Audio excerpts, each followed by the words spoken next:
after I press the button. There we go. We should be live. Action! Yeah, pretty much. Okay. So last time we left off, it had been into the night. You guys are 2 weeks away from Nirvana at this point. You had an assassination attempt on your captain, who he very well almost succeeded at doing, before he was, well, killed. It is the day after such events have occurred, and everyone has had a day to rest, and tension is a bit high on the ship because, you know, assassination attempt at all, a bit of mistrust between the crewmates because of, well, the stunt that happened on top deck, and, well, there was also an assassin amongst the Rack and Flat crew. And it is now early morning. What is everyone doing? Jack is going to hide from Udadoc. And Udadoc is going to search down Jack with his hammer. I missed something, didn't I? He cut through the wall trying to save Sai. Oh, yes, that's right. Just as a reminder, I believe we actually stopped last time in the middle of Cardiff and Murloc doing something. Just wanted to point that out. Did we? I thought we finished that. Yeah. Okay. And we don't know because I accidentally let the video expire. Dumbass. It's okay. I should have recorded it just to be safe. That was my bad. Actually, I'll go search if I have that backed up, by the way. Okay. I thought you did that, like, throughout the week. Normally I do, but I also have this set to record to my hard drive, so hopefully it's there. Okay. So, I am very certain that we finished what was between Murloc and Cardav, so... Yeah. Okay, I just think. want to make sure. Well, what was it again? They were cooking, probably. Yes, that is exactly what they did. They cooked a dinner because Murloc, though injured, wanted to make sure that the crew got fed. Yeah. Yeah, I remember. There was we had the conversation and then it ended.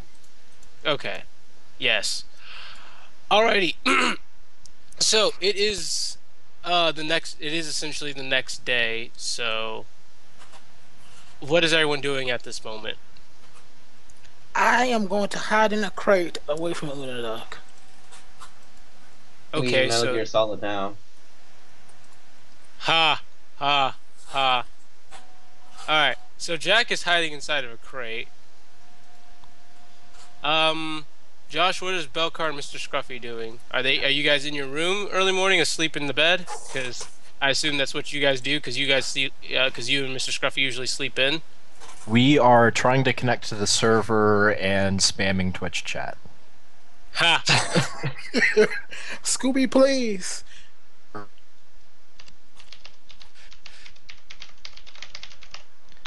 I hope you don't mean my Twitch chat.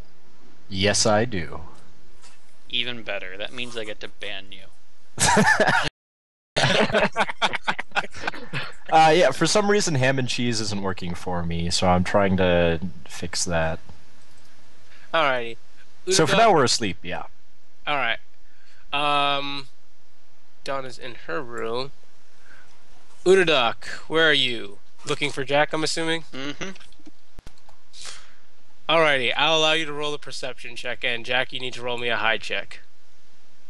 Damn. Don't worry, I'm sure I can still get better than his hide check. Izzy. Izzy. Oh, I'm muted. I'm trying to put my character sheet. I don't even know what my plus to that is yet. I'm looking at it right now. Well, it's at least Perception. wisdom modifier. Yeah, it's a whole 3. GG. So it's 10. Yep. Okay. Okay, come on. God damn it, I'm sorry. Alright, here we go.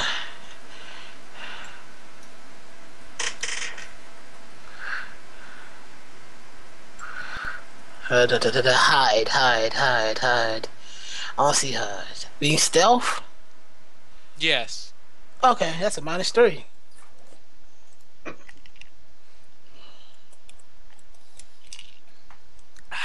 What's in cap? Jesus Christ. 20 -3. Nope. Yes. All right, I'll get to that. I'll get to that in just a bit. Kaladin, what are you doing? Yes.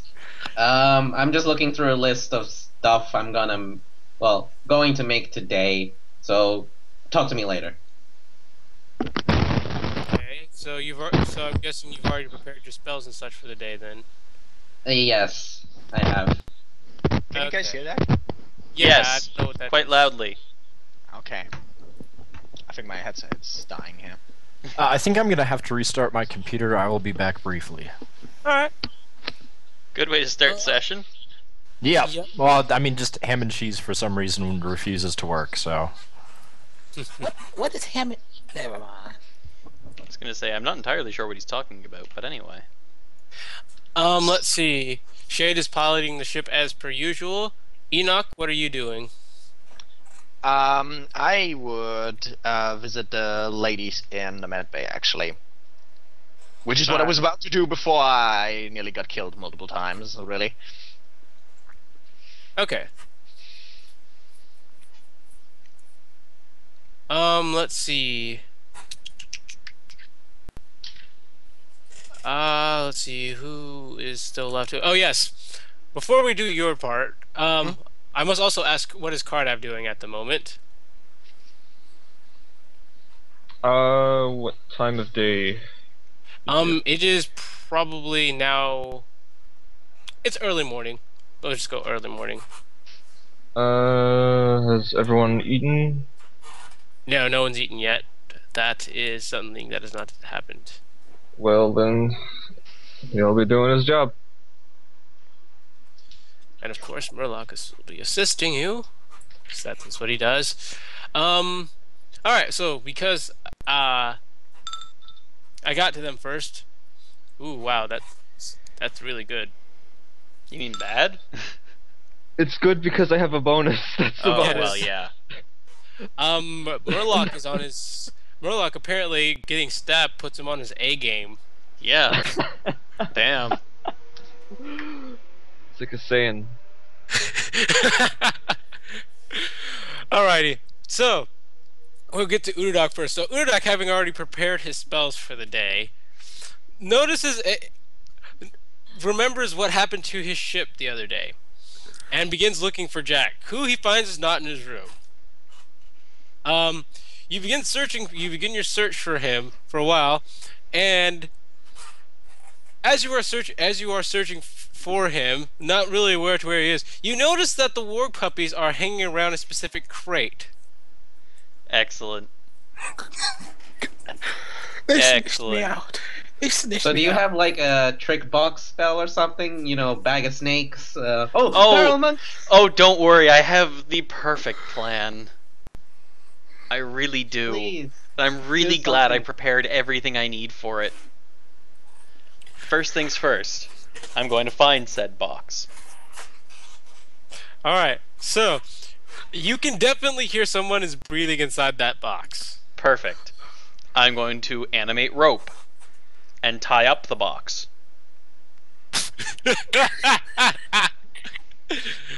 It's done. I'm then going to... I don't know what I need to do, but one way or the other, I'm going to shuffle the box around and make it move as much as possible to simulate movement.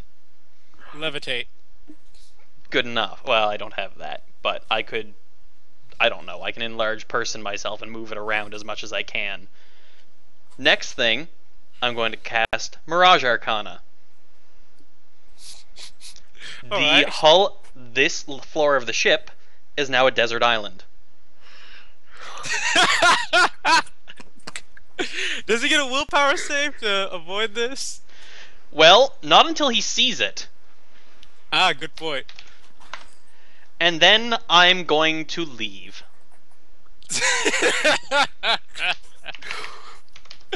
Alright! So Unok's probably going up to the engine room. Jack, you now realize you... Glad gnome is a gnome. because this is perfect. Alrighty, so Jack, you are still hidden inside the box, and you. By the way, this deal. includes audio, visual, tactile, and smell. All right, good to know. It also All right, so it can also alter the appearance of all structures in the area. even better. All right, so Jack, as you just felt the box shake for some reason, and suddenly you smell the ocean breeze. He gets a will disbelief if interacted with. I just checked. And what the fuck?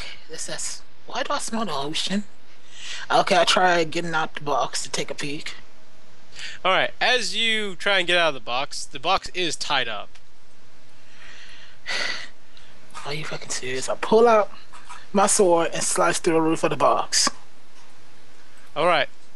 As you slice the roof of the mouth, you are greeted by the bright island sun and a clear blue sky in ahead of you. Looking out in the distance, you can see a beautiful ocean, and beneath the this crate you're in is nothing but sand. Behind you is palm trees and such. Oh, okay then. Look at that.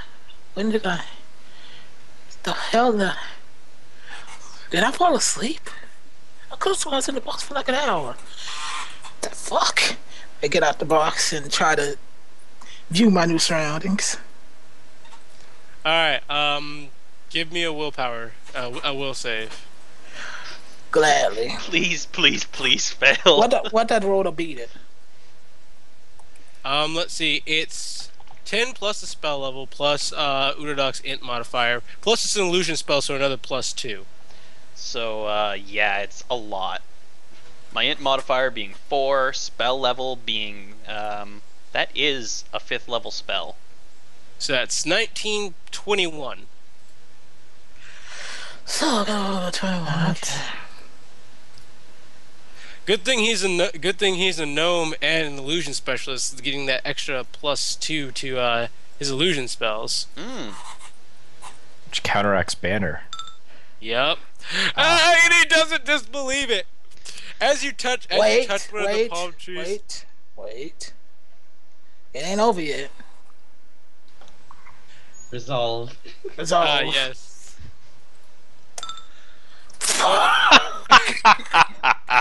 One perfect. point. As you go up and touch one of the palm trees, you pause for a moment, not being able to believe it, and then knock on it and hear the legit sound of knocking on wood. You truly believe you have been deserted on an island. Do I want the managed or unmanaged version of Hamachi? Unmanaged. Unmanaged, yeah. By It the is way, not installing. for purposes of the illusion, the work puppies have been transformed into to look like coconut crabs, and Rex looks like, let's see, what's something believable that Rex could be transformed, could be illusioned into. Depends if he's sleeping. He looks like a rock. We'll assume Rex is asleep and looks like a rock. Yes. I get all these. It's like, how did this happen? I try to see if maybe I'm alone. Anybody else here? The crabs move closer to you. I feel like this is Captain Jack in Davy Jones' locker right now.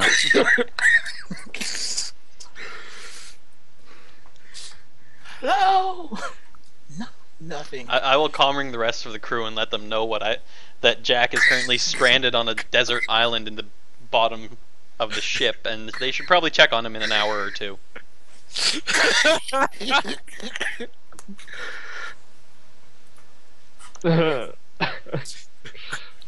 Cardiff in the kitchen will put on a side thing of popcorn. Belkar comes and sees if he can grab some popcorn. Who put me on this desert island?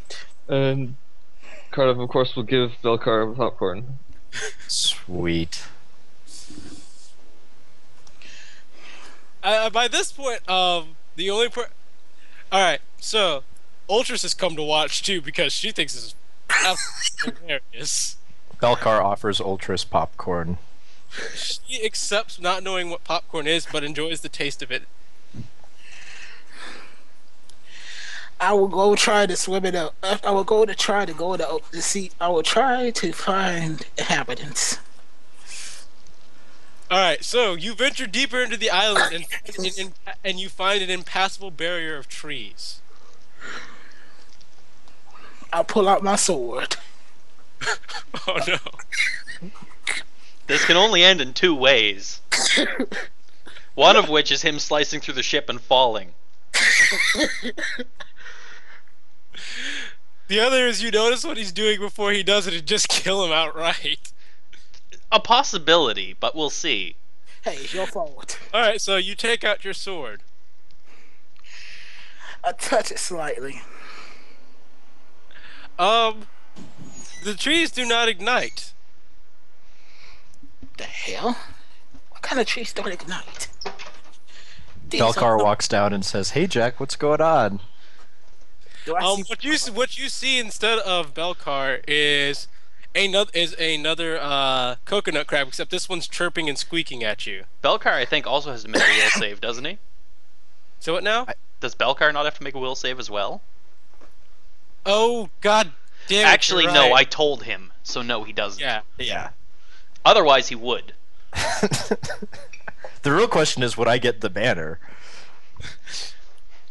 Jack doesn't even Well, get the banner you are- right now. Well, you are in the presence of it, so technically it. You do. But yes, all things considered, all Jack sees is a coconut crab approaching him, chirping and squeaking. Well, two, I would think. Oh yes, that's right. No, let's make Mr. Scruffy a bird. Okay. He can fly like he's always dreamt of doing. Does Mr. Scruffy have to make a will save? Or he's just a bird Yeah. sitting on top of the crab. Yes. So Izzy, that's what you see behind you. What is this? Why is the crab chirping at me? I mean, why is the crab squeaking at me? It's like it's a rat. Belcar says, "Oh man, I miss hallucinogen grenades." Uh, What am I gonna do? Okay, let me see if I can get in the ocean and see what happens. all right. So Jack walks over to the opposite corner of the ship and begins to paddle, and laying down on the bed of the ship, begins paddling his arms as if he's swimming. As for he himself, he keeps on swimming, but he feels like the current is too strong for him to swim against. God damn it! This current's too damn strong. Wait, I'm still wearing my armor. Why the fuck am I trying to swim in my armor? So I Jack, take- Belcar, The best Belcar result invites- right now is that Izzy gets naked and swims around in the bottom of the ship. Belcar invites Norbert to come and view the show. I take off my armor and start trying to swim, but can't not.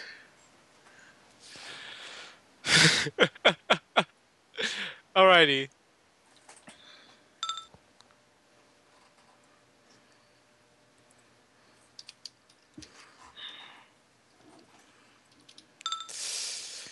Alrighty. So, after about an hour of watching this, And by the time I gave up and just sat in the corner and sadness.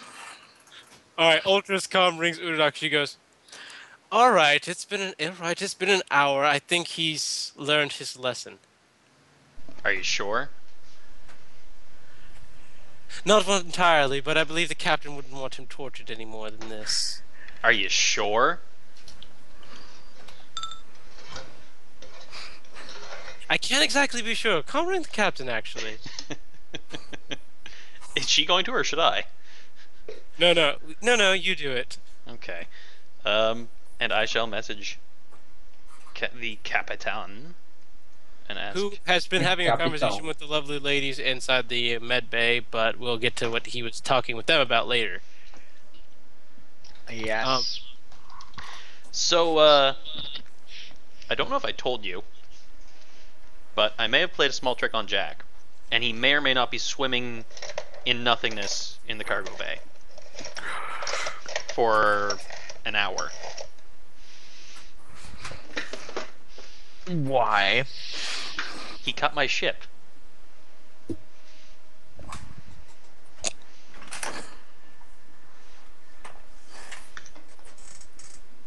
No reply. All right then. You can go get him whenever you feel, and I shall sit here and continue laughing.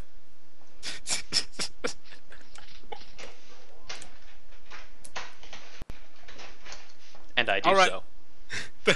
And it is hearty, and I am pleased. Alright, if that's the case, rewinding in time essentially, to Enoch coming to the med bay. Sorry. It's okay. Alright, so Enoch. Mhm. You come to the med bay door, and the door is unlocked. The door is unlocked already, which alerts you that Astrid is inside. Well, I still, just in case, Who is it? the captain. Ah, yes. Go ahead and come in. I open the door and step inside. He, Ah. Margaret kind of looks at you and over to this two women who are still asleep, and just kind of goes, "Shh, they're still asleep." It seems I'm a little early then. When do they usually awake? Well, usually when the food is done. This is the part where I point out the wonders of telepathic communication. Mm-hmm. Just to prevent whispering and things. Does Morgan have a comm ring? No, Margaret That's the doesn't actually have a comm. Astrid has a comm ring. Margaret does not. Right. But can't the two of them communicate? Yes, they actually can communicate telepathically. So it's an interesting little occurrence they have. So yeah. I feel like we should get Mogget like a calm cat collar of some type. Or the ring could probably fit on his tail or something. I don't know. I don't know how Mogget feels about bling. I mean, he's so bright already. I don't think it will be very obvious, really. Alrighty. Anyway, So as you go to close the door, Mhm. the two do awake and just kind of stare at you, and before greeting, "Good morning, Captain. I see that you're alive." surprisingly so, isn't it? But yes, I am. At least to my knowledge. This is Stella. Do you have something you want to talk to us about? Well, first off, how are you two feeling at this point? A bit uneasy, mostly because of the assassination attempt. But if you're talking about our, and she puts quotes around it, therapy, I feel fine. I don't have the withdrawals anymore, and I'm not getting the shakes every night. Do you feel you're in a position to make rational decisions? Rational enough. Well, that's good enough for me. So, before breakfast, let us clear this up quickly then. But before we go ahead, just give me a short summary of what you've been doing. Besides the obvious. They kind of, the two kind of look at each other as Margaret going, Captain, if you would, come a bit closer. I sidestep towards Margit. They haven't been doing much of anything. I tried having Milady bring them books, but they can't even read. What have you been doing in your life besides, what you've done with I forgot his name. Doesn't matter. Right, I'm doing my best to try and forget what happened in in Fariona as well. But I've not known any other work for my entire life, to be honest. And I'm fairly certain that Maddie is the same. Maddie nods her head yes, by the way. Hmm. Well. Anyway, you ladies have basically a binary choice here. We're on our way to Giovanna. I'm not sure if you're familiar with the place, but has a very high elf population or general people of elven heritage. We could just drop you off there, and then you try to find your way, and maybe we find some connections for you, and then it's goodbye. Alternatively, you could become part of the crew, and then there are two other choices for you if you go this route. Either, okay, you obviously have no combat training, so you would not really be all that useful in that regard. We might be able to find some utilitarian job for you, cleaning, whatever. Or you could continue doing what you have been doing all your life, but for actual payment. Stella kind of looks at you, she's like, wait, you're going to pay us to... No. The crew is going to pay you when they use your services. Stella smiles at this, she's like, I'm okay with the idea, to be honest. And that's the story of how we employed hookers. Wait. Now we need Blackjack. Dude, he already has the purple coat and everything, man. I just need a magic stick, basically. And Blackjack. And to the sky pirate equivalent of a Cadillac. Anyway, Robots, proceed. make a pimp cane now. On this Enoch second. Maddie very quietly says something that's almost inaudible. Excuse me? I don't want to do it. That's perfectly fine.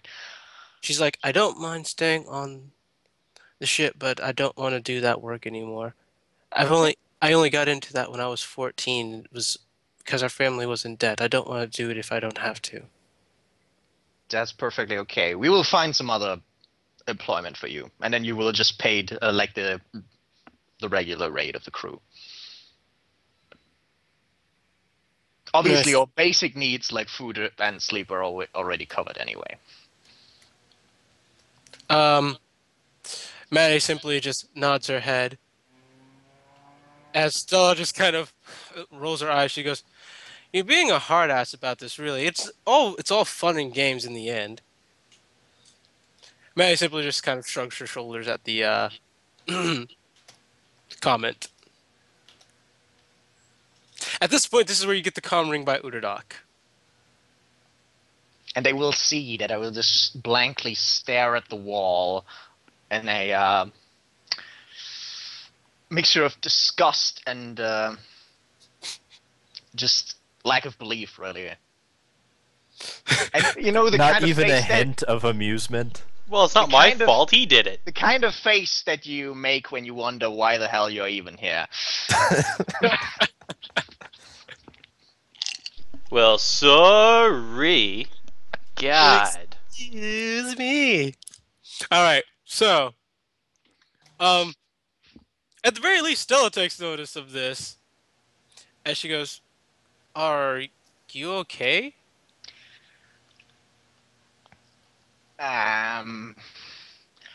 More or less, yeah. Just something happened. Don't worry about it. She just kind of lays back down on the bed and chooses to ignore it. She's already learned she already knows not to backsass. That's how you get slapped. Well, Well, I'm sure she did learn that Fucking lesson. enough. she knows a place. I'm not going to retrain that. Nah. Anyway. Alrighty, so at that point, Stella goes, Well, I do have a question. If I'm going to be providing my services like this, will I get Mhm. a special room for it by chance? That would be the next issue. Well, I would have to look into it with the ship's engineer. What we can arrange for. Right. It's not that I'm opposed to the idea of people watching, it's simply that I don't want them to get a free show. All right.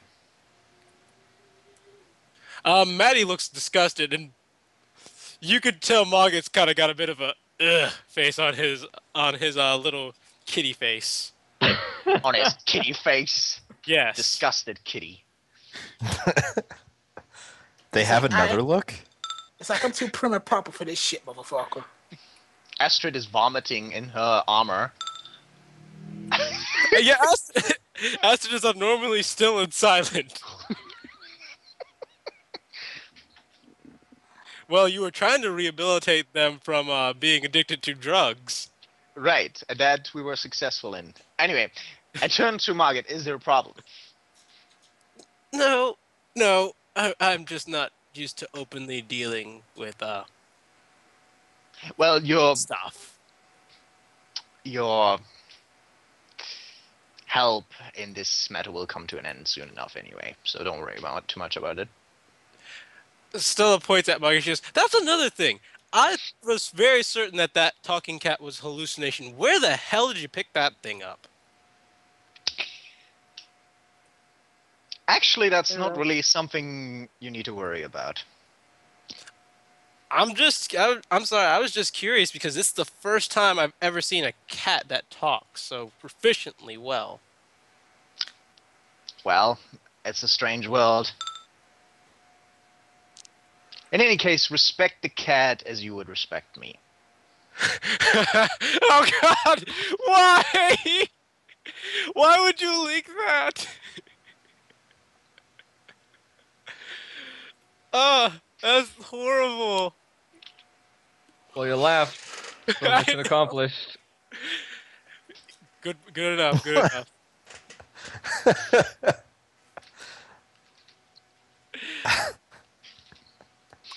Stella simply nods at her. She's like, "Well, you are the captain of this ship. I can't really question or go against what you say." Right. More compliant than actual crew members sometimes. Yeah, Crying it's Enoch. terrible. Crying Enoch.jpg. What am I talking about? It's a GIF. Right. All right. Understand this. It feels my But if you soul. have something important, just say so. Just say. As long as my basic needs are being met. Oh my. yeah. Food and sleep are covered. Obviously, well, you have no where your roles will obviously be non-combat. There is still a little bit of danger in this lifestyle, so you have to be aware of that. Like Like dragons. You mean like assassins?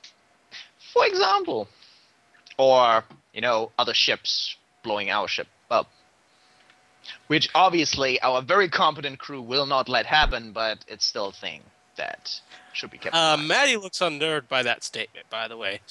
Still looks fine. You wonder if Stella's still high or something.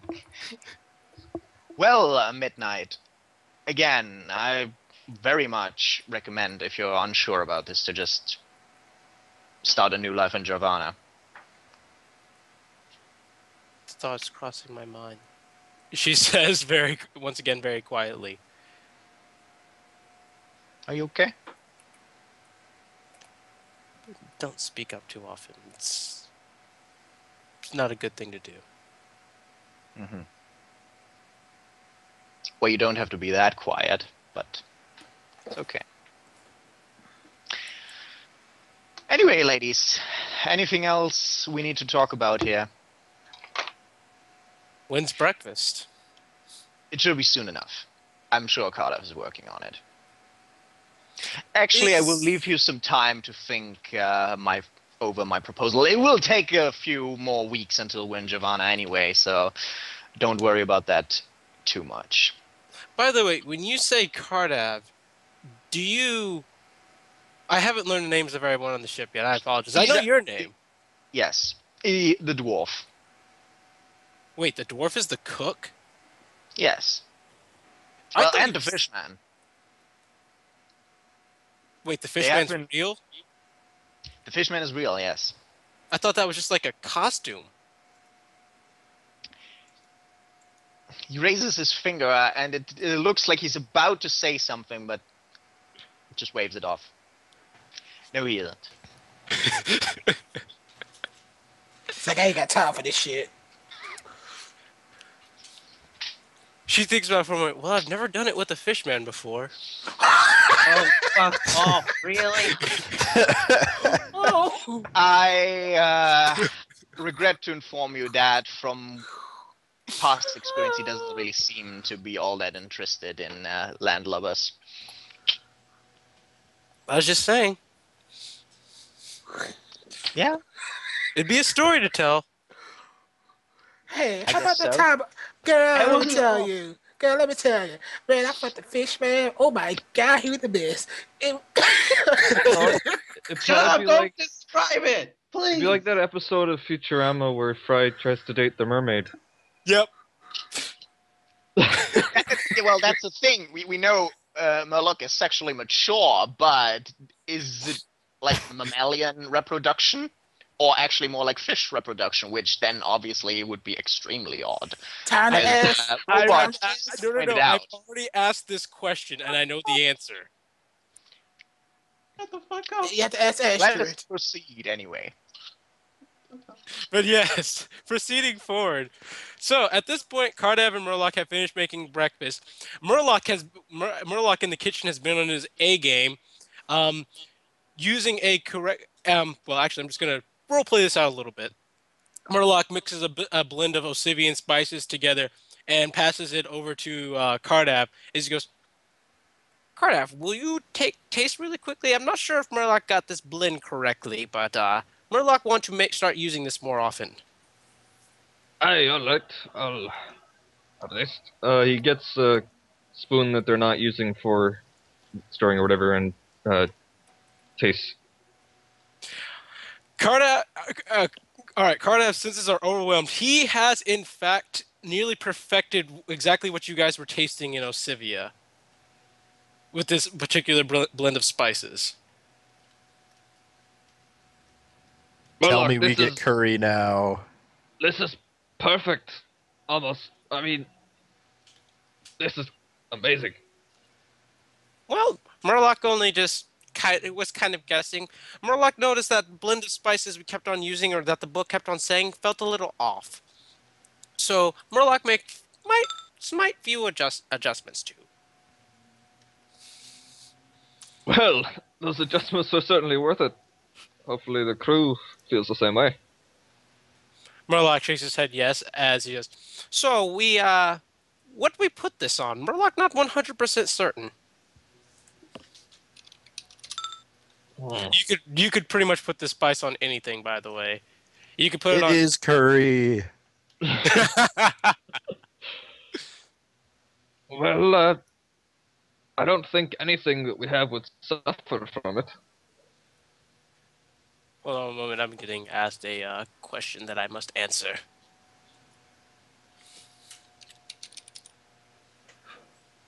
Holy shit, man! See what it is? No. Do you know? It's minus 2,500 gold to make it. I got the money. Yes, I have the money. Okay. Yeah. Go ahead. Okay. Thank Wow. you. Well, you see what it does, so Yeah, I'd yeah, assume. I get it. I get it. Just wow, that's expensive. If they don't know what it is.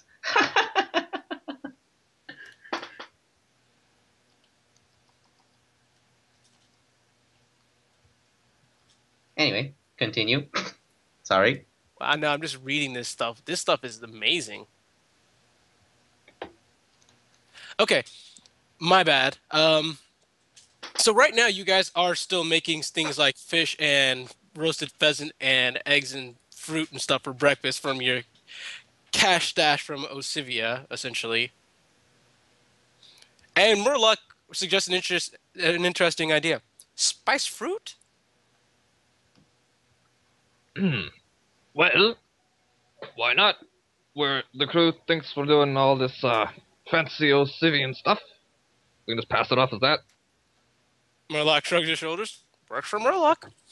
And when you guys do combine this mixture and taste it for yourselves, it actually is surprisingly good. Ooh, wow. I was gonna... If it didn't turn out well, I was gonna say we should just say, oh, it's a delicacy, eat it anyway. But, well, It tastes good. We serve it. I... It'll be good. All right. So by this point, nobody can okay. It will probably take you about 2 hours to make that paste. So from the time you woke up to right now would be when you have finished making this. At which point, Cardav and Murloc are setting up the table for breakfast. By the time you are walking out of the alchemy lab. Oh, so do I see them? Yes, they are walking Okay. in you guys do. It is the same hallway, so you do see them walking Okay. back and forth, setting up plates and stuff. Then, okay, you would see Kaladin hauling a reasonably large, heavy stone box out of the alchemy lab. Murloc chooses to ignore it. The Cardiff looks at him, but doesn't ask any questions. Mostly because Don't worry, he's holding the you'll box. need to know what's in here later, Cardav. I'll tell you after I talk with Captain. Murloc not feel comfortable with that because he's holding box over crotch.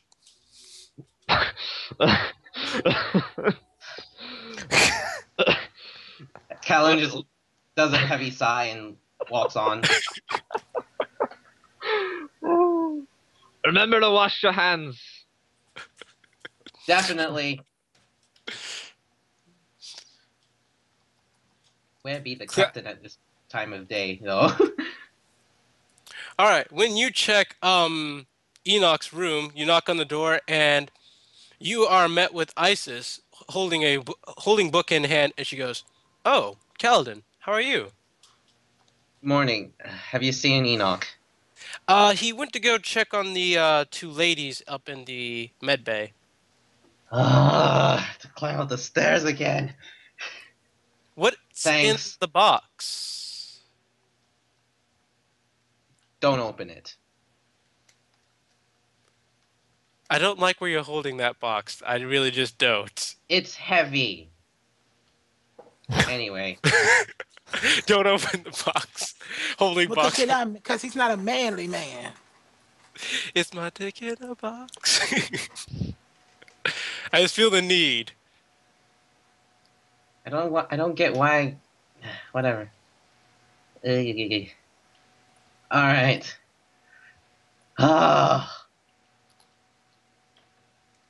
Is he All still right. in there? Really? After 2 Yeah. hours? It Okay. take it. 2 hours would. Alright. Yeah. I knock the door. I look to Margaret. I suppose you should go ahead and answer it. Okay. I open the door. Hello, Kaladin. Easy. Good morning, Captain. What are you Ugh. carrying around there? This is what I need to tell you about. It's a Okay. security measure. But we need to talk about this somewhere else. Okay. Well, excuse I get me, the feeling you don't ladies trust and me. gents. It's something you wouldn't excuse me, want to know ladies and about. gent. I'll I'll have to debrief attend to I'll debrief the main crew later, but right now I need Captain's approval. If not, I'll just keep it for myself. Right. Anyway, goodbye, ladies and gent. right.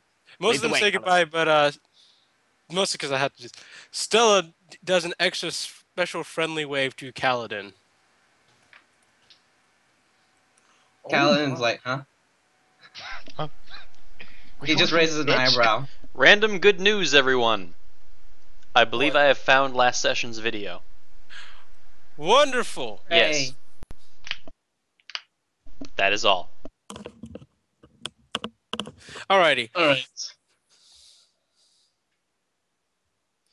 So, Anyway, yes, let's you guys are talk in heading off. the alchemy lab then, Captain. Okay. Once again, Murloc and Cardav see you. Murloc turns to Cardav. I don't like what's happening in there. All right. I. Dickinboxjoke.jpg. Who What do you just mean puts it? step one? Anyway, Cut a hole. okay. So, Yes. seeing as we've been getting a good number of intruders on our ship as of late, and maybe a few of them might be interested in what's in our cargo bay. Now, what I've made here is a malicious kind of device. Right now, it just looks like a stone box. What it contains is the thing. Mm-hmm. Blightburn paste. What? No, okay, it's not the blight. It's Okay. something completely different, but you could say the alchemist in me was sorta inspired by what was down in the Underdark. And Now, I you're going took to kill us all. no, Okay. listen. This, like I said, will act as a security measure. We're gonna decorate this box. Well, I will. Make it look like a nice big treasure box. Now, what happens is, if anybody opens this box, boom, light burn everywhere. People burn. It hurts. They can't teleport away either.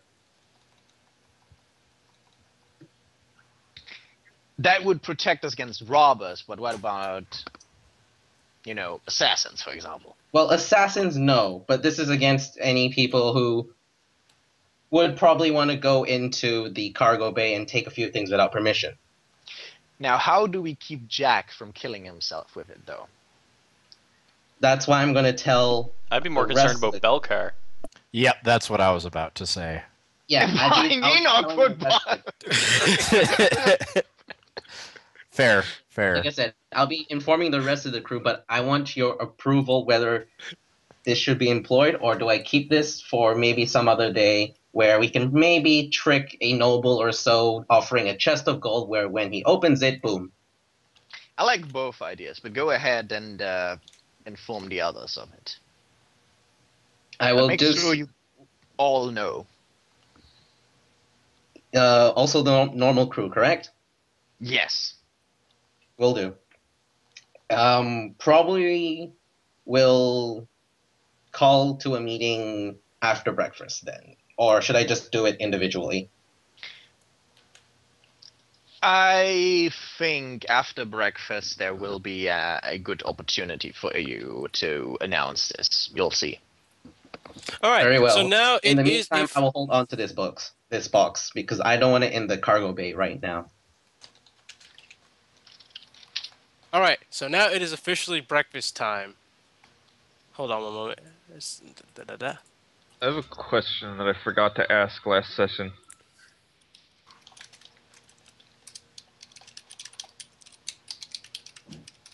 All right, go on. That armor we found, is it any good? Like in the hole in the wall? It is. It is good armor, but it's not. It's mostly. All right, I'd keep it as something to display that you guys defeated the Black Raven, because that actually is a feat to brag about. Because he was a very renowned assassin who you guys thwarted and killed. So, one of those good job, pat yourself on the back. This is probably worth money to sell as an artifact to somebody. Not an artifact, a prize to somebody. Okay, makes sense. Just checking.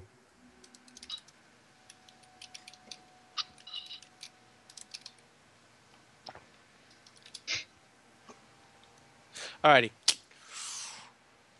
Alrighty, so everyone goes to go have breakfast. Except Jack. Yes, except for Jack, who is still in the cargo bay. What am I fighting for? What do we want? Girl worth fighting for. Sorry. Yes. You did that. You did that to me. I was making a zero quote, but okay. Well, you make a zero quote, I make Mulan quotes. Yep. Hakuna Matata. That's not either of those things. Yeah, it's Josh. I'm stuck in my corner because I can't skip a desert island.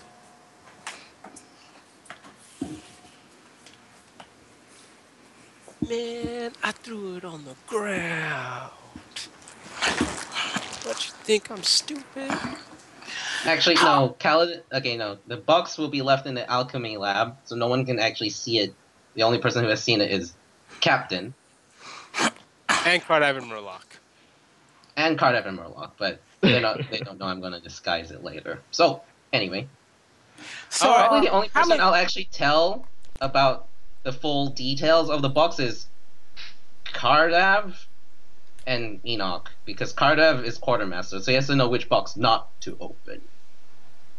Are you sure you don't want to inform your medic of a dangerous item with a specific brand, which requires a specific brand of treatment? Right, no, I'll definitely inform her too, but not how it looks like.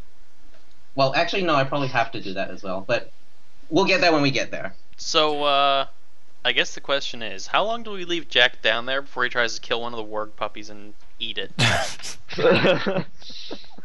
Question, 3 days. hold I mean, Question. you can survive quite a while without food, but Yes, water but how is what long will I'm Jack worried about go?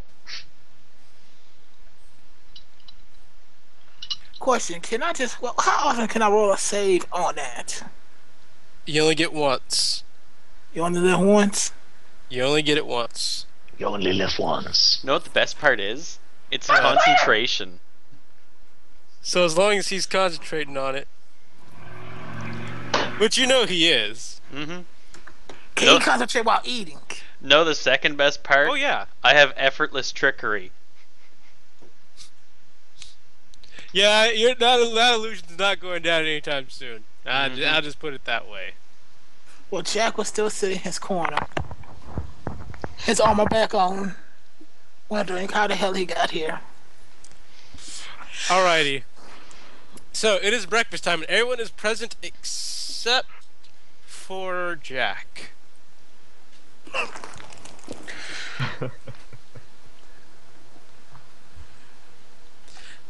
Isis is the only person to point this out. So, Where is Jack not coming to breakfast? I don't know. He's Does busy. anybody want to get him? Because I don't. Where is he? Donna sighs and gets up from the table. She's like, "I'll get him." Are How you do I make- sure? Donna, please don't. Trust me. She sighs and sits back down. Thank you. What's going on? Don't worry about it now, Kaladin. Enjoy your meal. The meal is Hey. delicious, despite the confusion. This is delicious. Apparently, the taste of the spiced fruit is actually quite appeasing to the appetite. It serves as more of it serves as kind of an appetite stimulant, which makes you want to eat more of it. But unfortunately, you can't just keep on eating more and more. People get full. Who Yeah. says I can't? So wait, they get more hungry even when they're full. Did we invent Chinese food? Yes. We Can invented I make a fort MSG. safe to resist that? There is no fort safe for MSG. Damn it! Here it is anyway. Oh God! So, I have found. Even after you... Oh, go on. I have found the game for Izzy. For who? This is the system preferences for Shadow Warrior. Additionals, an unabashed love of katanas is preferable. Too bad the Steam version is censored. Oh. But Is there one on Izzy- GOG? Izzy- yeah, I was about to say Izzy goes for the Goku version anyway when he has the choice. Alright, so, even after you guys have finished your meal, you still feel... Unfortunately, you feel hungry even though you know you are full. Damn you! Be right back. As Murloc kind of looks the card up, he's like, Murloc did not foresee this as a consequence of his spice, but Murloc knows he's full, but he still feels hungry. This would be mighty fine as for a business, but maybe not for the crew. So Astrid? hungry. Did the assassin slice open my stomach? I think No, he he got mostly- your back more than your stomach, Captain. Yeah, actually, But- yeah, I was gonna say, he got you in the back twice, I believe. Well, Andy threw a knife at me, but I think it was a shoulder there. So Yes, that is correct. Shoulder and back twice. This assassin man. He should have just went for the heart. But there Well, are no okay. aimed attacks. Well, if Actually, you had to assassins go, can't. But Yeah, anyway. I was merciful. I did not have him use his death attack. wasn't that the fortitude or die thing you were talking Yep. about? Well, yeah, I rolled that twice, I believe, actually. No. You rolled for poison. Okay. But at any rate, everyone has finished eating breakfast.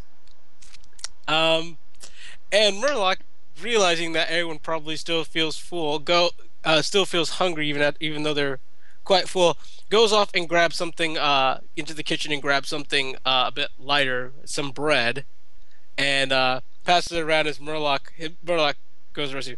Murloc apologized. He make a new spice, did not realize the effects. Bread should probably fill you guys up without making sick to stomach. And that's where I pull out my bread bag. Bread is good. Well, we could maybe, Murloc, we could maybe use this in, get the recipe to the casino ship.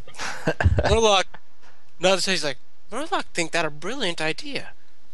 Murloc need to probably talk to Shade later and inform him of this. Shade's right here. He can hear what you're saying. Murloc tried to pretend that Shade not sitting next to him. But Shade wants to make profits.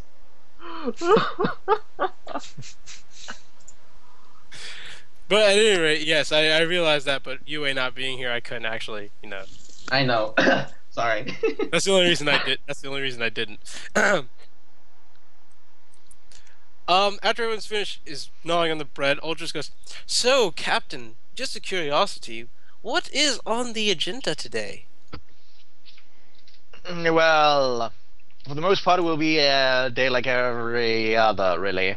We'll continue our journey to Giovanna and then it's that. But right after breakfast, there will be a little bit of muster. Yeah, I will have a little speech for the crew. But that's it. Fair enough. Do you need anything else? Oh no, I was just wondering. If you have something else, if you ever have something else that you need us to do, I'd just like to be informed early so that way I can prepare myself for it. Well, nothing comes to mind at the moment. But thanks. I'll keep it in mind. Alrighty, so everyone has finished eating the bread now, so any other announcements that need to be made?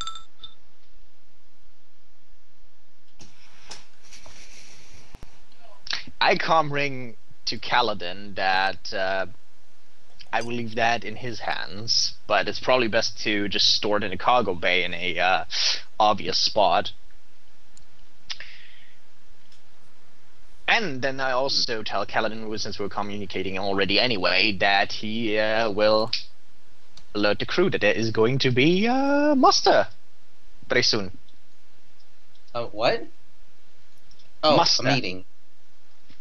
Muster? What we did last session as well, only with less haste and more style, hopefully. Alright, Callan will go off to the crew quarters and inform that after he's eaten.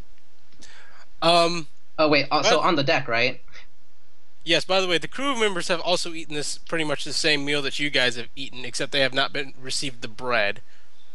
So, the second you arrive, you see Rakar and Rat have started early to drinking.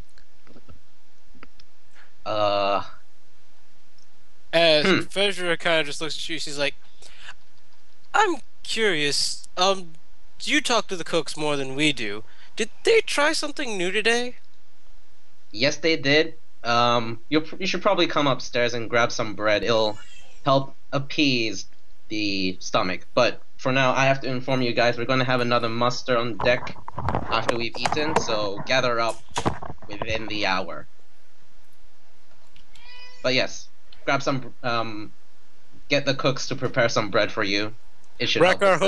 Rakar holds up his mug. He's like, "I got a mug full of bread right here." Ha! I'm not going to question that. Fair enough.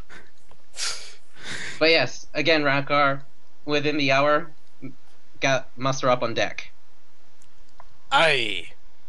He says as he downs his drink. And alright.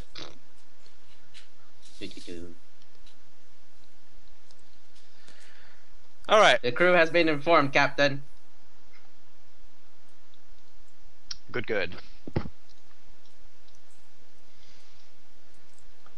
Just checking my whether my coat and everything is in order. I need to look out presentable this time. And healthy. And- That's very important. I need to look healthy. And Jack screams, "Who put me on this island?" And when I hear this scream, I come ring you to duck. Oh, right. Fix that now. But I don't wanna. Do it. Can't he just be there for another half hour? No. Please. No. Fine. I'll end You the gotta- illusion. All right. So No the explanation, illusion- just end. All right. The illusion abruptly ends as suddenly you go from being on an island to on board the ship, leaning up against a crate. These coconut crabs you were staring at are suddenly the warg puppies, and that rock is still asleep, and that rock has transformed into a sleeping Rex. Mr. Scruffy's still there, by the way. Yes. Probably bird- dying on what's left of the popcorn. And that bird just turned into a rat. When did the... Wait a fucking minute. I scream out loud, "Ooh, doc!" And this is where the prank wars begin. I will win them all. It's all You don't prank with a gnome, Izzy. Don't You do it. especially don't prank with a gnome wizard. Who has an illusion specialty. I will still do it. He dishonored me. So I must get my payback in pranks. Anyway, I was trying to look around outside the window. Well, Izzy, one thing you should start is touching his face when he's Just whatever you do, don't hide behind a dog statue and pretend to be the dog. Shut the fuck up! Paladin. No, I got a better idea. And I'm gonna have Cardiff help me. Anyway, Cardiff or Miss Ultras. Anyway, I'm gonna go to the kitchen. I'm gonna go to where everyone will get some dinner and open the door. All right. So when you open the door to the dining hall, you see that everyone has already eaten breakfast. Do I see no? Oh, you see Udadok. What kind of face he has on his look? What kind of look he has on his face right now? The biggest Smiley. shit-eating grin. I pulled out my two fingers, pressed them on my eyes, and pulled them towards him. Oh, I just thought of another use for the spice. What is that? If we ever need to poison someone and they keep succeeding in not being poisoned, just make them eat more and more and more and more. lace their water with the spice, and then make them eat poisoned food. Genius. I look around. Is there any food left? Well, Yeah, dig in. Shut Well- up, gnome. Jack, we did make enough for everyone, and it might be a little cold now, but it's there. Murloc suggests you eat bread with it, otherwise you will feel incredibly hungry. I glare at Murloc. I glare at Uladok. Murloc backs away in fear because he is quite afraid of the magical wizard. Of course he is.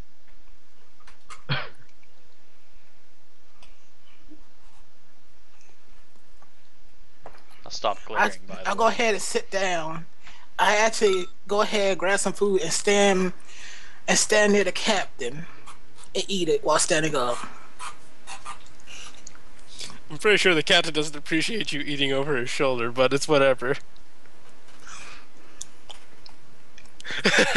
Alrighty. Jack, Captain, we're about to have muster here. I had the look of, oh my god, why? No, I had the look of, what am I fighting for on my face? And I put Can't the bowl. eat afterwards. I put the bowl down, sadly, and muster myself up to look intimidating and go upstairs. Alright, so everyone makes their way up the stairs. Since Aster doesn't have to be in the med bay, she's actually going to be here this time.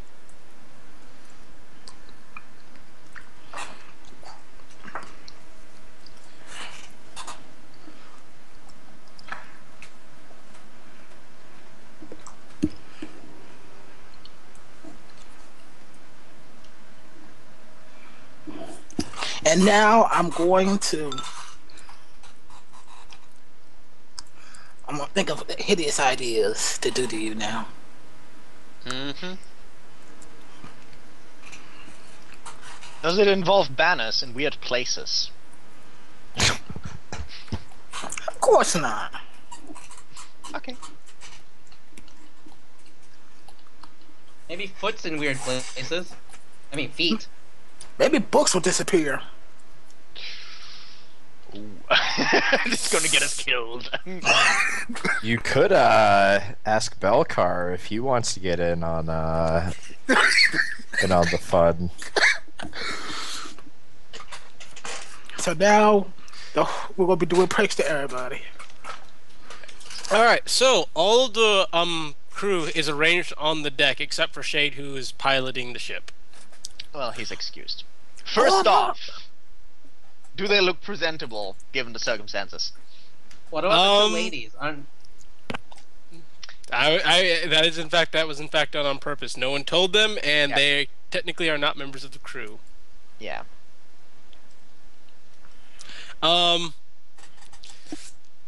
Well, all even though Go even on. though one will soon have experience with members of the crew. Ha ha ha. Alrighty, so everyone, all the members of the main crew are, of course, as always, presentable, but some of the members of the lesser crew do not look presentable. The two dwarves are essentially dressed in their armor, which counts as presentable. Good enough. But Ulam and Jinu are still have their clothes sloppily put on. Kijua looks fairly dirty. Fezra looks presentable, and so does Elise. But they're elves, and they kind of pride themselves on cleanliness and looking well. Right. I make mental note of that. Oh, Norbert also, by rat standards, is presentable, but by normal standards, is probably not. Exceptions can be made for rats. Ha ha! Hey now. Progress. Anyway. Good morning, crew. Just a little heads up about recent events that should be, well, talked about very quickly. Obviously, as you can see, rumors of my death have been vastly exaggerated. In fact, I'm absolutely fine. that being said, other members of our crew do not benefit from my near immortality. He looks to Murloc. And obviously, given the circumstances, we want to avoid events like this in the future. So, what am I really saying here is keep your eyes open. This might not be the last time something like this happens, or any similar attempts.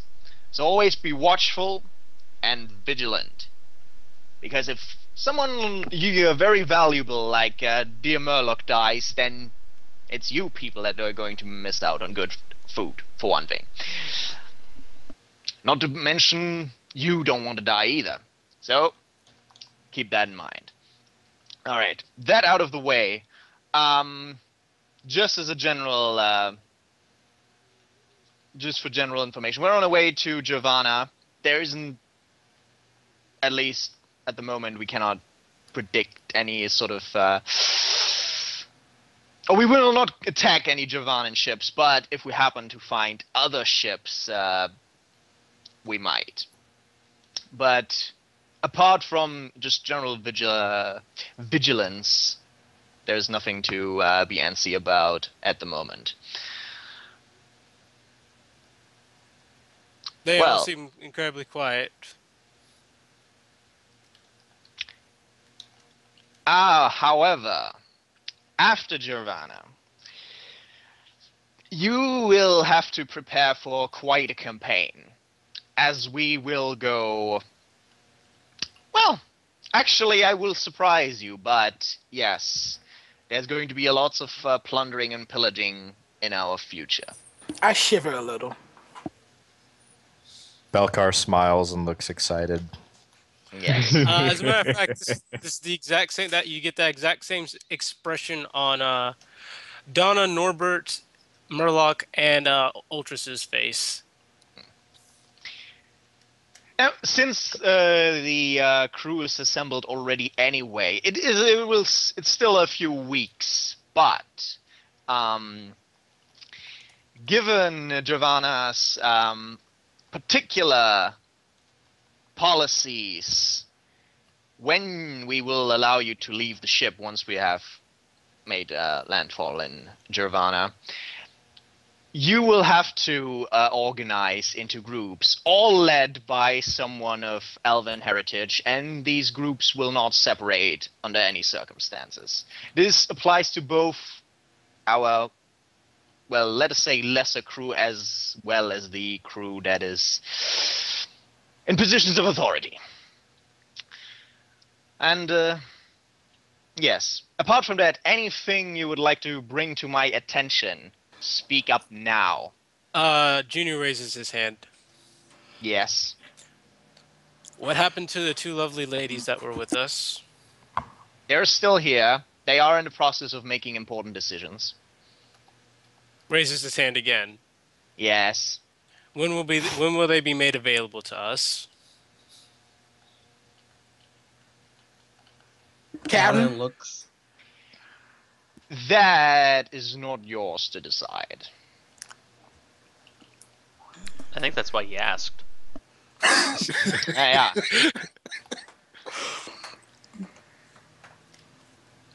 You will see, or not. Don't worry about it now. Callan kind of looks at Captain and is like, what? Really?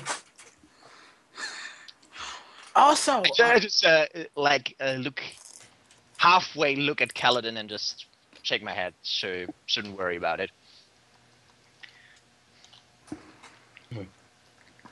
Captain, may I make a Anything statement? that doesn't have to do with cunts and pricks. Yes, Jack? Men, ladies, everybody, when we wish Giovanna, I'll ask but one thing. Well, actually, two things. One, call me Kaj.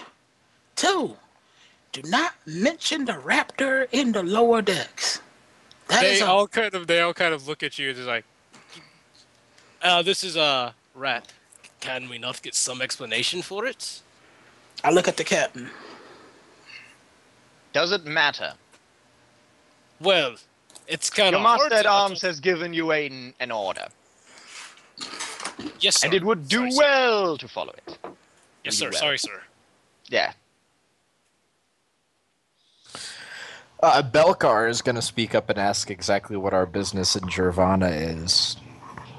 Well, for the most part, just general supplies. Most of these were actually planned to be acquired in Osivia, but that didn't quite work out now, did it? But yes, mostly supplies and contacts. Mumble something about having more supplies available. Would that fall under an assets? Yes, obviously. But we don't have the dosh for it. Although Belka probably has Insight Man. Anyway.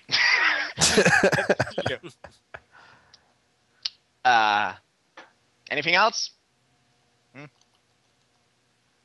This one is Rakar. Mm-hmm. Whatever spice you used for breakfast this morning, this is not an insult to the cook. As always, the cooking is delicious, by the way. You guys do a wonderful job, and we always appreciate what you do. But, when you're going to try new spices and stuff, just show a bit of caution. I had to down at least 2 mugs of ale before I felt full. Well, truly full. I put my hand on my face. I'm sure the cooks have taken note of that. Murloc turns to Rakar. Murloc apologizes. This has nothing to do with Cardav. It was Murloc's fault.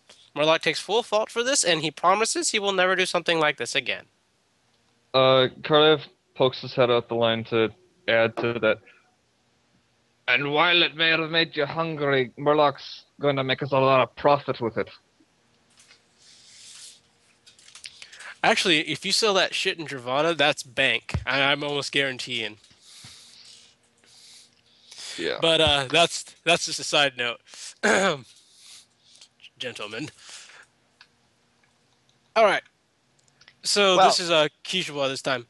Mhm. So, Captain, we have anything else we need to discuss? Well, if the crew has no other matters to bring to my attention, Kaladin has something, and then we're done.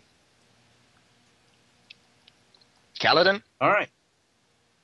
Alright then. Okay. And Callan will levitate the box in front of him. Alright, crew. Due to recent events with our security being compromised, I have concocted a what would you say, a precaution method for future attempts at infiltrating and probably pilfering our goods to prevent this.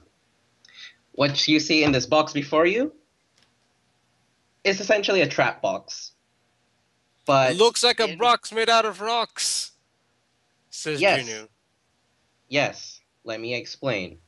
I'll probably be implementing a few magical tricks or some actual mechanical means to decorate the box to make it seem like a chest. What happens is if you open this box, explosion.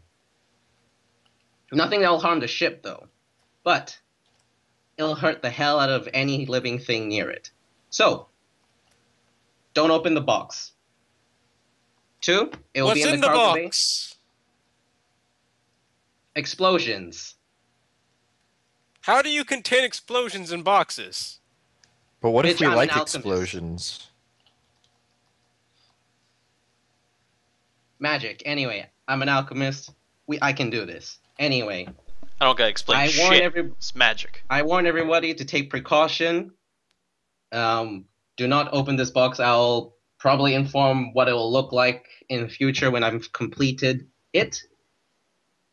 But just know that there is a box that you should not open in the cargo bay, and also don't go to the cargo bay and take things without permission. Just a heads up. Because then you might meet explosion in the face. Just saying.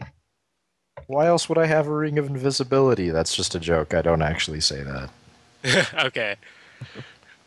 Junior kind of goes, okay, what's the point of having a box that we're never going to open? I don't understand that. It's not for us to open. It's for an intruder who thinks it's a golden chest filled with goodies and magical items. But what when if he doesn't opens open it, the box?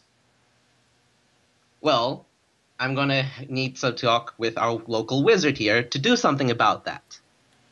Like I said, it is I thought incomplete. you were good at magic. That's I'm why an- the box works. Jinu, right? I'm Callan. working on it. Shut the Callan. fuck up. It is an incomplete product. I'm just pitching it. Do you want me to open the box right now?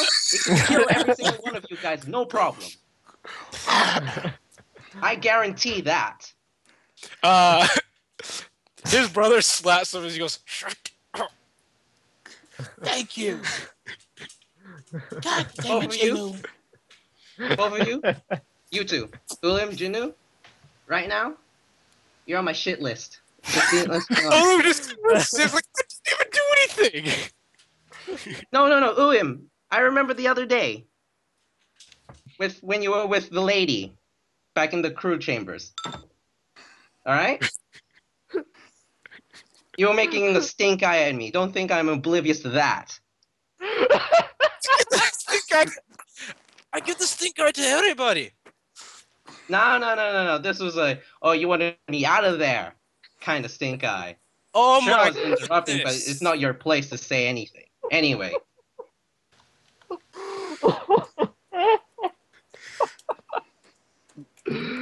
Oh. So, are we clear? Don't open the box. Are we clear? Callan, I got one question. What do we do if we really want to open the box? Delta, wait. Yes, Jack. That's the You box will that- die. That is what. That's the box that made it smell. If so, it might be best to try to seal it if you can so the animals don't get The curious. box, look, the box is sealed. It Okay. does not emit any smell. And actually, the paste is... I'm pretty sure it's... Okay, Sense. so it's a paste is what you put in the box. Well, you know, that's how explosives are made. If you were an expert in this, you would know. You can keep your magic. I like swords better. Who said? Who said that? That would be Jinu. I look at Gino, and I put a mention on my head. I will not be his ass so hard, but I still will be his ass pretty hard since he backstabs Callan. Cardiff sort of stands on his toes to get so he's actually seen in the line. Belcar raises a point though. Whatever magic you're going to use to lure the thief or what have you, what's to prevent that from it Like I working said, on us? the magic that's going to be employed is not my expertise. I'm probably going to consult Urudak. He may have something in his books. Like the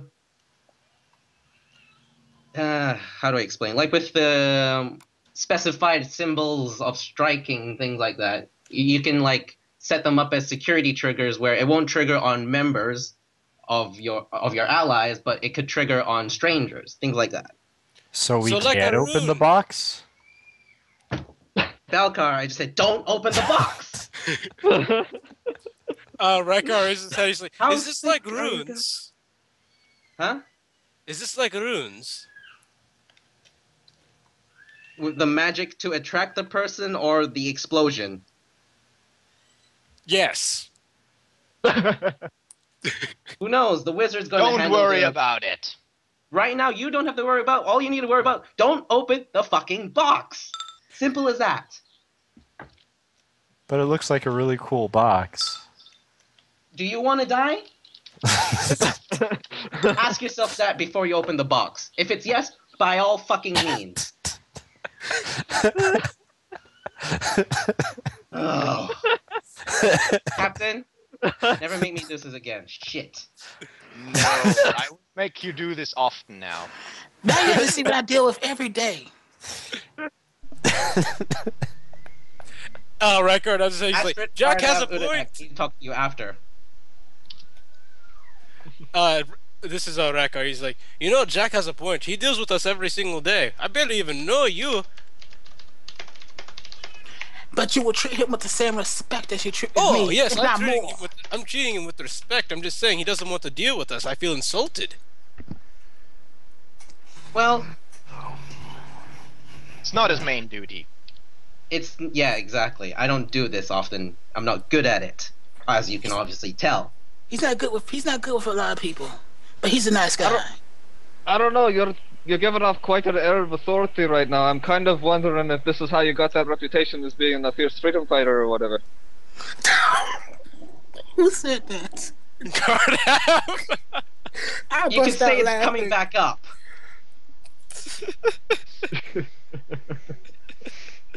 Anyway, Kardev Astrid Udadak, I need to talk to you right after this.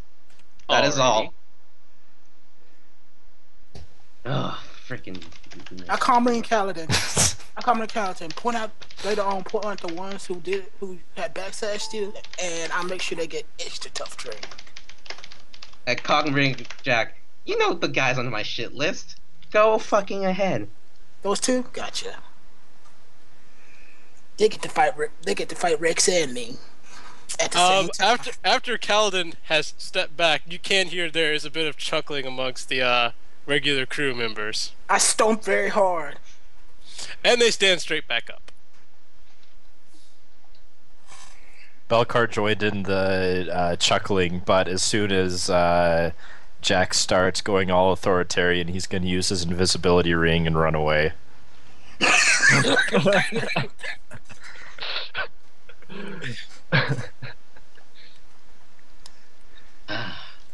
That be all? Yes, yes, yes. Yes. Alright, dismissed. And I make my way back to my room. All right, men, prepare yourselves. 30 minutes training. Kardev goes to Kaladin since he wanted to talk to him anyway. As does Astrid. Kaladin, I was being genuine. You need to yell more. That's good. Right. I guess I have to be a hard ass more. Anyway, where's Udadak? I come back in the dining room and start eating the food I didn't get a chance to eat. I don't mind if Jack knows. Anyway, where's Udadak?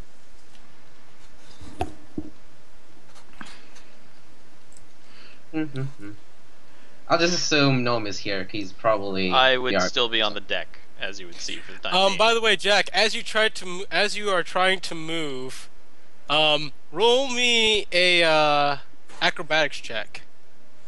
What? Okay.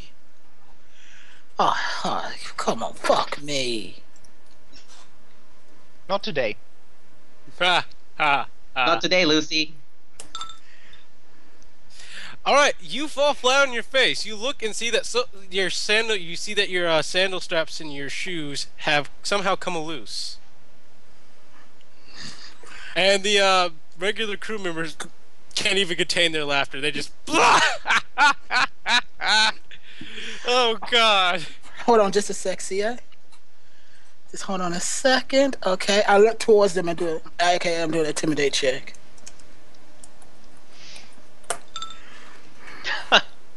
Oh God, I'm gonna get blamed for this. They are 100% terrified, as they just all become immediately silent. So you think that's funny, eh? No, sir. We were all recording a funny joke we told last night. I roll a bluff check. You mean sense motive? Sense motive, yes.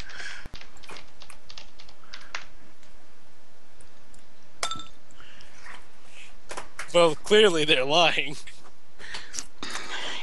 Okay then. You see, if you had told the truth, I would have let you off the hook. But since you all lied, prepare yourselves. You're all going through hell today. Oh. And I go downstairs to go eat my food and tie my shoelaces and wonder who would do this. Remember, there's only small people were to do this.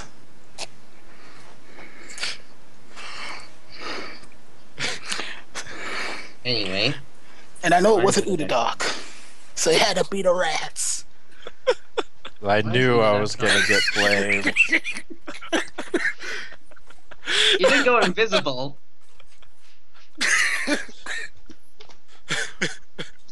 Alrighty. So, down inside the dining room, Jack is sitting there eating. Astrid, Kaladin, and Cardav are present. Why is Udanog not here? Oh well, whatever. I'll Oh talk to well, him I later. was just on the deck. I can go down to the dining room as well. Whatever. Yeah, I was like, okay, whatever. Yeah. All right. So specifics I need to tell you guys because you three people, and Jack, he might as well know as well, must know the details of what's in the box. What's in the box? What's in the box? Moving Lightburn on. paste. All What in right. the world is that? Cardav, you craft know knowledge boys. local. No, it's local. Okay. So, that's not bad. That is actually a pass. Blightburn paste is essentially a paste that is made from some crystals that grow inside the Underdark. It is a very foul substance that disrupts teleportation and also emits and kind of irradiates a burning sensation. Oh, that's mighty nasty stuff. Where'd you get? Well, okay, I know where it's from, but what? Did Yes, you get it like while we you- were there? Yes. Well, what does it do exactly? Well, essentially, it irradiates a, you feel a burn across your body, and it hurts a lot. It's almost an immediate effect, you could say. Anyway, so, but the thing is, you guys need to know this. One, Cardiff, you're the quartermaster. Obviously, you know the contents of every box. This box has Blightburn paste. Two, Aye. Astrid, you need to know this because if some dumb schmuck from the crew does open it, we'll probably have a medical emergency on our hands. Blightburn sickness? Yes. Prepare maybe That's a few of those in advance. But if my display today didn't convince them, well, it's their own damn fault, and they should probably burn from that. Especially the two guys that's on your shit list. Yep, I don't like them. I make sure I'll go extra hard on them today, definitely. I'm gonna need help. And Unadak, you're here because I need a way to attract intruders to open the box, but not have our crew members be attracted as well. Something similar to your symbols of striking, but I don't know, with a lure or something. Maybe he should make a hallucination glares at Unadoc. That wouldn't really work. That only works on the Maybe weak okay, minded. maybe this trip to Jirvana might be a blessing.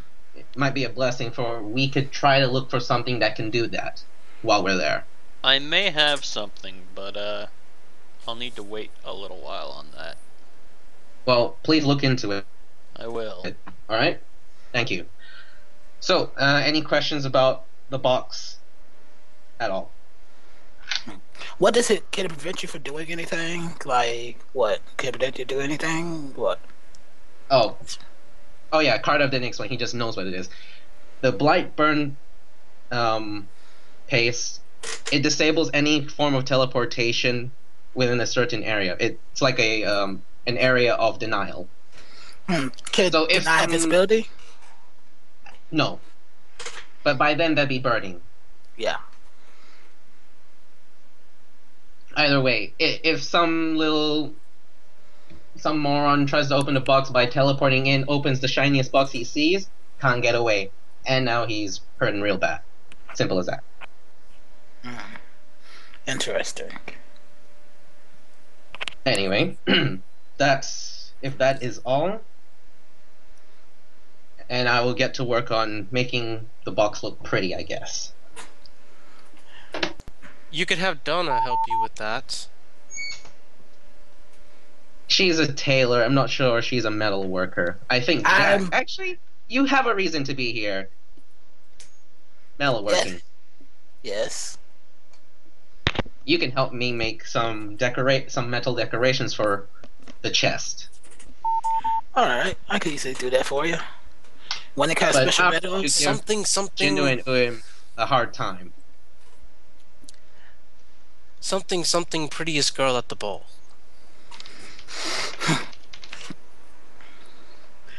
And yeah, that will be all. I guess. oh, and go ahead, Cardiff.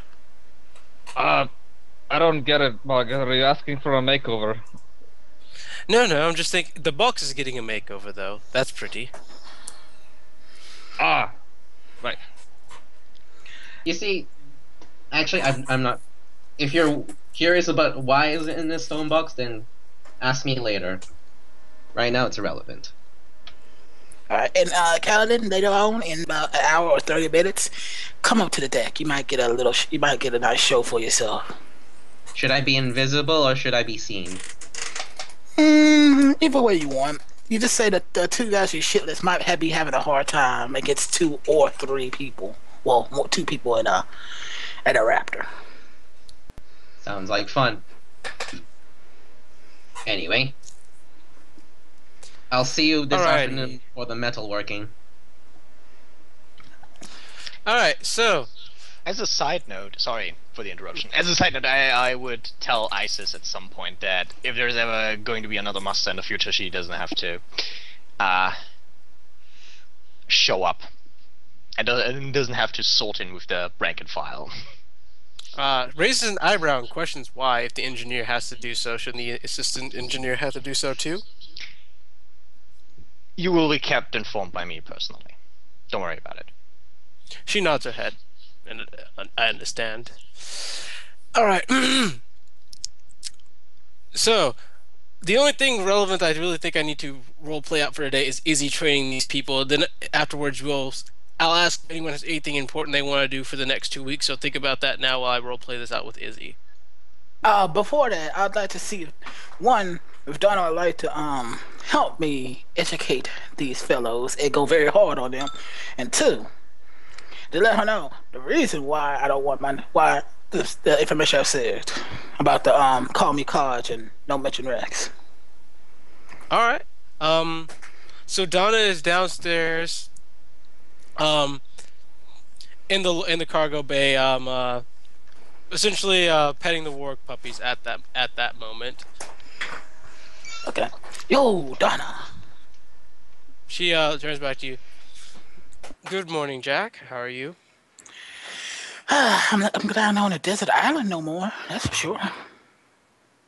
Yeah, I heard about that. I'm sorry that Udadok did that to you, but you know how much he loves his ship. I was just trying to say somebody, but I know how moody that gnome is. I'll get him back. She kind of looks at you a bit concerned. Are you sure he's kind of a,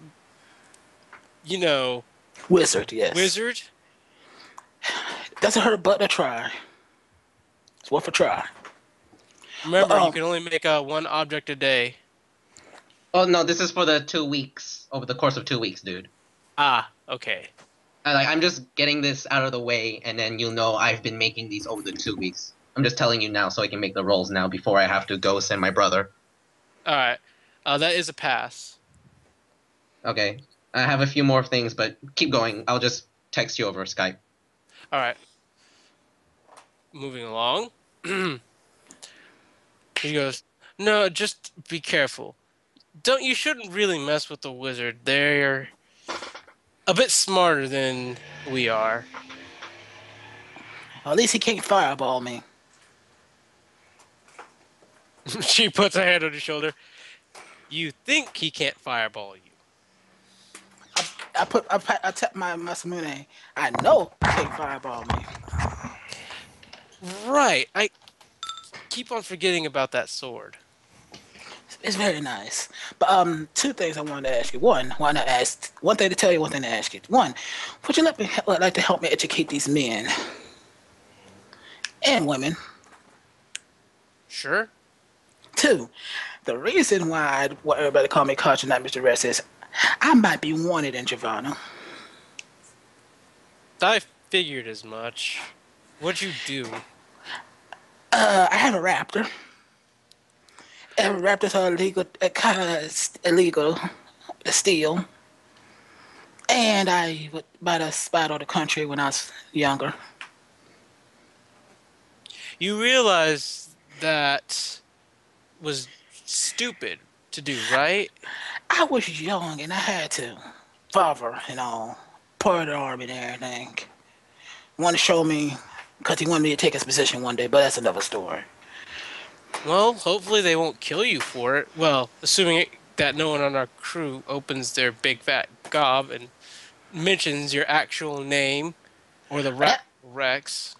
That's why I have made a counter plan. One, I'm going to have someone do disguise on me so I will look different until I'm going to wear my helmet. Alright, whatever. Let's just get up and start doing this training thing before I lose the mood for it. Alright, should we use our real weapons or just practice weapons? I'm not trying to kill them. We could use the flat of our blades. I'm not trying to kill them. Well, yeah, that's true. Alright, practice stuff it is. I get on top of Rex and go towards the upper deck. Alright, when you arrive, the crew is already up there, and they just appear to be talking amongst themselves. I'm assuming that the listener, by which I mean the rat, is not too far off, and is listening to what they've been saying, and what they've been mostly complaining about is one, how they feel like Kaladin shouldn't have authority over them because he doesn't respect them the same way that the captain does, or for that matter, the way the other crew members do. And right.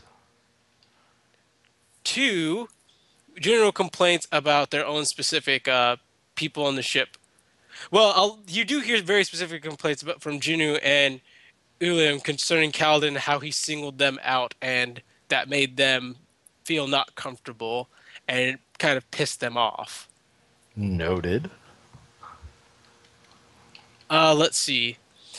Jinu also particularly mentions that he was, well, no, that's wrong. My mistake. Ulim particularly mentions how he got cock-blocked by Kaladin the other day, and he's still pissed about that. I will report these things to the captain. Alrighty. Right now? Yeah, just over Comring. Okay. Right. Well, first I'll ask you if you have a minute. Yeah. What's up? Just some things to report about the crew. Some of them seem fairly unhappy with Kaladin. They don't seem to think that he respects them much. Well, there's not much respectable about them in the first place, is there? Well, I don't know. There's always, oh god, what's his name? Norbert. He's not one of the ones complaining, of course. Right.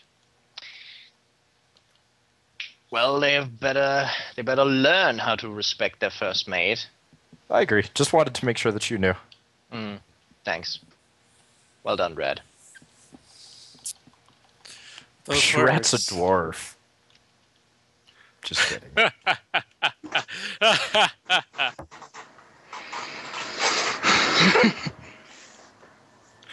Alrighty, so Jack and Donna arrive. Okay, we'll take care of that after Jack and Donna then. Alright, so Jack and Donna arrive on board the ship. Jack, of course, riding atop Rex's back. And the second the crew sees that Rex is present, they just kind of all just go, "Oh, it's going to be one of those days." I see that look on your face. It's like, oh, it's going to be one of those days. But, but while I am going to be tough on you, this is to let you know you must always be prepared for anything. I mean, hey, what you know, something weird might come out. We've seen some weird shit. And Like a dragon? who said? Says that was Genu. Yes, like a dragon.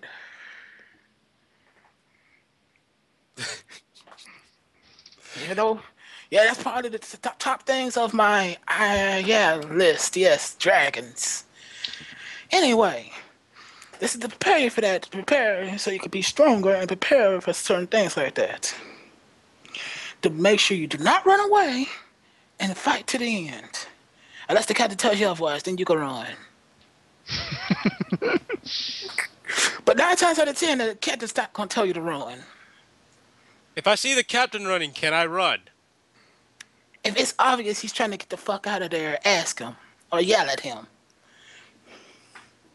If not, and it's the heat of battle, go ahead.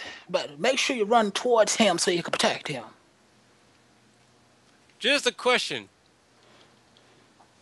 I might have an answer.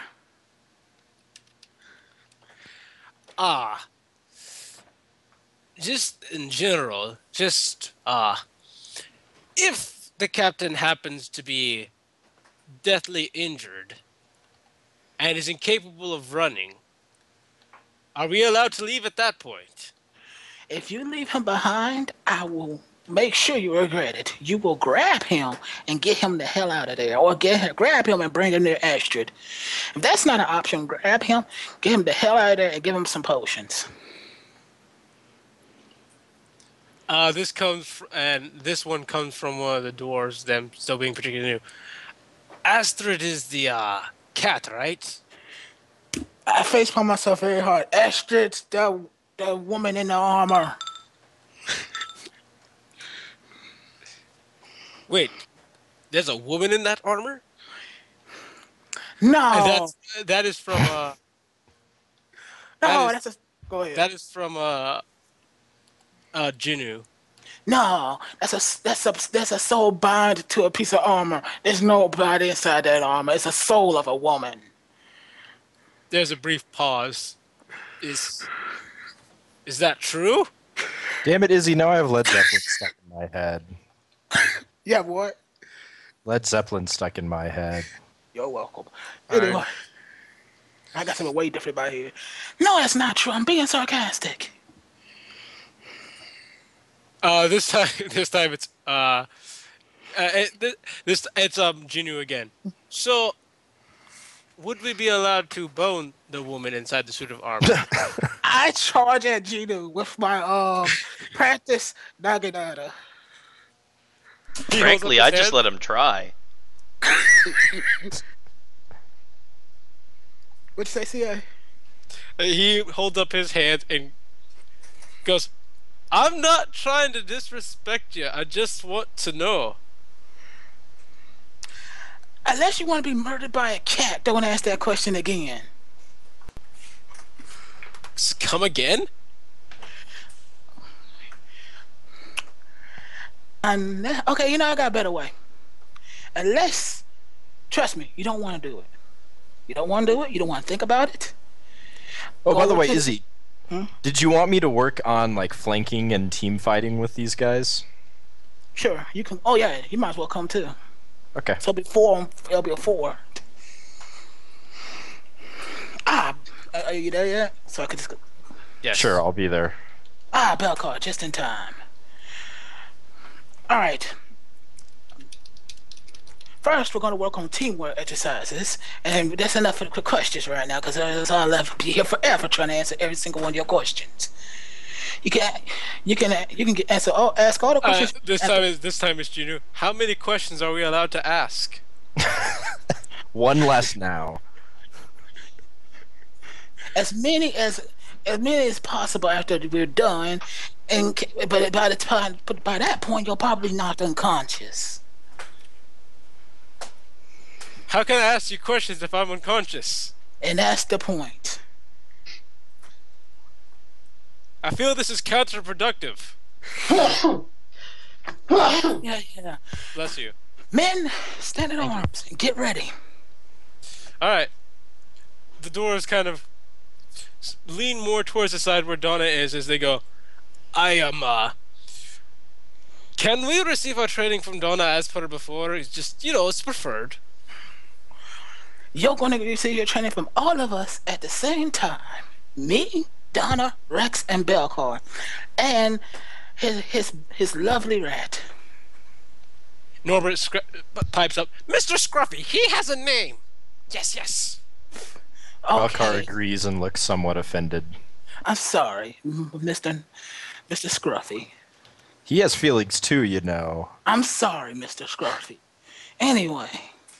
Rat's a dwarf. Why do people keep calling us Rat? Racists. They're all racists. I had to look up, wow, God, I have to deal with this every day. Anyway.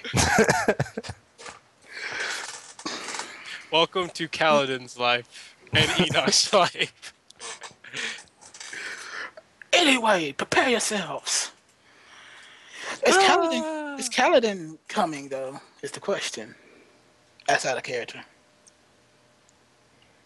By this point, he's invisible, but he's watching. Okay. And I make sure to go ahead and start the training and make sure it's very rough. Especially on the two stooges. Okay. You realize there are two pairs of two stooges. There is, Inu. Alright, Ulim and Jinu, and then there's Rat and Rakar. Unu and Jinu will get the roughest. Okay. They are halflings, by the way. Oh, perfect. Those poor bastards. I know.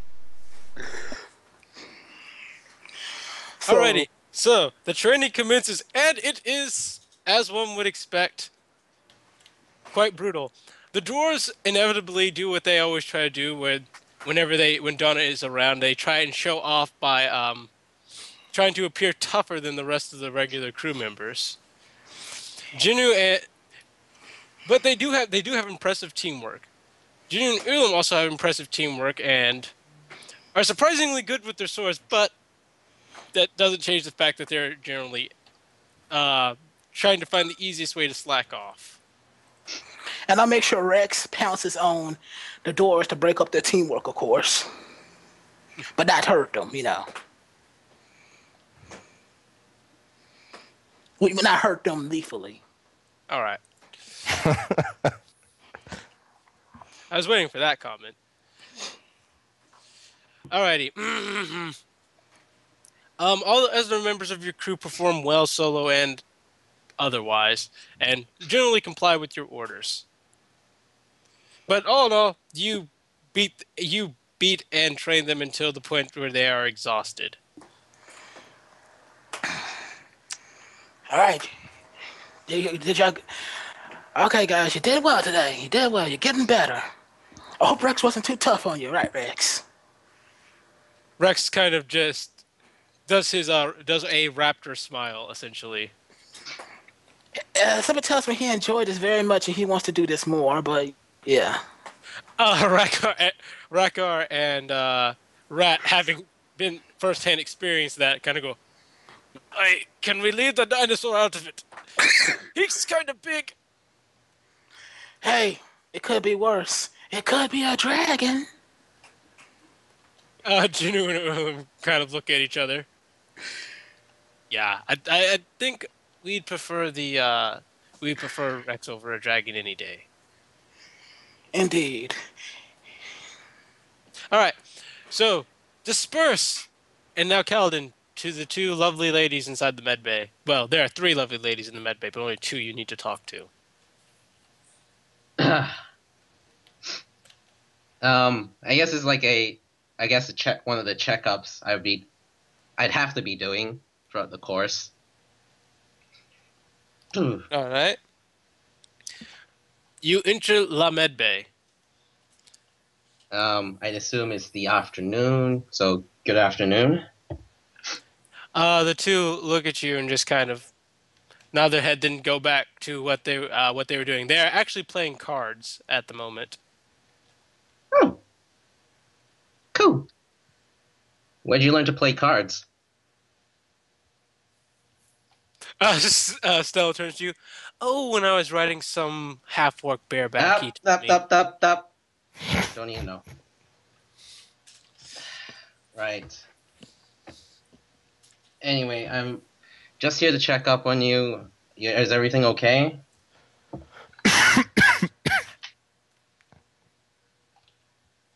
Everything's fine. Just thinking over a few things that the captain said to us earlier. And that would be. You'll find out. Maddie? She just appears to be quietly sitting there. She goes, I'm just thinking what the captain told me as well. No one wants to share what the captain said to me? It seems to have some importance, I guess. It's simply what we're going to do when we arrive at Jirvana is all. Ah, okay. Fair enough. Any plans then? Because if you're planning to get off the ship, we need to prepare you then. Like maybe give you a few supplies for the road so you could help yourself settle in there. Stella kind of goes, well, I intend to stay. Ah, But okay. Maddie kind of goes, Fair enough. I'm contemplating just going. It seems like the only thing for me here would just to be do manual labor, and I've had enough of doing manual labor and other things. I want to try and live a more normal life. Yeah, it's probably for the best. Anyway, Stella sounds boring to me. Oh, nothing. Mog is in the background. She said it sounds boring to her. Well, it's entirely Maddie's choice to choose the life she wants to live. Of course it is, even if that choice is boring. Boring can also be peaceful. But still boring. There's whatever. I'm not even bother. Anyway, hope you ladies enjoy your game of cards then for now. Oh,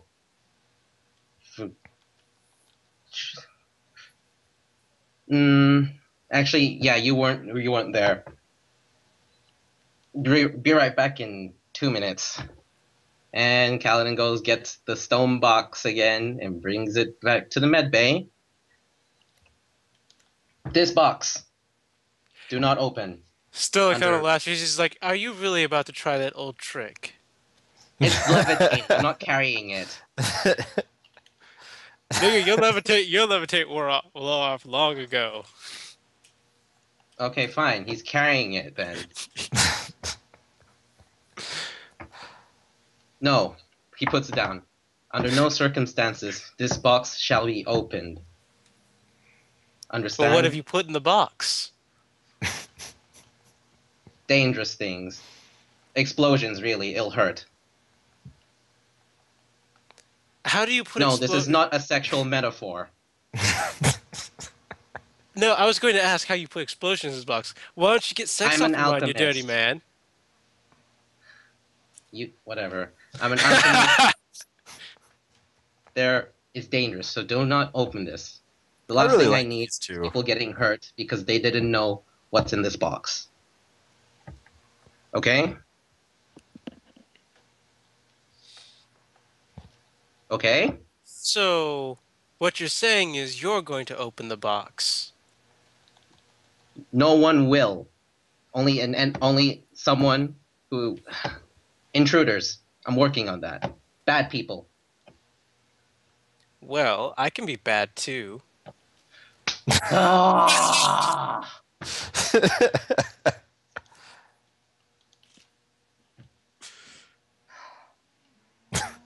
D&D, Okay. the spaghettiing. I'm not even spaghettiing. He's just like he's exasperated right now. Of the kill death ratio, the KD. The cat isn't dick. Yeah, I know. Anyway. Maddie, do you understand? She nods her head yes. Thank you. No, but seriously, this is lethal. All right. I'm being serious here. By the way, Bel, this is to Josh. Are you typing in an actual language, or are you doing those symbols on purpose? Yeah, that's on purpose. Okay, I just Have had you to make not sure. seen that? No, I have not. More Twitch chat is needed. Raise your dongers. Raise your dongers. Yeah, Anyway, it's a Heimerdinger joke. Ah, I see. Anyway, anyway, that will be all because now I have to send my brother, and Kaladin will dismiss himself.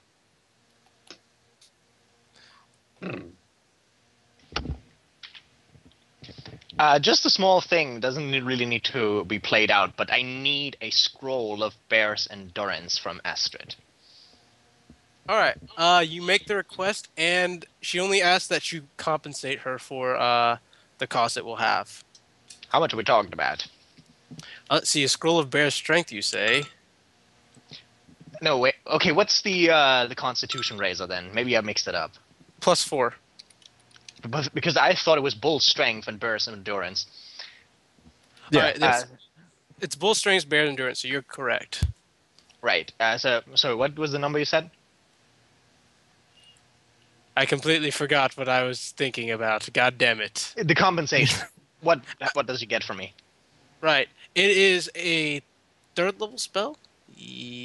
Should be. I think it's a 2nd level.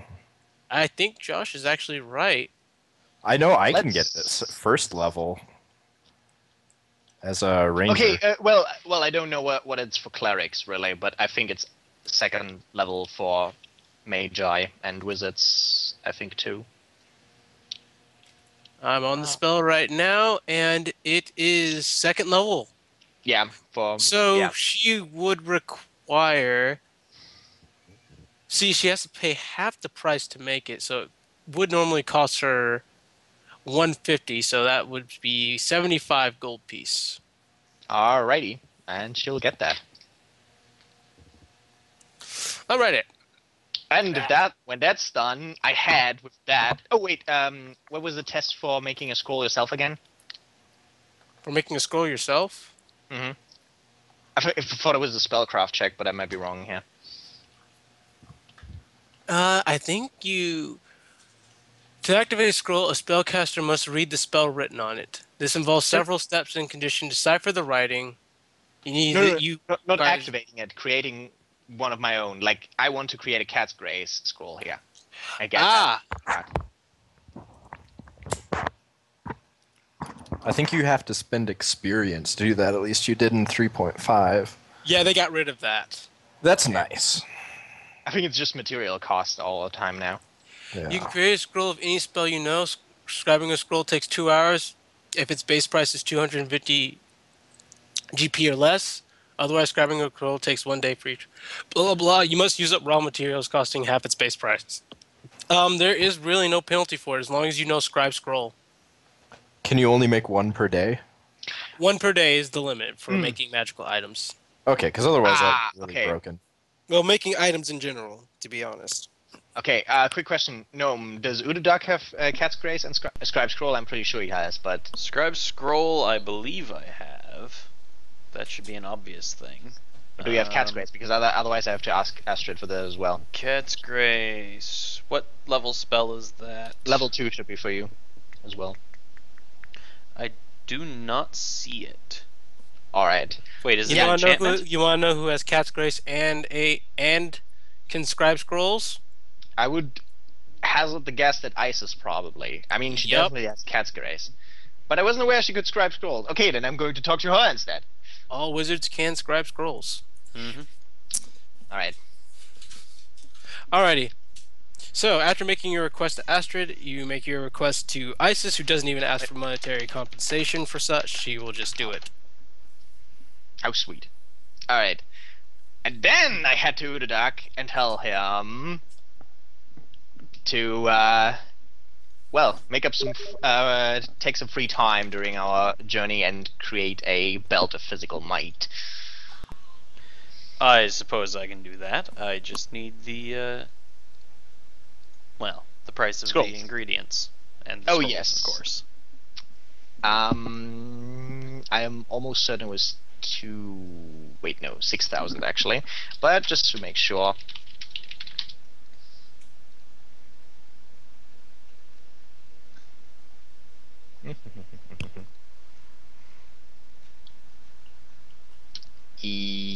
No, 5,000 actually if you create it. Even a little cheaper. But yeah, I hand that over to him in platinum coins.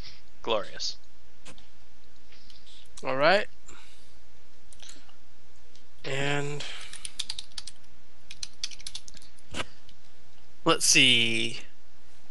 I'm just checking the Right. price. Double check. Okay, yeah, that's right. Mm-hmm.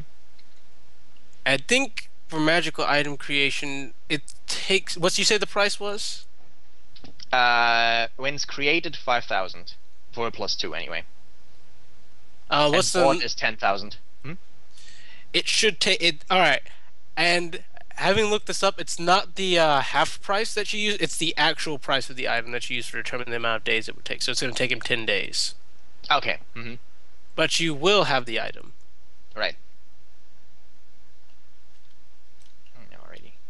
All right, and you need to roll me a spellcraft check because this is how you create magic items, and it's equal to DC 5 plus the caster level of the item. This is a belt of physical might, correct? Yes. But the roll is for Voodoo Dog, obviously. Yes. Alright, so what am I rolling? You need to roll. Oh my goodness. Well, it's a caster level 12th item, so 17. DC 17 spellcraft. Spellcraft. Well, it succeeds. I still need to see a roll, even though I know you. Even if you get a 1, you will pass. But I have to be certain. I still have to make a roll. Okay. Great success. I have a +17. It passes. I'm making mark here. Huge success. It's hard to. No, damn it! Damn it! No. Oh. All right. So. But we can't think with portals yet. Gnome is missing some spells. Because I didn't get a goddamn spell book. Funnily enough, you can get Dimension Door from me, though. I already have it. Ah. Well, you can think with portals, then. They're one-way portals, but still. Dimension Door won't work around, but thanks to Kaladin's little invention, Dimension Doors won't work in the presence of that box. Right. I'm just saying in general. So keep that in mind. Anyway, the next 2 weeks of travel are pretty calm, pretty normal. Before you guys fly over essentially the first section of Nirvana, that would be, and I need to open up my notes on Nirvana. Herp derp. A very, very short question. Do I get the belt in time to get the bonus HP from the Constitution? Yes. Before we actually make landfall, basically. Also, then I would pass on my original belt of incredible dexterity to Isis. It's +2. Alright, what's +2? Okay. Yes. Noted. I need this to be open. And I also need open. You said belt of incredible dexterity, correct? That is correct. Okay. So she can explode more people. Yeah, she does do a good job of that. Right. People exploding is her business. Alright. And that would go around waist.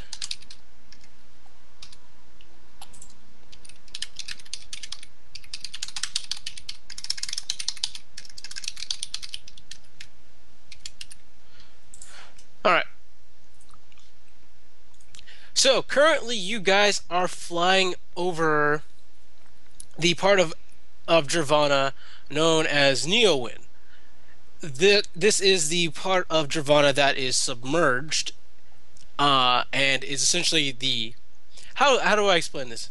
Think of it kind of like Atlantis, except without the Mages. No, they're all right. Think Atlantis except sea elves. But it is a sign that you are getting close to the main island of Dravana. As you are passing overhead, you guys receive a message from them, though, making you aware that you are entering Dravanan territory.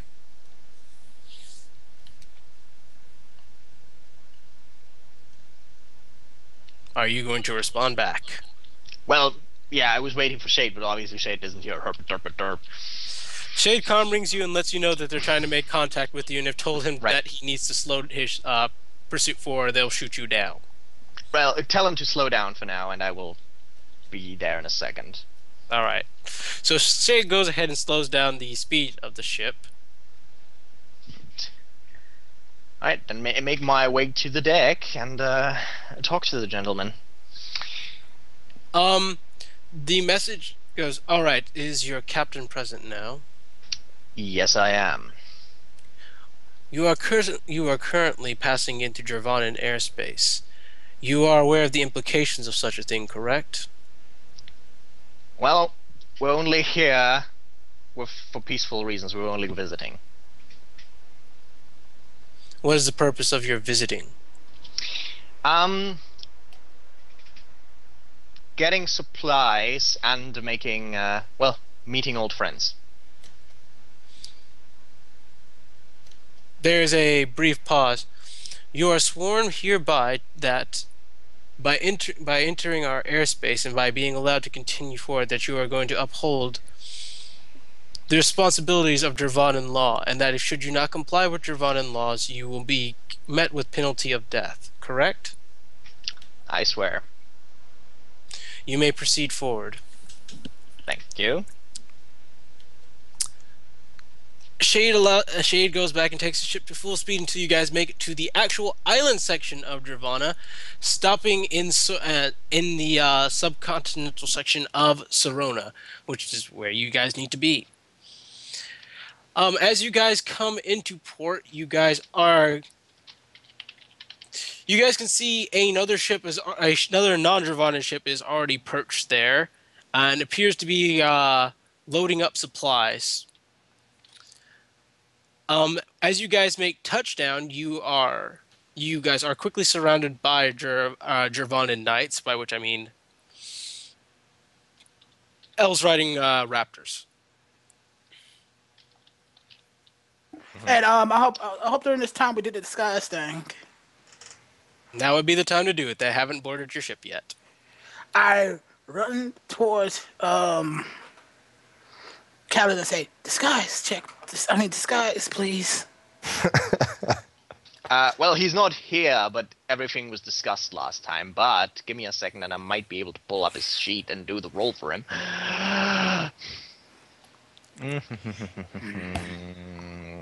Kaladin Themos. There we go.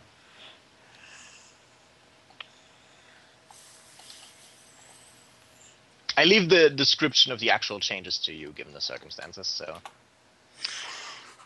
All right, I'm gonna change my hair from black to red, and I'm gonna change the face features of my face to myself look younger, and don't have a scruffy look or anything. It's just like young man looks nothing like Jack, you know.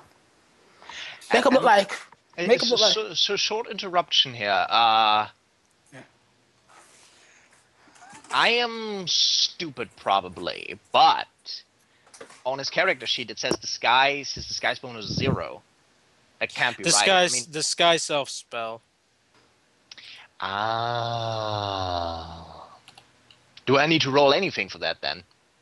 No, not at all. Alright, go ahead then.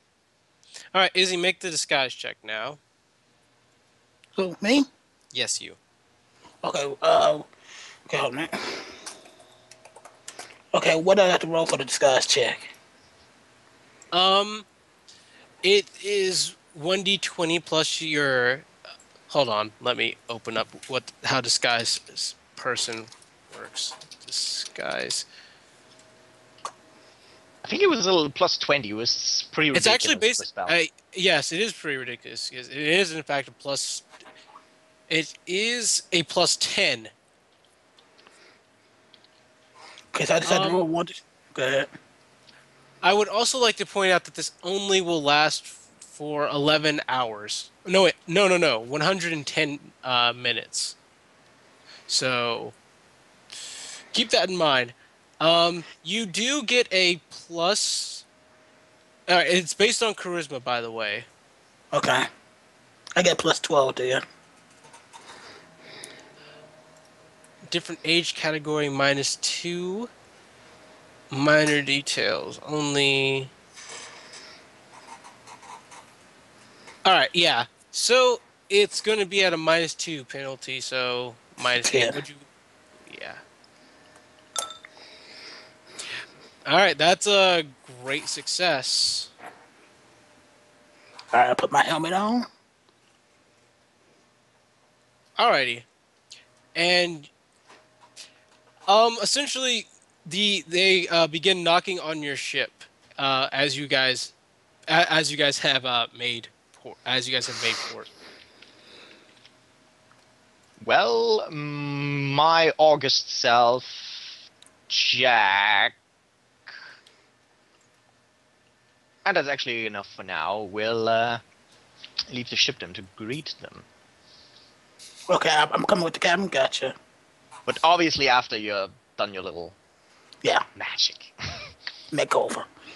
Yes, exactly. Hail! What can I do for you? By the way, you recognize the person at the Say what now? No, go ahead. I was just... Okay. You recognize the person who is apparently their leader and who bears the symbol of the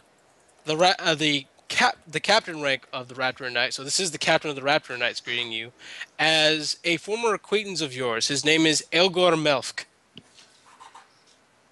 Okay, any quick summary of our past interactions? It's not a one we have talked about before. It was very. Your reactions were very brief, and mostly him talking to Sagathra. Okay. So he probably won't recognize me, and if he does, I'm not gonna. You're wrong. You are wrong. Well, but for now, I'm just gonna just act normally. All right. As he approaches closer, he looks you up and down, and goes, Is there a "You have problem? turn." It's like it appears you have back. What is your business here? Well, as I've stated earlier, just getting some supplies for my crew and meeting some old friends. Nods his head. He's like, and how many of your crew are also going to be leaving off your ship? Well, unless there are problems with that, a relatively large number, I would say about 20 people. We require inspection of all 20 of them. That's acceptable. As you are sitting here, you see from the other ship, you see a skirmish kind of break out as a Raptor Knight seems to have caught someone trying to smuggle something. You see very clearly that he has an egg in his possession. You can't really quite make out what is said, but it doesn't take very long for them to kill the man. Swift justice, I suppose. Elgor turns to you as he goes, "Bring the 20 that you are going to have leaving, you are going to have leaving board from your ship down here, so that I may inspect them." Kaj, I go ahead and round them up, make sure they're as presentable as they can be. alright, Captain. I make sure I go down there get everybody, and I covering Unadark and say, Unadark, can you figure out a way to hide Rex somehow, maybe?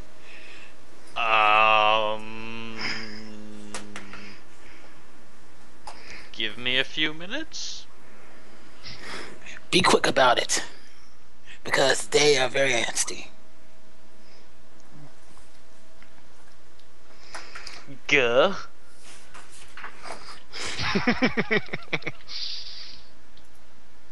Oh, I've got those back. I mean, if all else fails, you could cast some illusion on him, basically. Oh, that's what I'm trying to figure out right now. Are they just standard guards? These are Gervonan knights. They are by no definition what you would call standard. They're gonna fuck your shit up, Do man. I have any idea of what a Gervonan knight knows or would They be? are trained in both. They are trained in both the art of magic and swordplay and mounted combat. Cool. Can I see any of them before I go down and see Rex? You see, there are several of them. And when I say several, I'll give you the exact number. There are 5 of them and the captain. 5 of them and a captain. How many do... I only have one option at this point. I'm going to back Rex into one of the crates if I can and cast greater invisibility on him and close said crate. Rex seems a bit disgruntled and doesn't understand what is going on. I will cast Speak with Animals. Alrighty. I like how this is the first instance of someone ever trying to seriously talk with friends. I'd like to point that out. Alright, so Rex looks at you, he's like, what the fuck, man? What are you doing this for?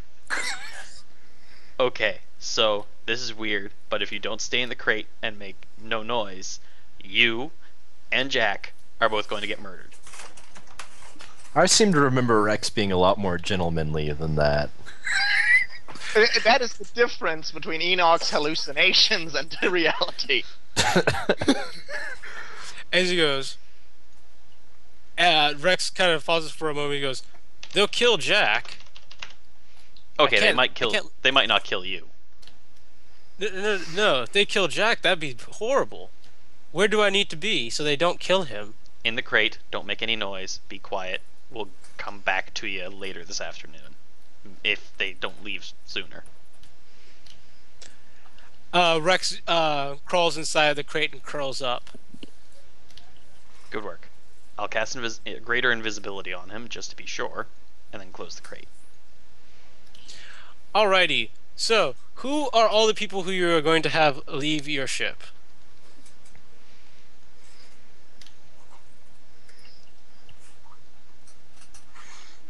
Jack? I'm gonna get everybody. Everybody he told me to get round up everybody. Except wait. Do I know knowledge that about if they like fish, man?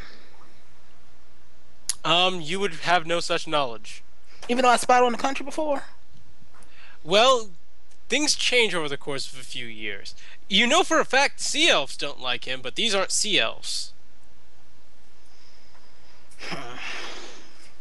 Alright, so just gathering up everyone on board the ship and lining them up. Yep.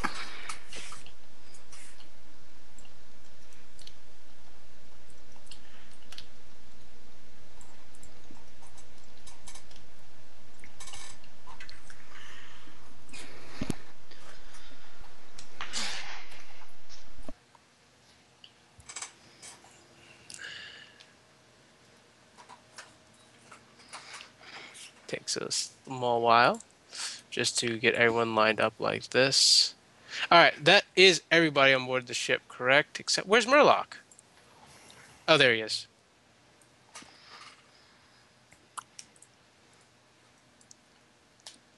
And I was about to forget these ones. Tempted to use invisibility ring. Alrighty, so let me go ahead and oh,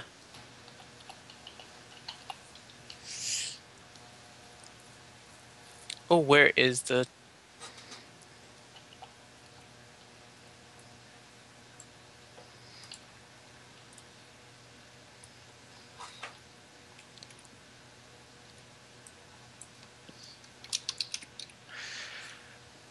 Okay, so only Aelgor himself comes on board for the inspection, as You lead him up to top deck. He looks at the members of your crew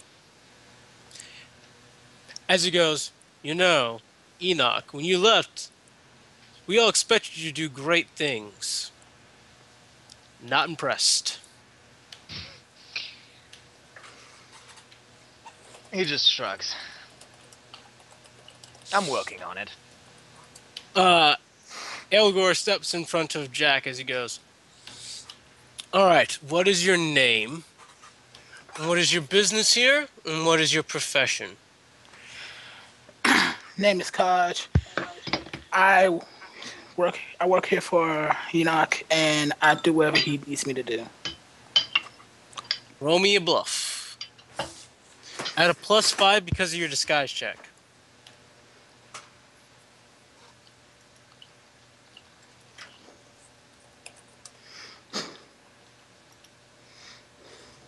Okay. So my bluff is 7 plus 5 is 12.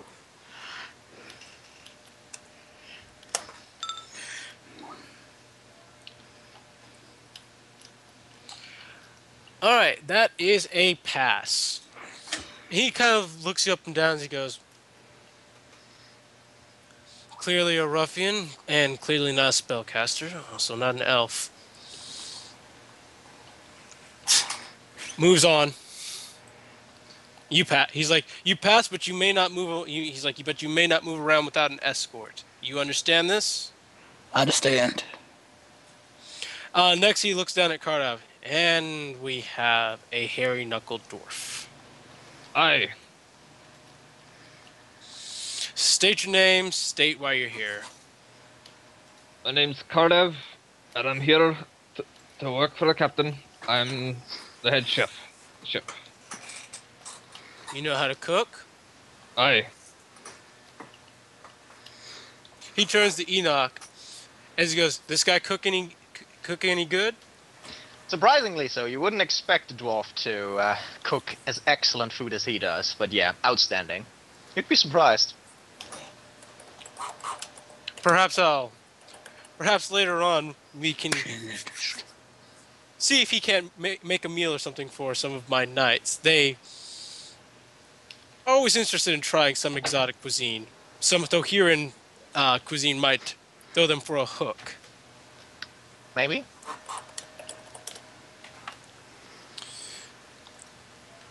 He walks up to Maddie as he goes, he's like, "You have the look of someone who has been beaten." And essentially he goes on and says a long list of horrible things to her. As he goes, "And what is your name, lady?" Midnight. Oh, and a wonderful name to go along with it. "Why are you here?" She kind of silent for a moment. She's like, "Well, I was thinking about living here." He's like, "Oh, a resident! Oh, don't even step away from the ruffians." He's like, "Hey, I'm reaching into his satchel he has nearby and hands her some paperwork." He's like, "Go downstairs and go and talk to the boys down there. Show them that you have this paperwork and they'll get you started on your new life." As she kind of scampers along and away. Something tells Well, me it's that was not easy. that easy. No, it is not.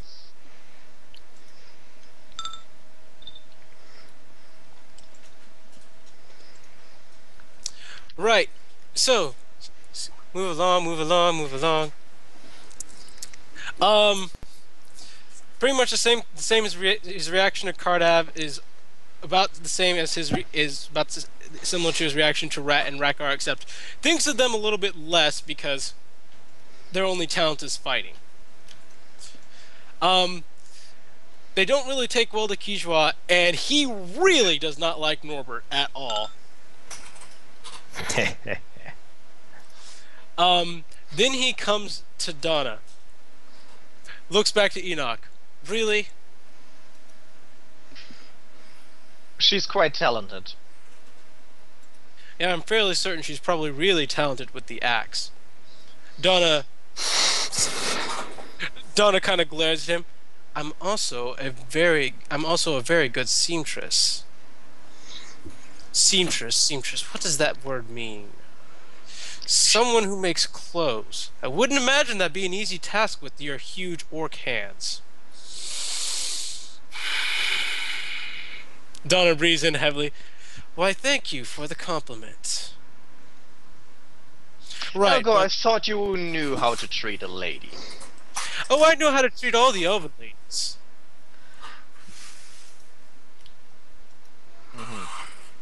But this is Anyway. business. At any Go on. rate, you can't go. You will require proper escort if you're going to go into the city. I'm fairly certain I can trust that Enoch could supervise you properly. But if you feel that Enoch is not sufficient, I can always assign 2 Raptor Knights to escort you around town. Donna rolls her eyes. No, I'd be more than fine with Enoch escorting me around town. Good. He simply just looks at Belcar. Ugh. Another rat. Elkar smiles. Oh, got it. Ugh, it can smile. Continues smiling. He simply goes, all right, here's the deal. I'm not going to touch you. I don't even want to be near you. But, same deal as the orc girl. Just don't go around town unescorted. Oh, he's not gonna ask me what I do? He has no interest. He does not like rats. And you smell. No, you smell. But moving along, by the way, Lyra is currently hiding behind Kaladin. All right, what about you with the iron mask? Should I take it off? No, there's really not a need to take off the mask. We don't really care if you're a criminal so long as you're not going to start trouble here. Right. So what do you need? Name and job? Name and job, yes. Kaladin Thamos, first mate to Enoch. Mm-hmm. Also a alchemist. Ah, an alchemist. What exactly are your special talents in alchemy? What do you specialize in? Explosives, chemical They could- mixtures. Well, you could say reconstruction. Interesting. Are you perhaps thinking about retiring from your life aboard this crew and joining the academy? It has probably crossed my mind. Let me know if you're interested in this position. I'll get some paperwork started, send a messenger into the academy, have them send out someone to test your academia. Very well. Okay. Walks over to Shade. The question you ask Shade are brief and concise, and Shade replies in typical Shade fashion. As he moves along to Uradak, who looks down at Uradak and goes, "A gnome. I haven't seen one of you guys in over 8 years. Well, at least coming into port, that is." Strange. I'd expect more to show up. Genocide. What is your name? And I assume that you are probably, from the way you're dressed, that you're some form of spellcaster. I am Uradak Light Touch, and I am the ship's local wizard and engineer. Ooh, very promising. What's your specialization? Illusions. We are always in desperate need of good illusion mages in the world. It is a privilege to meet you. What's your favorite illusion spell? It really depends on the day, but I quite like, well, Mirage Arcana is quite fun at times. He raises it, he's like, you've already mastered up to Mirage Arcana? And more! But yes. Yes, I have. Just ask our It was- little friend over there. It was a fun day. I'm sure it was a fun day for you. Our colleges are always looking for astute and aspiring mages such as yourself who display such great talent. If you were to apply, we would not only compensate you physically, but financially you would be set for quite some time. We might even consider hiring you in a position to teach should you prove to be even more proficient than I suspect you are. Tempting. I'll have to see though. Right. We do. I just keep in mind. I have great. Keep in touch with me. I will do so. He walks over to Stella. It's pretty much the same way he treated Maddie, to be honest. Except Stella just kind of takes less lip and backsasses him more. Stella's an independent black woman. Yay, let's go with that. Yeah. Essentially same thing with Fresher, except he treats her a bit better than Stella, mostly because he can tell she's not a whore.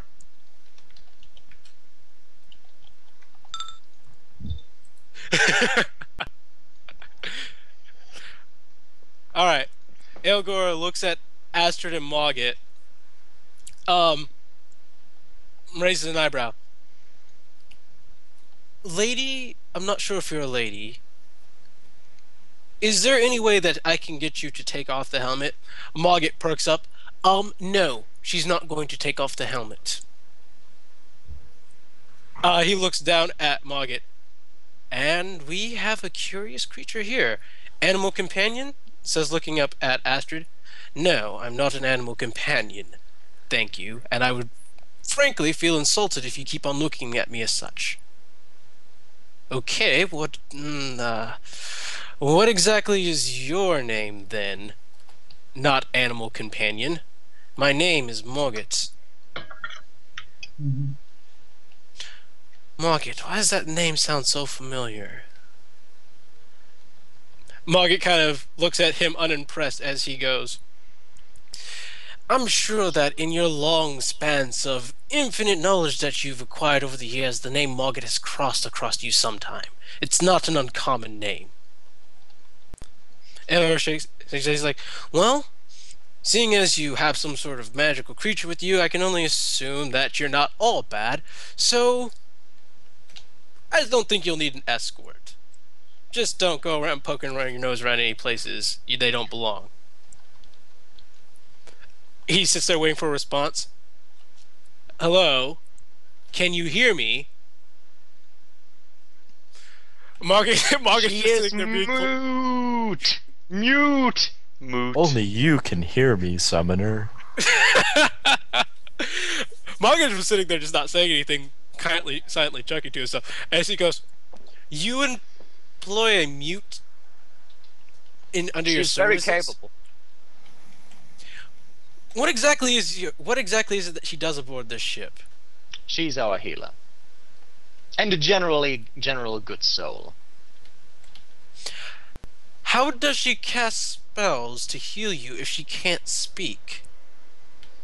Silent. That's not for me to answer. Margaret looks up to him as he goes, very carefully.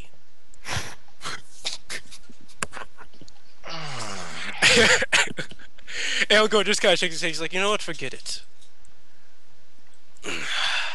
She's just that good.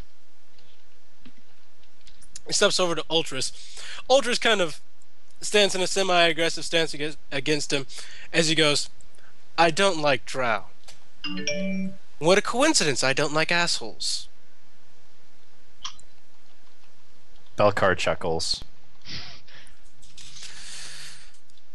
Elgor kind of goes, you know, really I shouldn't even allow you to step foot into the city. We are not on good terms with the drow by any means. And if I so much as gave a word that there was a drow in our city, it would probably be suspected that you're a spy of some kind coming to steal information. Ultras kind of shrugs her shoulders. She's like, but I'm not. Aegor looks at Enoch. Is she one of the ones that you're letting walk around our city? If it would be too troublesome for you, we can make arrangements. But in any case, she would have an escort. He kind of I take full Uh, responsibility for her actions. In any case. he kind of clicks his tongue and goes, "Yeah, whatever. As long as she doesn't cause any trouble herself, knowing that she's a drow, she obviously knows some manner of spell. She knows some manner of spell. So I asked that specifically in her case that she refrain from casting any of her dirty drow spells. Well, Ultras? I will comply." There you go. Umber pops his head. Umber pops his head up from her shadow, and kind of glares at Aelgor. Darkness. Yep. As he looks at it, he's like, "Ugh. Guess I should have expected that with the drow, carrying something even dirtier around with her." Dirty demons. Alrighty. Aelgor treats Ulam and Jinu with kind of not really moderate respect, mind you. Kind of the same way he treated the dwarves, to be honest.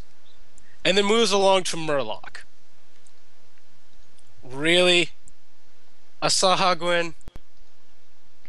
I'm surprised the Sea Elves didn't just outright kill you. Murloc killed many Sea Elves in his day. Murloc think they not that good fighters.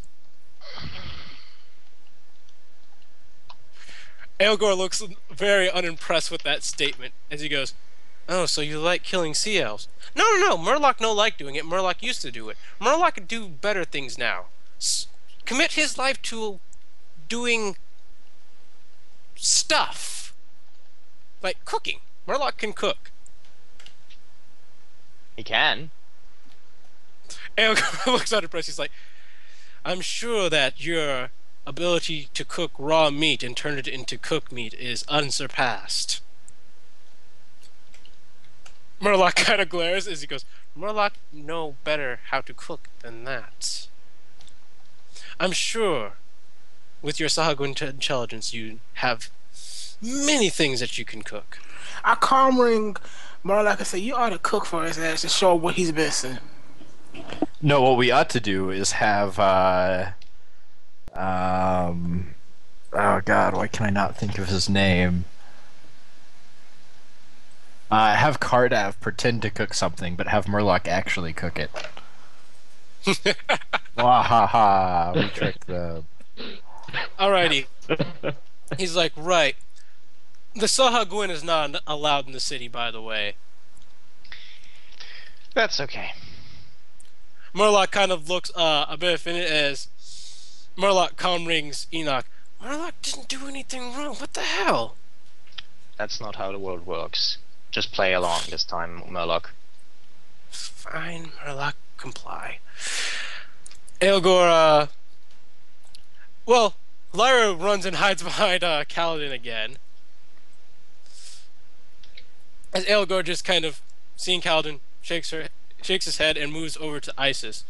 He's like, "Half-elf, not unlike Enoch. You carry tradition elven weaponry on you, though. That's very interesting." Isis kind of nods her head. She's like, "My father was a raptor knight, and my mother used to be a scholar here in Dravana before they met their demise." "Ah, so kindling an old flame and passing on tradition.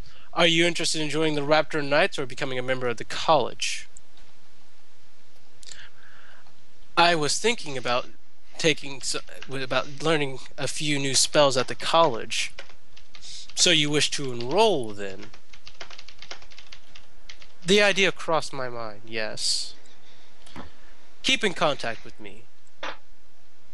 "Oh, what's your school of expertise?" "I specialize in transmutation." Plenty of transmutation wizards here." "Oh well, never hurts to have another one." He walks around as Lyra tries to hide behind Kaladin again as he goes, "Alright, can you stop with that?" I don't know. Okay, Kaladin kind of whispers like, Lyra, it's okay. Lyra steps forward as Aelagor kind of reels back a bit and looks at Enoch. What the hell is a high elf doing on your ship? Many things. For one thing, she's our musical entertainment. And A another- high elf is your musical entertainment? Well, I told you that I would make something out of myself, but you wouldn't believe in me. But there How you in go. the world did you get a high elf on board your ship? Lyra's just sitting there silently, kind of afraid. Well, I can't give away my trade secrets now, can I? He looks at Lyra. He's like, "What in the world are you doing on board a ship full of ruffians? Your kind, like mine, we belong in high council seats. What are you doing here?" Lyra kind of looks at Kaladin and Enoch. I just look at her. Well, she's with us. Is there something wrong? She just wanted to go out. A high I see no problem. elf should not be on board a ship like this. She needs to be in the count. She needs to be a member of the council here. High elves Well, are that rare. is her decision to make. She doesn't need to. Aelagor kind of breathes heavily as he goes, You're right. I'm sorry. Let me introduce... He slightly bows to her as he goes, "Let me introduce myself. I am Aelagor." Lyra kind of looks left and right. Lyra's name is Lyra. Aelagor looks at her kind of strangely as he's like, "What is the matter, good lady? Lyra is not used to being treated like this." Aelagor kind of smiles as he's like, "I imagine being surrounded by ruffians and rapscallions all day, you wouldn't be treated the way a proper high elf should be treated. But rest assured that during your time here in the city, we will treat you with the utmost comfort and care, and make sure you receive nothing but the most quality service." This is when Lyra she kind of- becomes Mantis Lady.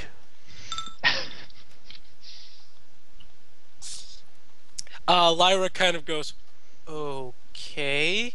Lyra gets to stay with Kaladin and the rest of them. Aelagor kind of raises an eyebrow and goes, "You would choose to stay with these ruffians and instead of in the presence of other high elves such as yourself?" Don't you know it is impolite to question a lady so much? Aelagor kind of pauses for a moment. He's like, "You're right. I do need to inform the high elf leader of this province that we have another high elf here. It's really quite the rarity. I wasn't expecting, especially aboard a ship like this. If you'll excuse me, Enoch, you can pertain to any business that you need to. I have a bit more pressing matters I have to attend to," he says as he hurries himself off the ship. Right.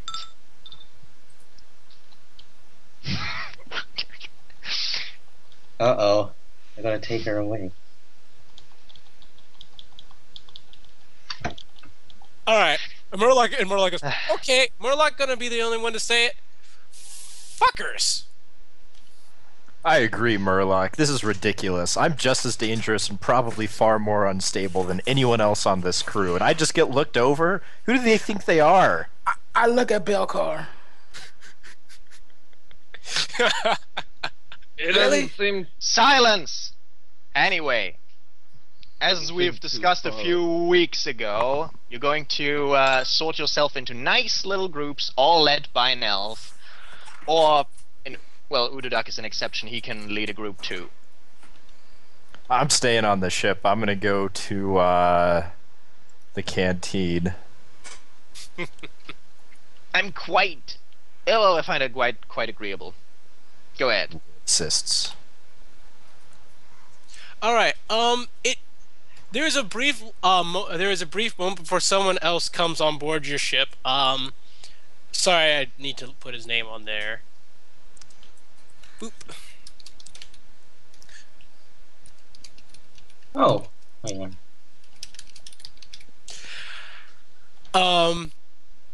He walks on board your ship as he goes, I apologize for the inconvenience.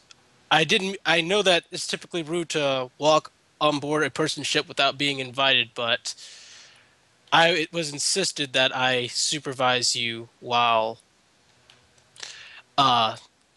while the captain goes and takes care of Yeah. business.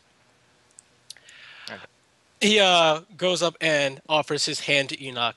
My name is Eel Skarn. You can just call me Skarn for short. I prefer Skarn. I take it and shake it. He's Well, like, we have to fill out some processing and deliver a few messages before we allow you to truly walk off the ship. I apologize for the inconvenience. Um, is there anything I can offer you while you guys wait? Like maybe some Gervonan wine, some food? I don't want you guys to feel uncomfortable and unwelcome. I know that I know that our no, captain it's has a okay. It's okay. But no, we don't need anything. Just do your job and everything will be fine. he nods his head. He's like, "Yeah, I'm just really sorry. I overheard a bit of what he was saying, and you at least know from the way he was talking about it that not all Jorvadans are like him." Is Belkar still there? Yes. Mutters racists. Skarn kind of looks at you. He's like, "Good sir, I have very good hearing, and no, I am not a racist. I, in fact, enjoy the presence of folks such as yourself." Sniffs very loudly. He's not always an agreeable sort. Don't worry about it. It's okay. Um. So yes, while we're waiting, you know what? I'll just go out and make sure that you guys get some food, water, some provisions while you guys are here. By the way, was the elf girl that walked off the ship earlier with you guys a member of your crew, perchance? She was with us. Yes. What happened to her? Just curious is all. I'm wondering if she might have some stories for me. I I like to hear about foreign travelers because we don't typically get too many travelers here, to be honest. Because you're racists. I don't think that she has quite the stories you are listening for. That being said, I still think you should talk to her. Right. The process of being accepted as a member of the community, especially for an outsider elf who hasn't foregone traditional Dravan education, can be intense. Intense how? Well, does she have basic grasp of skills, talents, reading, writing, basic math skills, advanced math skills? Unfortunately, I have to doubt that. It is definitely going to be a rough transaction for her. Well, but that's why you are here.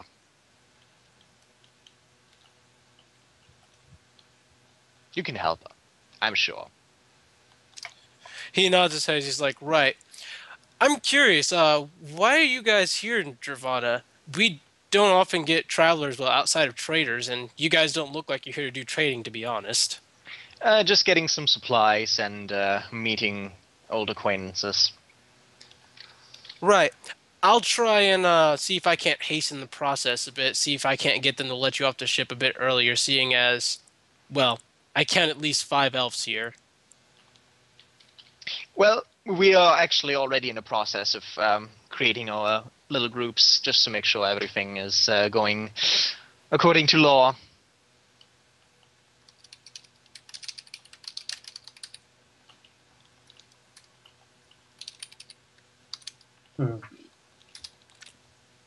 All right. He goes, right. I'll be off then. I don't really think you guys need my supervision. You guys feel free to talk amongst yourselves, though. Also, and he gets a bit closer. and whispers this in your ear. You want to do a better job of hiding that raptor you have in the crate. I just nod. And he scampers off.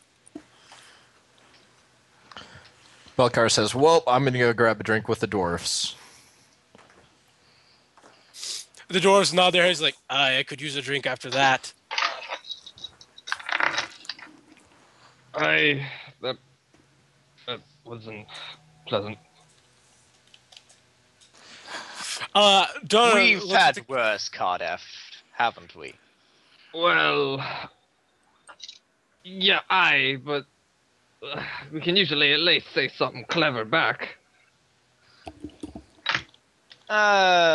Leave that be this time.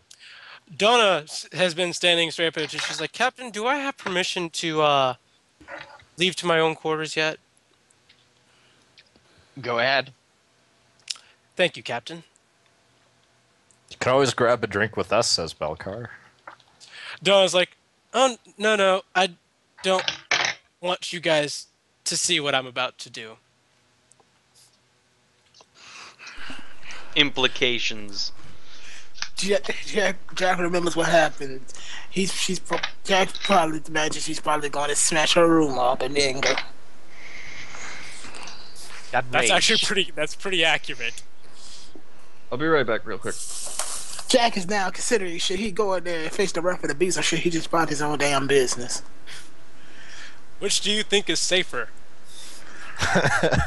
It's not a question about what is safer, it's about what he should do. Obviously. Because Jack obviously doesn't care about danger. Obviously. I mean, I fucking charged the thing with 12 tentacles. Right. I'm like, fuck your tentacles. Alrighty. Ultras, now you have officially said they are dismissed, looks at you and she goes like, Captain, I'm just going to let you know right now that I have no intention of leaving board of the ship. I had thought at first when were on the way here that I might go out and explore a bit, but, in light of the attitude of Al Gore, I'd rather not. Well, his attitude is pretty common, but don't judge all Javanans by him. That being said, I think you just staying on the ship makes things a lot easier, so I'm not opposed. Belkar says she's always welcome to join me and the dwarfs. She kind of looks at you. What exactly is it that you guys are out to do? Find some sort of meat on the ship. Meat. I think we're talking about drinking, right? Correct. I'm in. Boop. Alright, so anyone who's going off to drink right now, separate yourself into a group over here. I am going to ask Carter to make me 2 pots of tea. 2 cups. A pot of tea and 2 cups. Well, hell, I'm asking him to do it because I don't want to go to this kitchen and then he kills me.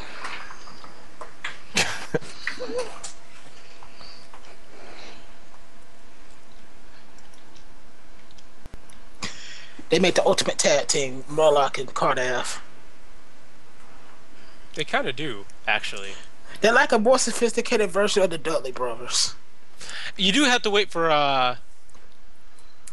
Robot to get back, though. Could we just assume he probably gonna do it? Yeah. Alright.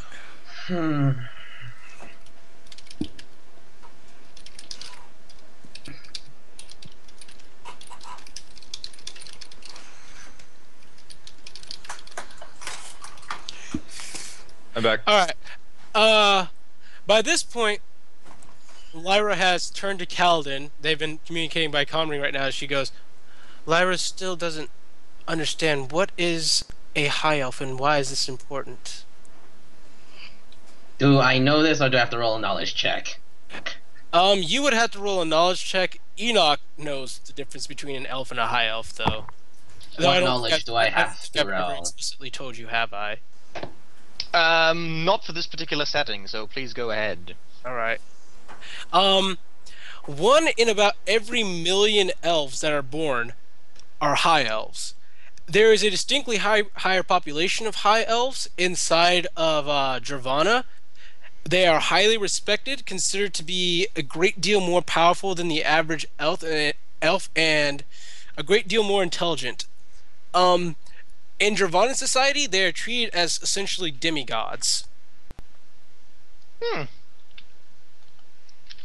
Should be interesting for her. Well, okay. So what do I roll for knowledge so I know this, or do I play dumb? Actually, I think knowledge local would be the only thing that would cover it. So yeah, no, you Local? play. Not Arcana or anything like that. Okay. Nope. This is nothing arcane or anything like that. How about that? Well, I had to impose a -5 penalty because you're not a Dravana local, but that'd be enough of a pass. Where pretty much you get about half of what I said. You know that high elves are a big deal here in Dravana. Okay, so The thing was, you didn't know that she was a high elf. yeah, obviously. Huh. Well, What? high elves But are- how is a high elf even recognized? Hair color. Ah, snazzy. Red, red or red or bright blonde hair is usually a typical sign that you are a high elf. So if Enoch wants to become a high elf, he dyes his hair. The thing is, I'm a dirty half elf. You have to keep that in mind. But they would never know. Well, I don't think I ever went. My description is really pretty human, relatively speaking. I think. Yeah. Also, I find it funny that Jack does point that out. So Kelly has been shagging a demigod. Well, she could have been an avatar of the Mantis God, but then she barred it up. So righto then. okay, How does so- it- how does I it feel ain't to even sh- gonna touch this shit. He's like, I ain't even touching this. So how does it feel to shag a demigod? Well, I- wait. right- There's an idea for an illusion prank right there. don't do Oh, it! good lord. Oh God, please no. Anyway, I guess I'll tell her as they're a big deal here. I don't know why. They're a rare breed, I guess. Lyra kind of looks at you confused as she goes, so in Dravana, Lyra is considered special.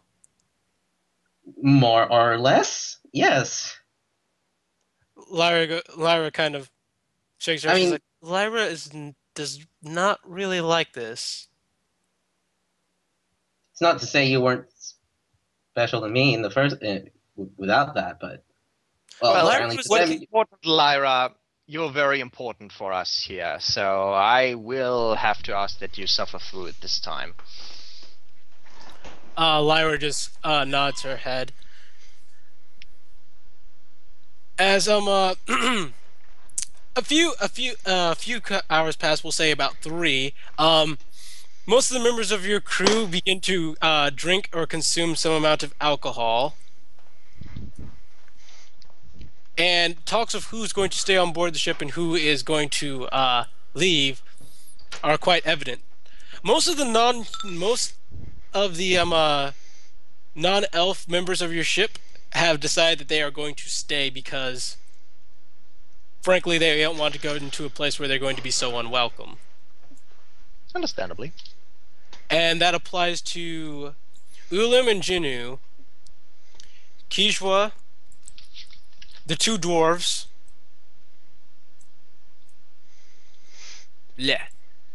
Murloc, mostly because he doesn't get a choice, and Ultras and Umbra are also staying on board the ship. Belkar has also decided that he's going to stay aboard the ship, from what I heard. Yeah. Astrid has decided that she would actually like to get off the ship and explore Nirvana a bit, so she's actually going to come with you. Stella, however, is not going to be going into Nirvana, and neither will Frezra or Elise, to be honest. And Norbert wants to go, but he was told in separation from what Belcar was told that he was not allowed to go, so he has to stay on board. So that's that's like majority of the crew not wanting to get the fuck out. Yep. Donna still hasn't said whether or not she wants to go yet, but she's kind of in her room. By the way, anyone who walks by Donna's room hears some rather large noises, like things are being snapped, broken, and bent. Snap, crackle, pop. Rice Krispies. Damn it, now I want Rice Krispies, you asshole. I do my best. And I'm back. I'm back. Sometime before we go, I want to have Cardiff talk to Murloc real quick. Alright. You can do that right now, actually. Okay. So Cardiff will go look for Murloc. Knock on his door. Okay. You go ahead and knock on the door, and there's a brief moment before you get a reply. Alright, Murloc just wants to know who it is before he says you can come in or not. It's me, Murloc. Cardiff. Cardiff, yes. You can come in. He'll come in. And then Oh, now Murloc. he's posing on top of his tank. Draw me like one of your French ladies.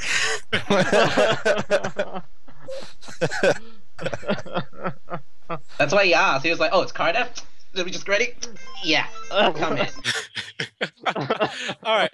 Murloc is in fact sitting on top of the some of the fixtures that protrude out of his tank as he looks at Cardiff and goes, "You want to talk with Murloc, I'm guessing?" Sort of. That guy up there that decided who gets to go and who doesn't was a real asshole, so I want to try and get back at him a little bit. He wanted me to cook for his knights, and I was hoping for your help, but obviously that won't happen. I was wondering if you could come up with some incredible recipe, and I'll put together, and I'll tell him who actually came up with it after they've eaten it.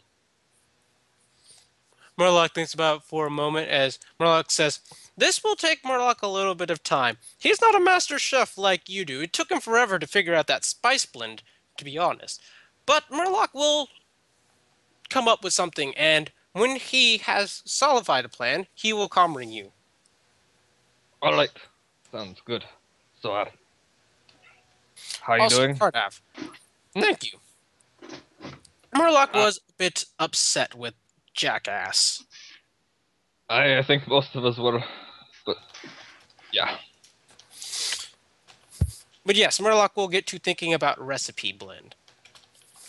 Alright, sounds good. Also, Murloc asks that if you happen to come by Nirvana Cookbook while you are outside, you bring one copy so that we may share and look. Of course. Anything else you want me to pick up while I'm out there? Murloc thinks about it for a moment as he goes, "Nothing comes to Murloc's mind. If you see something interesting, though, please let Murloc know." I'll contact you by the coming. Alrighty. And with that, Carter leaves. See you Alright. later. He waves and shuts the door. So, these are the members of your crew which are currently going to leave off the ship and go exploring. A small note that we don't have to RP. I'm gonna change it from tea to tea and cake. The what? The thing I wrote in the chat.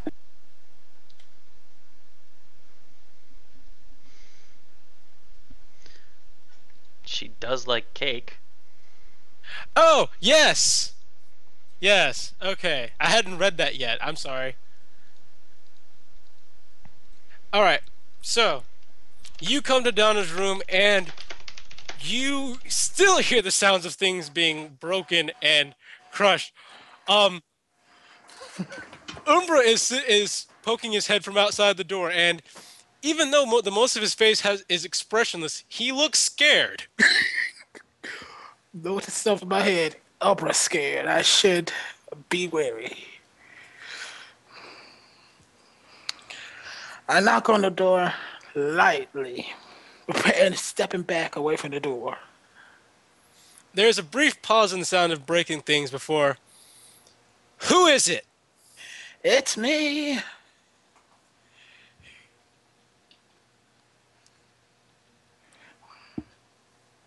What do you want? Can I come in?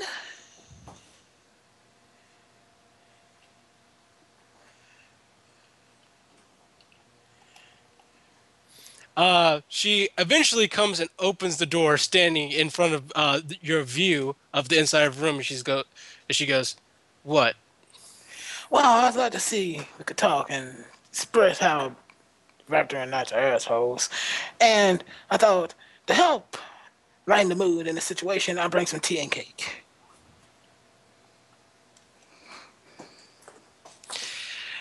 Damn it! You know I can't resist cake.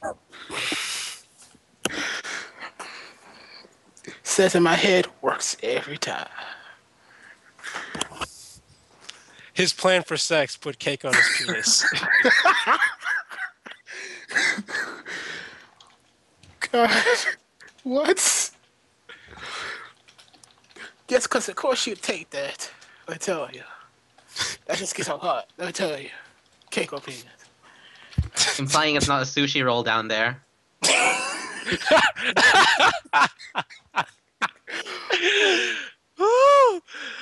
That was good, Zai. That was really good. That was godlike. That was godlike. But I step in and peek to see how the room looks. Before she pushes you a bit back and out from the room, you can tell that she has. You can clearly see that there is a metal pipe which has been twisted around in a circle on the floor. Well, welcome to my room. Cardev appreciates it more if we eat our food in the dining room where he cleans instead of, spilling it on the floor. True. I just want to show off my cat statue, but that's okay.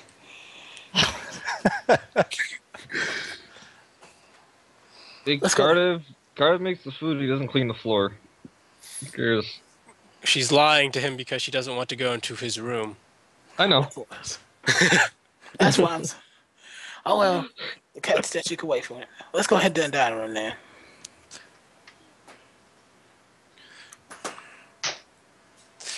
When you hand her the cake and she begins eating it, her disposition immediately changes from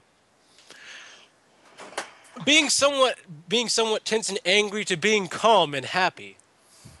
Better? Better. Good. Snickers.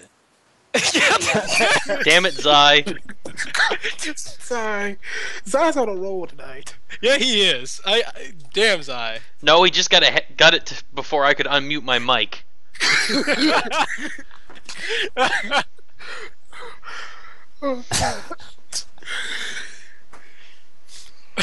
Alrighty.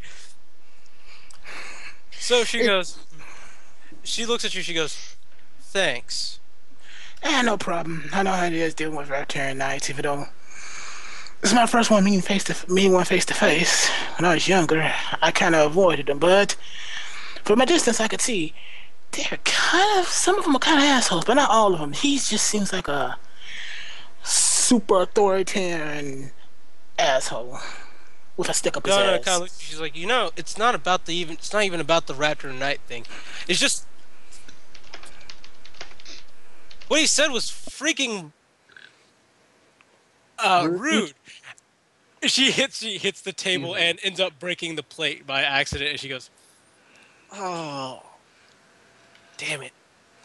Don't worry, I'll just reforge that plate. It'll be okay. Out of character, can I even do that? No, you No. do not have a ceramic station, so. Okay. And you scratch- can't reforge ceramic once it's done anyway. Yeah. When ceramic breaks, it's broken. I say I can. I say actually ignore that. But I can fix that. I can get another plate if need be. I'm just trying not to break things that aren't mine, which is why I went into my room. That's understandable. But don't worry. Sometimes you just need to let it all out. She kind of looks at you, she's like, the only way I could let all this anger out is if I embedded my axe deep in that guy's face. Belcar is interested. Thank God Bill Carter isn't here. Trust me, I can understand the feeling of wanting to put your axe or in his face or in his mouth. But sometimes you gotta take things with a smile, and it's assholes. She takes a deep breath. She's like, this is going to make going out with the captain and making sure he's safe inside the town so much harder to do. I know. Well, maybe I don't know, but I understand. Maybe. Tell me about I'm gonna have a hard time not trying to be nervous without having to think everybody's looking at me. I suppose you do kind of have it a bit. Hold on, phone call.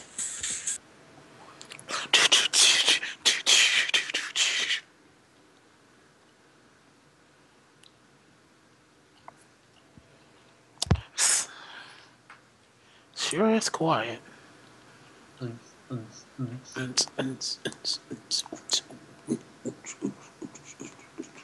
Done. And back. Sorry about that. All right. Go back. Donna kind of, she's like, I suppose in that sense, you kind of do have it a bit tougher than I do when you go into town. Yeah. Yeah, I'd say we both got it tough.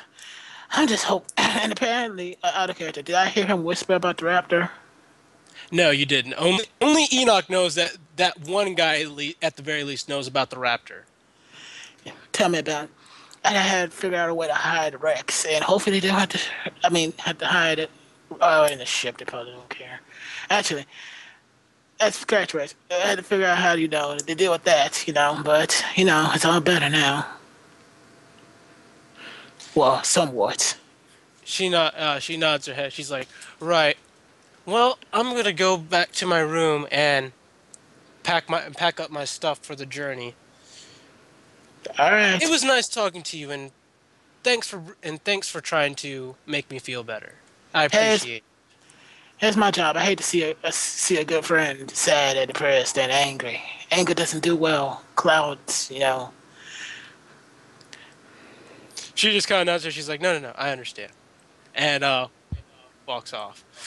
Yes. All right, so all the people who are going to be leaving the ship are on the top deck right now, correct? Yes. Let me check up on my. Yes. I put on my full plate helmet and make sure my face showing no stuff on my face. All right, so at this point, Elgor returns with 2 Raptor and Knights by his side. As he looks out and he goes, what happened to the rest of your crew? Well, we made some changes to our plan. Don't worry about it. All right, I wasted my time filing out paperwork for 20 people. Not necessarily. This is just our approach for now. But thanks for the effort. He looks a bit irritated, as if you had inconvenienced him. Mission achieved. All right. He's like, all right. I need to split you guys up into groups, I'm guessing, or at least appoint someone who is going to be head of your groups. By the way, you said Lyra, wasn't it? Lyra nods her head. Could you come with me, perchance? Lyra looks at Kaladin and then to Enoch. I ignore us. Look. I'll come ring Lyra. Just as long as Kaladin follows me, he's say what we discussed. Lyra nods her head, turns back to Elgor and goes, Lyra will come with you, but only on the condition that Kaladin is allowed to travel with her. Kaladin acts as Lyra's bodyguard and keeps her safe.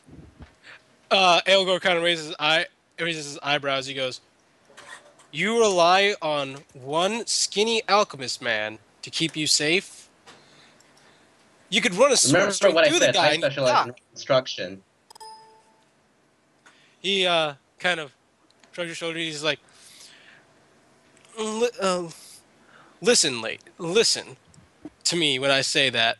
We will have the finest raptor knights that I have available on staff watching over you if you come with us. You don't need Are the..." you implying that a high elf like her doesn't know what she wants?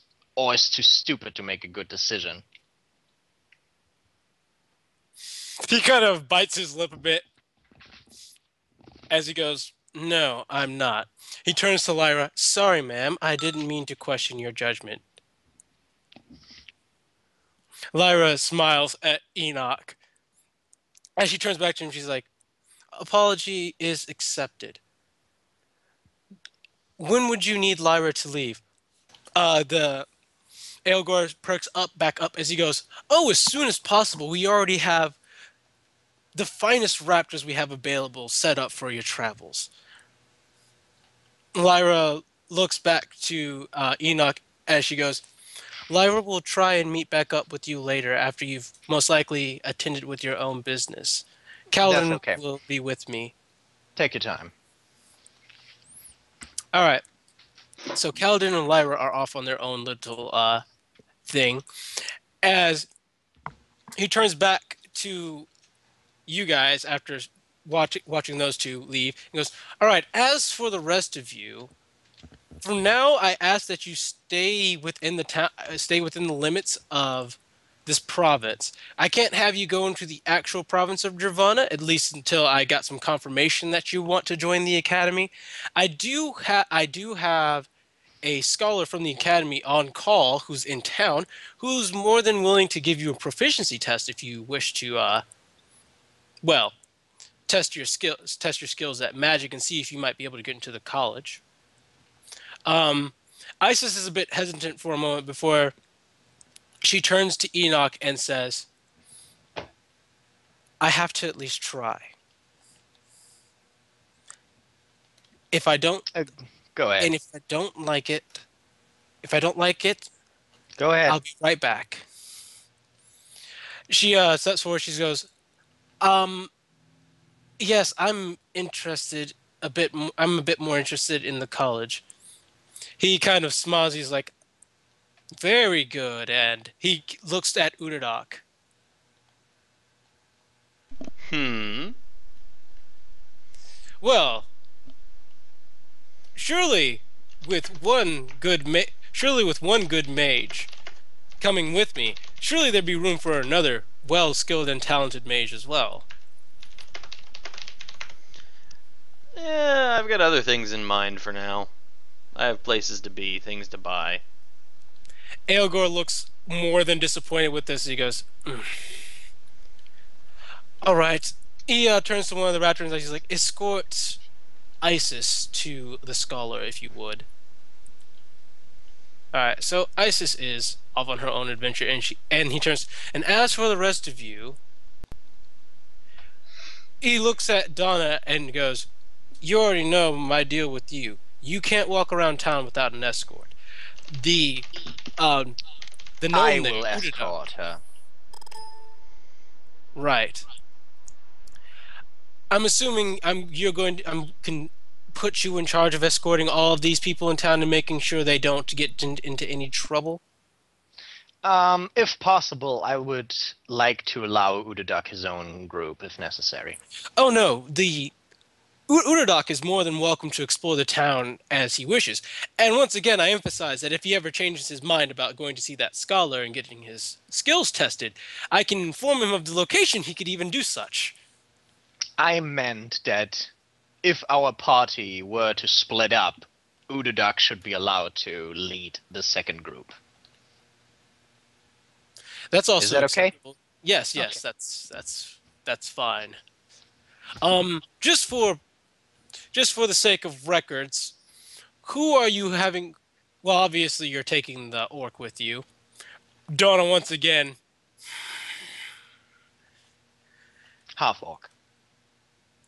He's like, is there a difference? Well, yeah. Right, but you're taking the orc with you, and Half who is orc. who is it that Uradak is going to take with him?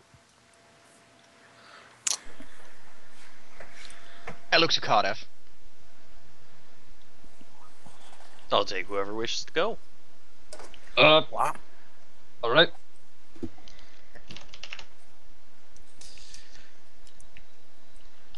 All right. So Jack, I'm assuming is sticking with the captain, Of course. and Aster decided that she's going to go with Kardav and Uradak.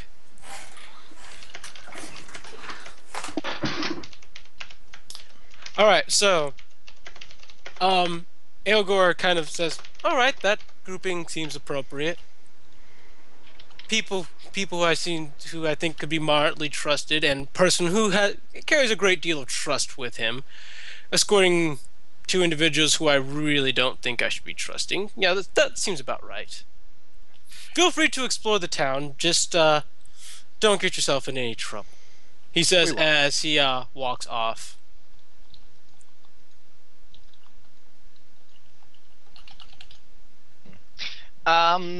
Do I happen to see Scar around? Yes, Scar is actually helping the other ship at the moment move some cargo on board. I would actually walk towards him and offer my hand as in handshake, and basically give him a platinum coin under the hand. He looks at you, smiles a bit. He goes, geez, man, you don't even really have to do that." Don't worry about it. Thanks. Have a nice day. He's like, wait, before you head off, do you need? I know that you say you've been here before, but things have probably changed a bit around here from the last time you've been here. Is there any place you need to know how to get to? Well, since you're asking already anyway, do you happen to know a certain Sagifra Seaheart? He looks at you quite surprised. He's like, yes, I apprentice under him, in fact. Oh, how convenient. Could you tell me where I could meet him? Could you tell me where I could murder him? No, he's actually not on my murder list. Oh. Funnily enough. He's like, if you head out eastward of town, you'll find a small estate. You'll find a small estate out where he's been resting. He prefers not to stay in the town ever since he's retired. Even though, well, Scarn kind of goes, even though we still kind of bother him, he's kind of, well, kind of the reason Aelgor has a bit of a bug up his butt has to deal with the fact that everyone still respects Seahart as the captain more than they see him as the captain, to be honest. How has he been doing in general? Oh, he's been doing fine. He's definitely getting up there in the years, though. He doesn't seem to... Well, you'll find out when you see him. I will. Thank you again. All right, so... And I wave to Jack and Donna to follow me. All right. As you guys are heading on your way there, though, you do get stares from some of the elves and half elves in town, and the Raptor Knights. Some of the Raptor Knights do follow you for a good moment before breaking off when they see Donna or Jack. I apologize for doing this, but this is aimed at Gnome, and I apologize immensely for doing this. I will cover you getting your spell book and such next time. Boo. Because I want to spend this last 30 minutes I have left doing this Enoch part. I am really sorry, and I will make sure to give you an hour or two next session for your spell book shopping. Well, I don't need that much. You will. Oh, goody. Prepare for new MVP. Be prepared. Exactly. All right. So, you guys make your way up to the edges of the town. When you guys reach the edges of the town, the forest is a lot more thick and dense. Once again, semi-tropical. This is a semi-tropical area, so you have palm trees, exotic plants and flowers, birds flying around everywhere, and a pretty thick insect population. When you are at the edge of the town, though, you are approached by a half elf. As he goes, "Sir. Yes. Excuse me. Yes. If you're going to head out into the forest like that, might I suggest that you rent a raptor to ride?" That is an excellent idea, actually. Well, how would I go about doing that? If you'll just follow me, it's not but my shop is in but 10 minutes away. I'm lucky I found you just before you headed out. This would have been more than inconvenient for you to do by foot. I would like to do a sense motive and a perception test just to see if something's fishy. Go ahead, actually. Because this seems a little too convenient at the moment, but we'll see. Anyway, that's the sense motive, which is not bad. And He clearly is being a bit too forceful on this. He really wants to give you these Raptorin. Hold on. My mom's that's- here. I need to let her inside. Alright. I was so focused, obviously, that my perception suffered. If need be, I could check out the raptor since, it seems anything's funny with them.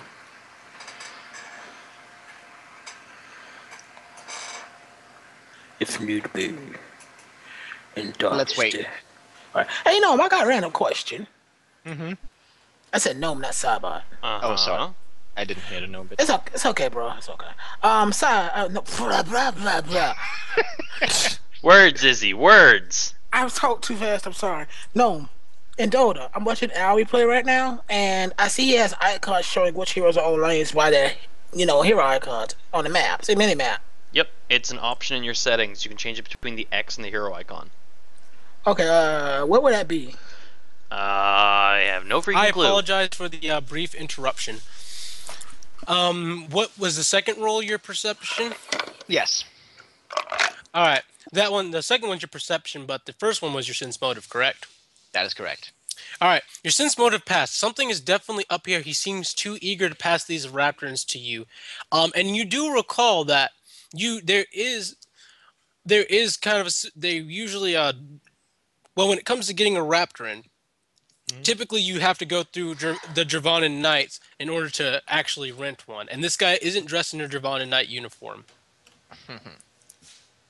A calm ring to my dear bodyguards here that they should stay vigilant, because this might get hairy. But yeah, otherwise following them. Well, You follow. All right, never mind. Go on. Yes, we follow him. But All I right. told them to be vigilant, just in case. All right, Donna complied with a head nod, just so not to set things off. But yes, you guys follow him, and you find a stable of raptors. In fact, as he goes, right. So here's the deal. These raptors are a bit testy. They've been, and you can roll a sense motive on this, by the way. They've been ridden a bit. They've been ridden a bit much, and they're a bit testy. Ooh. I'm rolling that one since I'm supposed to be vigilant.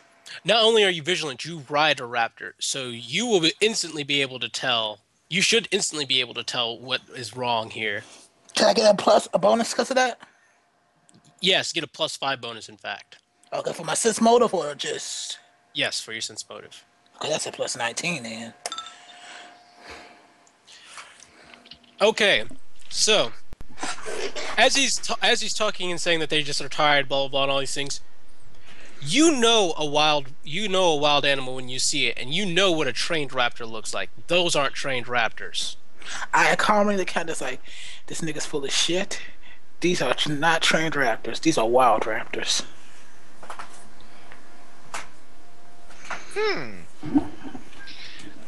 So where did you get these raptors from? He kind of clears those. He's like, well, you know, every once in a while, our Javon Knight, you know, dies, and they're bonded raptors left around, and we, you know, purchase them, and now you definitely get a sense motive, or you can just recall a memory check of what actually is supposed to happen when a well, you can just roll me a knowledge local for your case with a plus 10 bonus about what typically happens after a to a raptor after its rider has died. Raptors typically soul bind themselves to their riders for life. Once their riders die, they almost essentially can lose all will to live. Most don't ever get ridden ever again. The majority die. The majority even die 1 to 2 weeks after their rider dies. Are you working together with anyone, or is this sort of a one-man venture? Oh, it's well, I have a few friends in town. We kind of run it together. There are 6 of us in total. We kind of switch out who does this. Does this on every single shift. We, everybody gets a chance to run it during the week. Yeah. Okay, I'm now going to tell you how this is going to go. You will move your feet as fast as you can away from here, and we will never see each other again. And then I will hand these raptors over to the authorities, and probably get a good reward for that as well. Does that sound agreeable? The kid kind of gulps a bit as he goes, I'm sorry. Please don't report me. They'll kill me. I know. That is why you said now it is time for fast steps very often. I could actually use my hand to shoo, like I'm telling him to shoo away. He kind of nods his head and quickly begins running as fast as he can.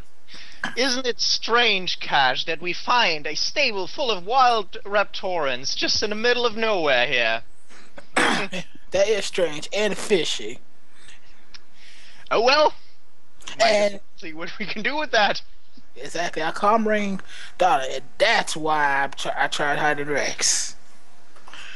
Donna agrees. She's like, Donna looks at the two of you. She goes, honestly, I'm surprised. Jack, you really know your stuff about raptors. Rex has been my partner since I was young. I know everything about raptors, up and down. Anything you want to know about raptors, you can ask me. Donna kind of smiles about that. But at any rate, I'm assuming you guys are now looking for authorities to report to, correct? Yes.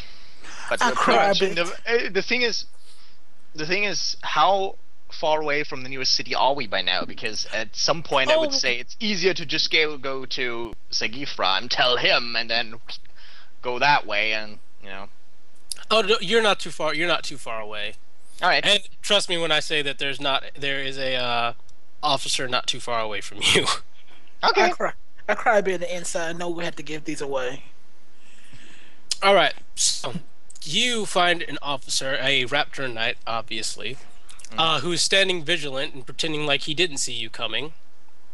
Halt! Criminal scum. He looks at you and he's like, do you need to report something? Quite so. We actually only arrived today, and I was on way to meet an old friend. And while we were crossing this forest here, we found something very strange. It was in a stable, an entire stable filled with wild raptorins. Nobody else there, though. But we thought it might be important to report this. He looks at you and he's like, "Good." He's like, "You did a good thing here.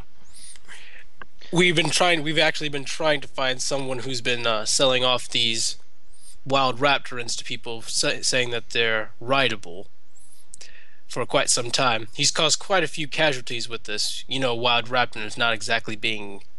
It's not very safe. No, not at all." Yeah. He reaches into his sack and pulls out 50 gold. He goes, "For finding the stable at least. I can't give you the full reward for not bringing in the criminal, but I can at least compensate you this much."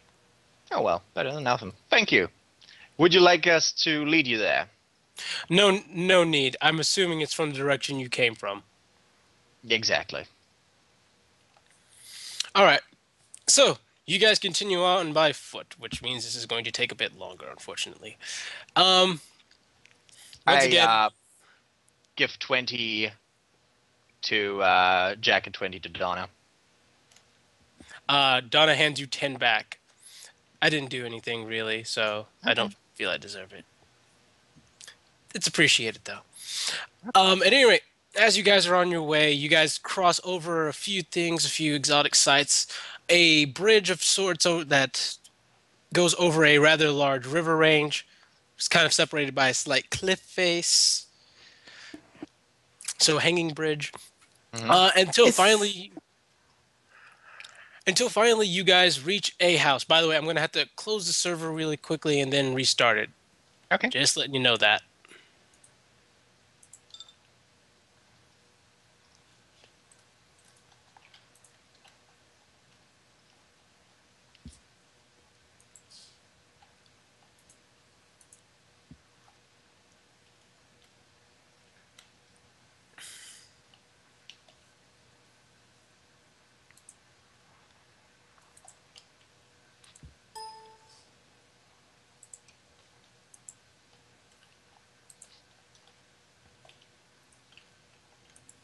Okay, and server's restarted.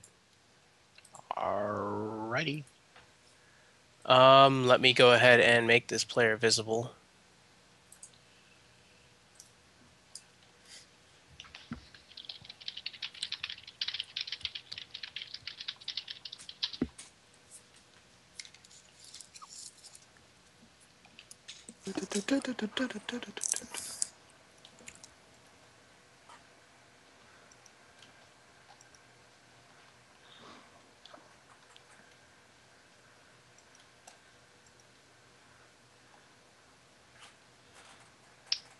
Snazzy.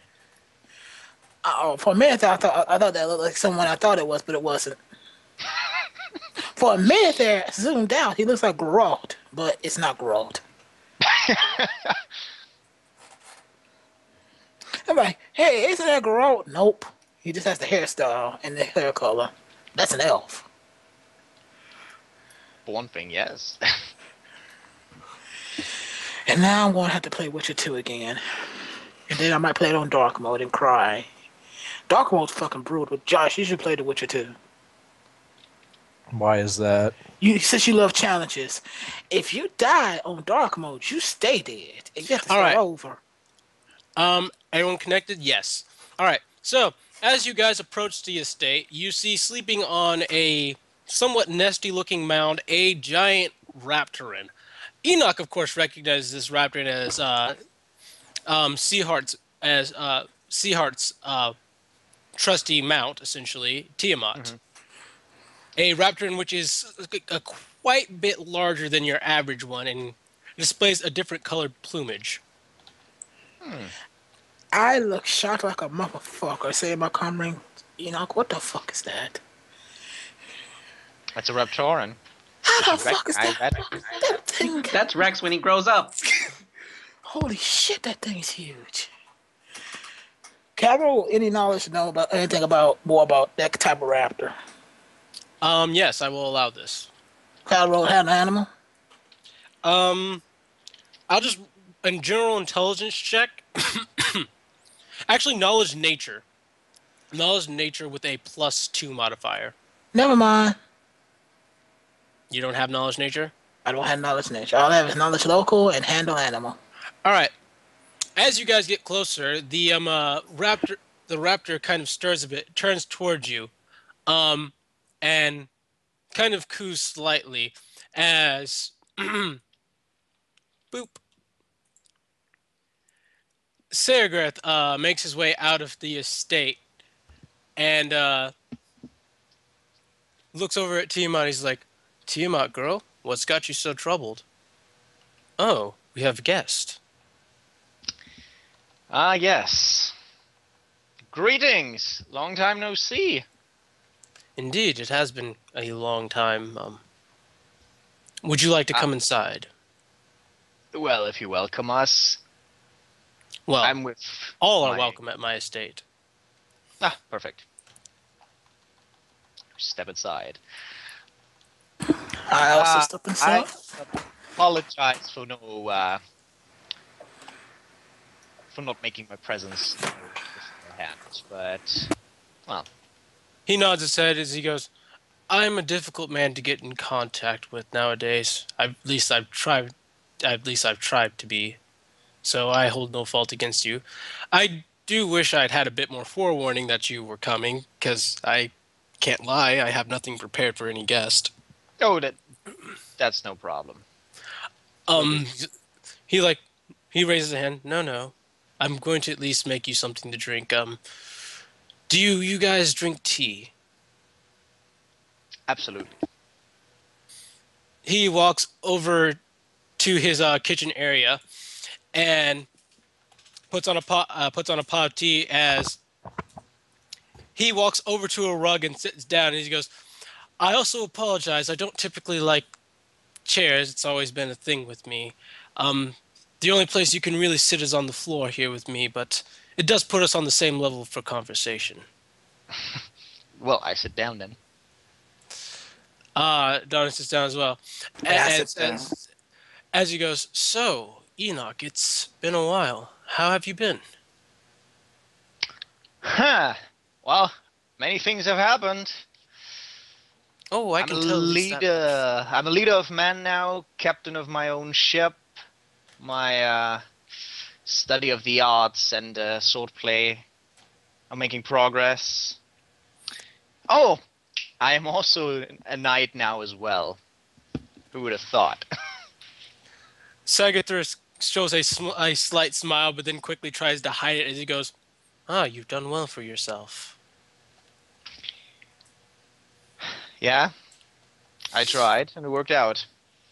He turns to the two next to you as he goes, "And I'm assuming you two are members aboard his ship, then?" Yes, name's Carge. Donna nods her head yes as well, as Sagathor turns to Donna as he goes, "Truly, Enoch must be truly blessed to have such a beautiful young lady traveling along with him." Donna kind of blushes a bit as he goes, What does And- red and green give again? No, proceed. Then he turns to Jack and goes, "And a very capable warrior from the looks of it. Jaegerdin, I'm guessing, right?"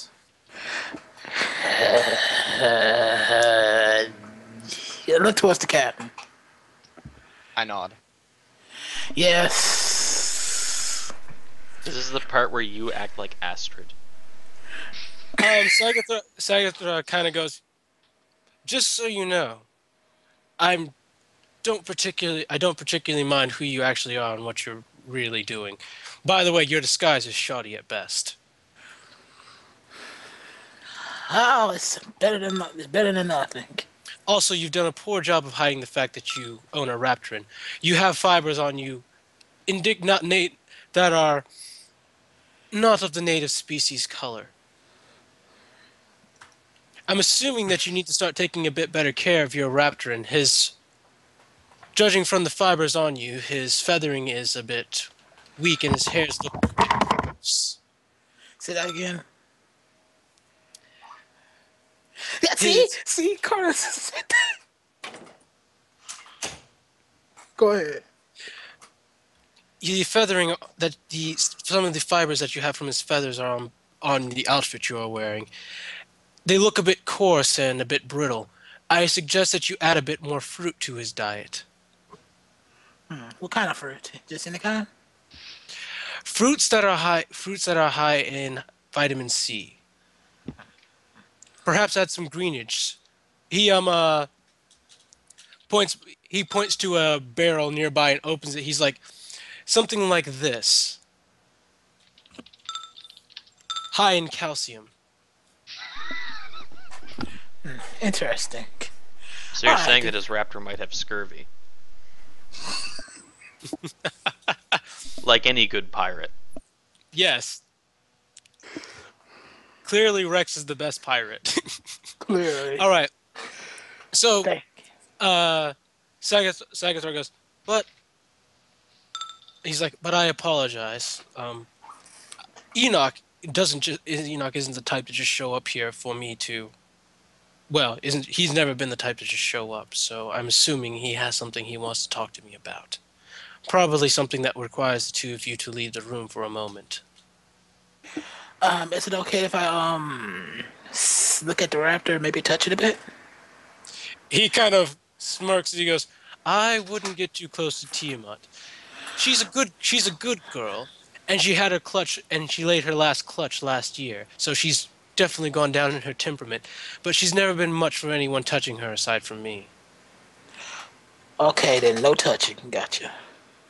If you want, you can make use of my forge, though, as I can tell distinctly by the look on your fingers that you are a man who's very familiar with the forge. Wow, you're good.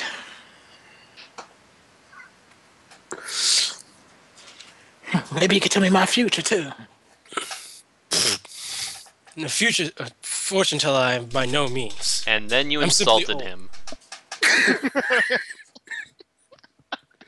Right, but Enoch, I'm assuming that this conversation we need to have needs to be done in private. We might as well, yes. Yeah. Donna steps out for a bit and joins Jack at the forge. As Sagathor goes, something is burdening you, I'm guessing?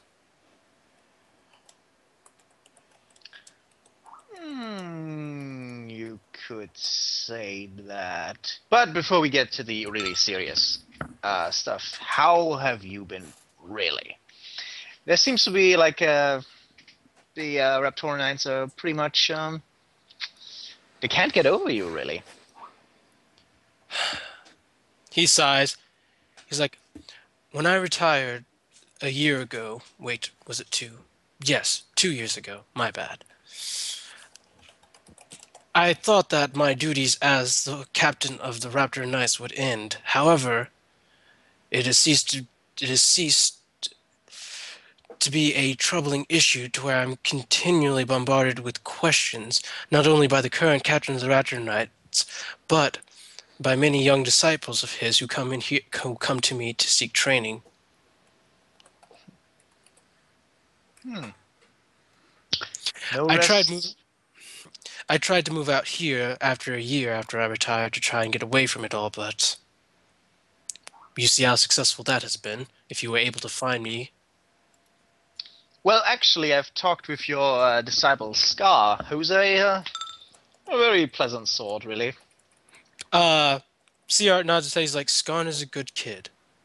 I full well wish that he would finally just complete his application process into the Raptor Knight so that I might give him his recommendation for captain. Elgar, on the other hand, Is an well, asshole. you could say that, yes. No, I'm not could say that. I am saying that. He is an asshole. Yeah. I don't like to beat around the bush. You know that better than anybody. He's an asshole. And he's not fit to lead the Raptor Knights, which is why they continually come to me for guidance. say, just hypothetically, how valuable would a change in his captaincy be for him? For you, I mean. For me, it would see that I spend my days in retirement much more restful. And I would be more than happy to see him no longer as the captain of the Raptor Knights. He brings shame to the name. He doesn't even do daily practice with his own men. Can you believe that? Yeah, that seems a bit out of line. Not the proud tradition that the knights represent, really. Right. You said you've been keeping up with your swordplay, by the way. I'd be I have. interested in seeing this tomorrow. I ask that you take it a bit easy on me, as my left knee suffered a rather bad sword injury from a raptor attack. A raptor attack, what happened? I was out by myself on patrol. A wild raptor managed to ambush me while I wasn't paying attention. If Tiamat had been with me, it never would have happened, I can't lie. Went for my knee and, well, kind of forced my hand at retirement, to be honest. That's unfortunate, but what can you do?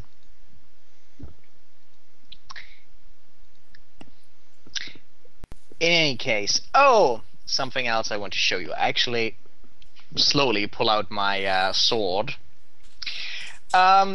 Recently I had, or we had some adventures in Thohiran. And, well, Hylishir's sword is no more. I think most of it is in some sort of black goop now. But I acquired this instead. He looks at the blade and is quite frankly astounded as he goes, Aeon Corn, the Storm King's sword. Exactly. Quite a lucky find. He's like, we thought it had been lost for centuries to the Underdark. Well, it was. I suppose you are right on that one, he says with a small chuckle, and he guess it's no longer lost. He he signs for you to sheath the blade. Okay. As he goes, you would be very wise not to let any of the Raptor Knights know that you are in possession of that blade. Most would try and take it from you. If some of the High Elves heard that you had it, they'd most likely make it their purpose in life to make sure you no longer possess it, as it is an invaluable heirloom to them. Yes, I thought as much. But I thought I could risk it for an old acquaintance. Oh, you certainly have made, well, my entire lifetime, to be honest. He doesn't get out much, does he?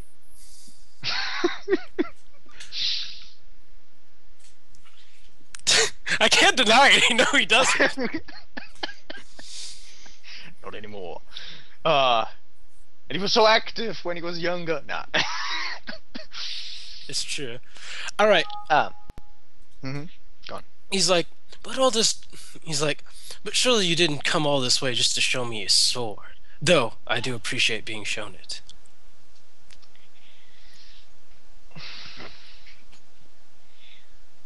How deep is your understanding of Acadia in general, for one thing? Fairly high. If you recall, as I may not have told you before I became a Raptor and Knight, and especially before I became captain, I used to travel around.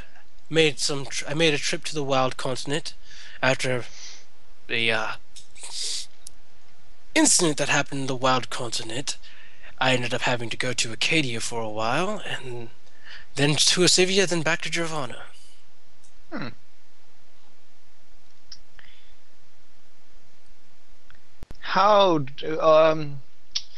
How do you think a wanted man would best enter the country?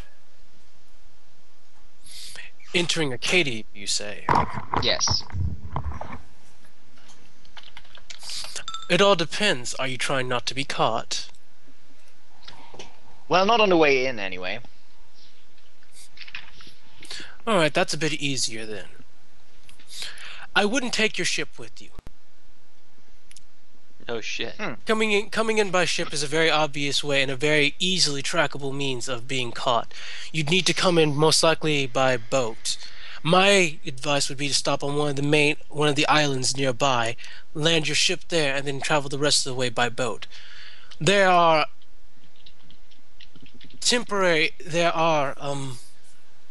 airships that the Acadians are very fond of using from transporting to place. I suggest using one of those under a fake identity like I did. It should prove very useful. Very good. Thanks. It's not a problem. My advice to you is simply not to be caught. They don't treat... Well, I It know is they funny- don't treat elves well. It is funny that you mentioned that. Well, since we're speaking so freely already anyway, I actually plan to be caught eventually. Because I need to get into the corpse prison. When you mention the prison, he kind of goes more silent and gets a bit more stern-faced than normal. Damn it, dog. Okay, as he goes, let me tell you about the Chorus Corpse Prison. It is not a pleasant place to be. I spent 3 years in that place. It was not fun. And it was hell working my way back out. You actually have been inside. I was hoping to never tell you this story. I really wasn't. Do you know of any of the Pirate Kings by any chance? I have a passing familiarity with them, yes. Well, there's a Pirate King by the name of Hellkite. He's considered the best swordsman that's ever lived. And this is why I went out into the Wild Continent, mind you. I went out there, I fought him. Things turned out better than expected, at first. Then I found out he's a sore loser. Oh. Well, I suppose if you're a pirate king, that's something that is more or less unavoidable. Right. In his pursuit of me, in his, well, calling him a sore loser, to be honest, he managed to, get the Acadians on my tail and convince them that I committed a rather grandiose crime. I was not treated kindly, and I was locked up in one of the highest security prisons. Chorus prison, obviously. Yeah. And I was condemned to, I think it was, floor 8. Which, do you know anything about the Chorus prison? Well, more the general information for the most part. We haven't had any chance yet to get any more details about layout and so on. Right. In the Chorus prison there are 9 floors, each one of a varying degree of intensity based on the crime and the criminal. The first one is for minor and petty crimes. Some people are just even residents of Chorus who just simply live in the first level. The second level is, you know, as it gets down and down, the lower the grade is, the more high grade the criminal is considered, the more dangerous they are considered. I don't know what exactly it is they keep on the 9th floor, but they were very intent that it was of the highest danger caliber. Well, that sounds interesting. Then how exactly did you manage to escape? The Chorus prison has a very interesting policy where, by taking various jobs and performing various tasks, you can earn a form of currency they have there. Using the currency, you can either buy your way down or up the floors. You can. Most of the time, it's cheaper to buy your way down. Well, at least until you get to around the 8th floor. At least until you get to around the buying your way into the 8th floor. Buying your way into the 8th is very expensive. Buying your way into the 9th floor is gods of impossible. But you can also buy your way up, as I said. And through my constant struggles and by putting myself in the most severe danger I've ever faced in my life, managed to buy my way up to the 1st floor, and eventually bought my freedom. As someone who has been there, any other ideas how someone could make a quick escape? Especially if someone had help from outside. If you had help from outside, you'd probably find it a much easier task. Perhaps you said you're a knight, correct? Of Thoiran, yes. That holds less weight. I was going to suggest that if you're a knight, you might be able to convince whoever has knighted you to give you some sort of, what's the word they use for it? Immunity. Mm-hmm. Have them take you into their custody, as it would be more appropriate that they punish you for your crimes rather than you be punished in a foreign country. But obviously, why would Acadia hand us over to Thoiran? Exactly. Acadia is not exactly known for their lenience. If you happen to know somebody inside the guard of the Corps prison, perhaps a very high up official, you might be able to convince them to let you out. And by convince, I mean hold them hostage. Well, that is an interesting idea for sure. What is the area around the prison like? Well, I'd call it a very open area. For about 300 feet around the prison area, there's nothing but clear fields.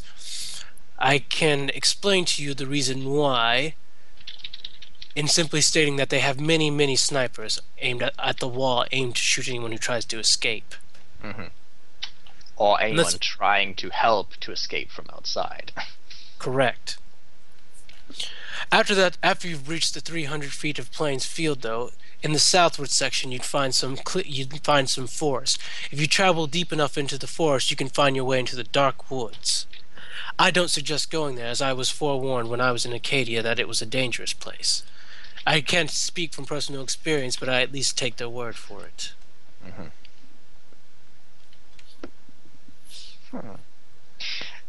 Just a hypothetical question. Murdering some Acadian nobles. What kind of level I could expect for that? Or I should expect for that? Level 6. If you're a bit more notorious as a criminal and considered a bit more of a threat, level 7. Mm-hmm.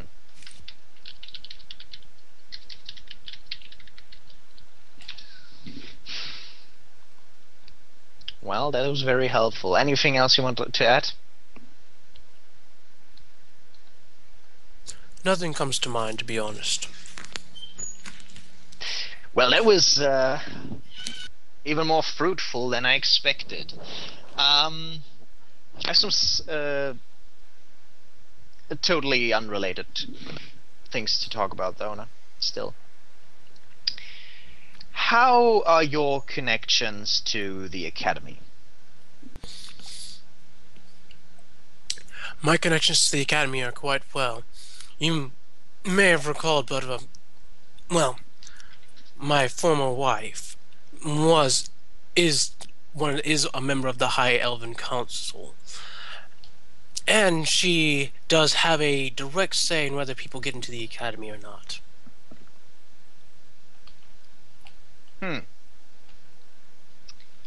What would it take to for you to help a person get inside, get enrolled? He kind of looks at you, he's like, are you asking me to do this for you? Not for me, no. I have much more important things to do. I can tell. Just it would require me being warm and gentle with a woman who I despise with almost every fiber of my being. I can't ask you for that. No, that would be a little too much. But well, I thought I had to ask at least. I will say that if I do write a letter of recommendation for whoever it is you're asking this for, it would carry a great deal more weight, and were they in the application process, it would get them through it a lot quicker.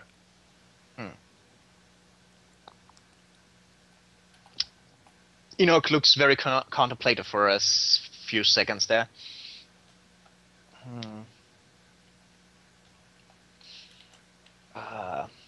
I might get back to you on that. He nods his head. Thanks for the offer. It's not a problem.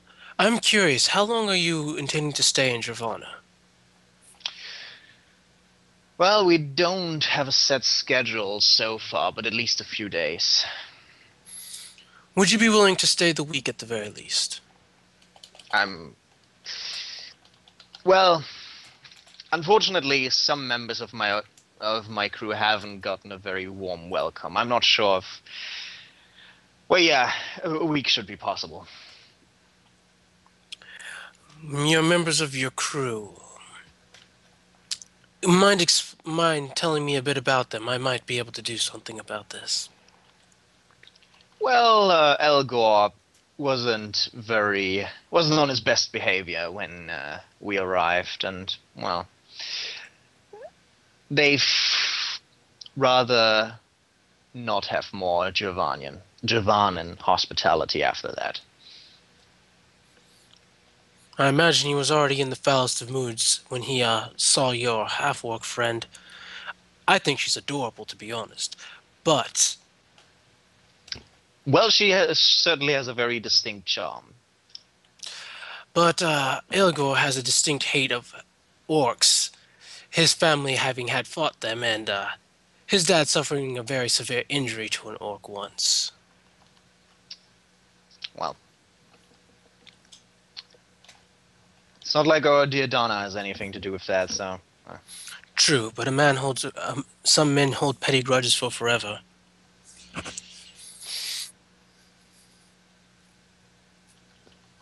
Enoch is awfully silent. He's like, I'm not talking about you, Enoch. Dear God. Well, I don't think I have a petty grudge. He kind of raises an eyebrow. He's like, I had refrained from questioning you about this as I didn't wish to inquire too much, but... Are you seeking to settle a grudge you have with somebody? Well, yes. Said person also recently tried to kill me, so there's another reason. I think this goes beyond being a grudge at this point, and we would just simply call it being fair. Right. After all, an attempt on one's life is not a laughing matter. Although, I suppose there's some, at least a bit of there's a positive side to it, because I thought at this point he had already forgotten me, but apparently he hasn't. Which is going to make our reunion all the sweeter. I hope it goes well for you. Oh, it will. But right, he kind of gets up and he's like, but all this talk of violence and vengeance and stuff has got me raring for some sword fighting. Are you up for it? Sure. Let's go ahead. He looks at looks at your sword. He's like, obviously we won't be using our actual blades because let's face it, I don't think I'd take too well to being struck with the Storm King's sword. Right. Do you have any training blades here? Multitudes. The Raptor Knights are very persistent. I'm not surprised. All right, so Uh, Jack and Donna, you guys will see Sagathra and Enoch heading out to the back. By now, you've already explored the yard a bit. You saw that he has a rather large sand pit in his backyard, and a bunch of training blades. And I made while they were talking, I made Enoch a pimp cane. So what? So you did what? He made you a pimp cane. Oh. Look at It Yannick. must, it must only ever be used when I'm talking to Stiletto. Exactly. I look at you like, here, Yannick, I made something for you. And throw it to Alrighty. him. Thank So, you. To keep Gosh. to keep this combat concise, this is essentially how it's going to work. I want you to roll me 3d20s. Okay. Actually, no, 2d20s for now, and then I'm going to ask you a question, and then you'll roll another d20 after that. Alrighty. Interesting idea. That's a bad start. That's much better. Okay, so the first one is for your defense. The first roll is for your defense against his offense. Okay. And as he assails you, it is very clear that even though he is old, and even though he claims to be injured, he is by no means any less of a sword fighter than he ever was, and he still very much deserves to have his title as the best fighter in all of Nirvana, if not the whole entire world. Once you are divulged to some information, as he comments in the middle, as he's making swordplay with you, he's like, "Your defense is a bit lacking. I see you're used to fighting people who use two-handed weapons. This person who uses a bit more agility like me has a bit of an advantage, and I apologize for that." I just focus on the combat. I'm obviously listening to what he says, but I'm not replying in any way. Alrighty. Next, after that, he lets slip an opening, which you take advantage of and go onto the offensive. And as he's parrying and deflecting your blades, he actually smiles and goes, "Your offense is impeccable, though. You truly have learned a lot about swordplay during your travels. I enjoy that." All right.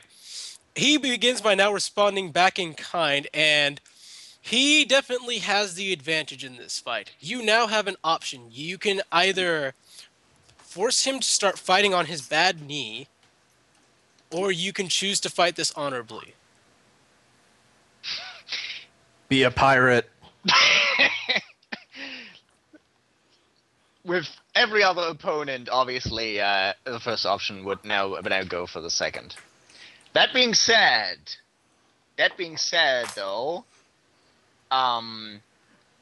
if I get a good chance, I would actually be willing to spend an arcane point for arcane accuracy to land a good strike if there is ever a chance. But otherwise, I'm not going to overly rely on his bad knee. All right. So, without actually forcing him too much on his bad knee, you try to gain the advantage, but it's quickly obvious that even with your arcane accuracy, this man is not going to go down. And in a quick flurry, he disarms you and knocks you prone to the ground and holds his blade forward as he goes, "You've improved quite a bit." Not enough yet, apparently. You're popular. Jack gets excited. All right. He's like, no, you've made quite the improvement. I haven't met anyone who could beat me. As you see him stand up on his left knee as if it hasn't been injured at all, he kind of turns to you and goes, "Oh, I apologize for deceiving you about that. But I want to see that if I were to put you in a fight, would you take advantage of my moment of weakness or not? You've proven yourself to be at least honorable in fighting, though I would have honestly taken the advantage and pressed my bad knee." If this had been a serious fight, I would have. Sagathra nods his head and gives you a hand back up. As he goes, a bit of advice for your defense. You need to learn how to parry a bit more. I'm guessing you're used to just moving out of the way, but that won't work in a fighter with a fighter who's faster than you. Well, so far, being quick to dodge and my special talents have carried me through. Bitches. Right, that's he nods. He's like, right, you were Magus, not unlike myself. How has your studies in the arcane arts section of the swordplay been playing out for you? Well, Exploded some people. gosh. Do you have something to say on the topic?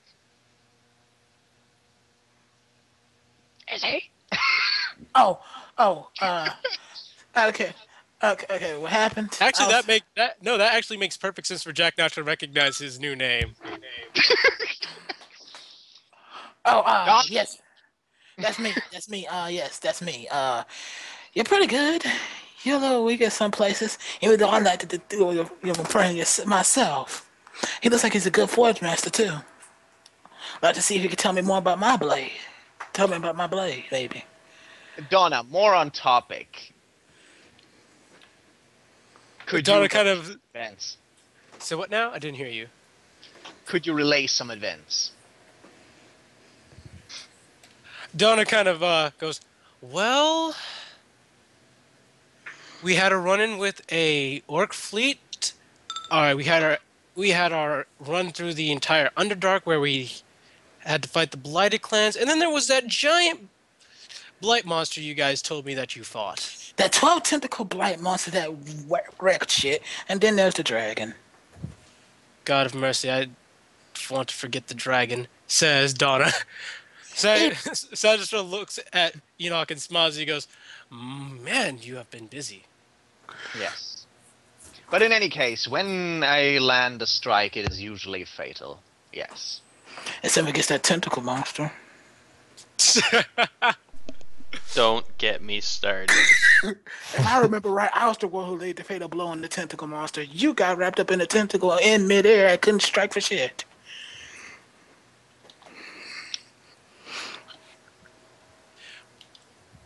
I lost my blade in that particular fight. You broke your blade twice. Well, once. Sagistra turns to to Jack as he goes, Kaj, is it? Jack. It's actually Jack. Okay, now we're using your real name. Thank God. All right. You must understand that for all the good that my apprentice here has, he's still yet to experience every single type of combat. I'm sure a person from Yerguden like yourself has experienced all manner of combats and would surely like to prove yourself against me.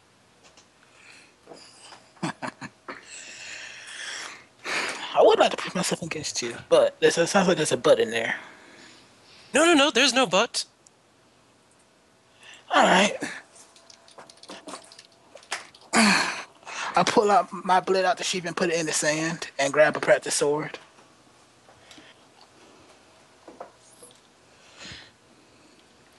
All right. So you grab the practice sword as he goes, are you sure you want to use an elven thin blade? I do have some long swords and, well, I think the closest I have to what you use is a long sword, to be honest.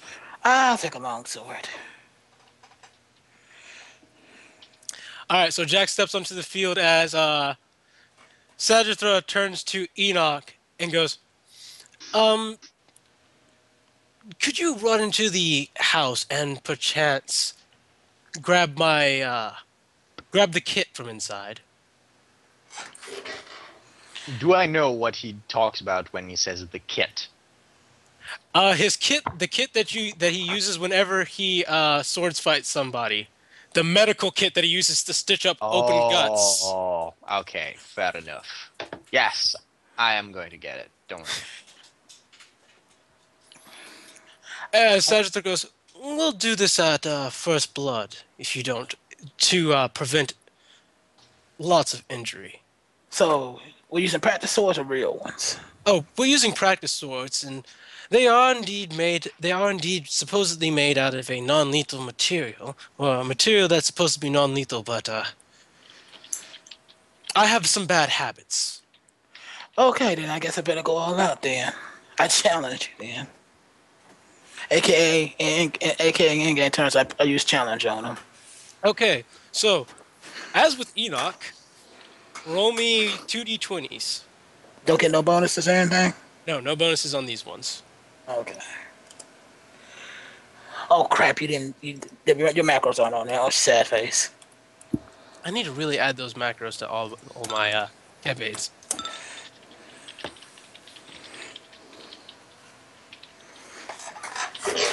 Okay, so Sagather starts on the offensive, and you are nearly overwhelmed by his offensive capabilities. As you notice, roll me perception actually, 1d20 perception. Okay. 1 to 20, do I get my bonuses on this one? Yeah, you can roll Yes. perception, 1d20 plus your perception bonus. Alright, so you don't notice. The next thing you do is you go on the offensive, as Sagittaro, without question or without even really trying, deflects most of your attacks and blows. Alrighty. At this point, after you well, now you can roll 1d20 plus your attack bonus. Sweet. 1 to 20, 16. Alright.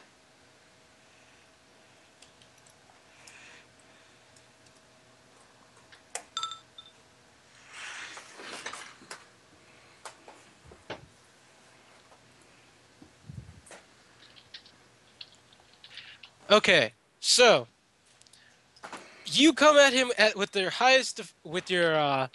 best attack yet, as Cedrithra smirks, easily runs around you, shatters your practice blade, and holds his blade straight to your throat, before simply moving the blade up and cutting a slice on your cheek. As he goes, first blood. Damn. I believe this is where I say get wrecked. Get good. Welcome back, Zai. And God, you're good. I could tell from when you were playing him, but fighting you as myself, damn, you're good. I'm not sure if that was English. Sadistra puts away his drops the practice blade as he goes, "No, don't be mistaken. In my youth, I was supposedly one of the best swordsmen that has ever graced the land. How often do you practice it? How long and often do you practice?" I practice as much as I can. I even train my own men. I've also trained by my father, Miyamoto Mayashi.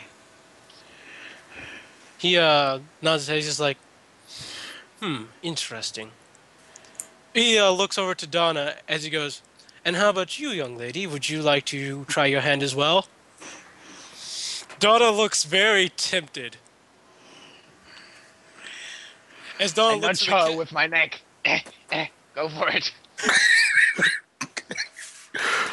Donna looks around and she's like, there is a bit problem. I don't really use long swords, and Sagittarius goes, "You can use your actual weapon if it so suits you." I look at Enoch.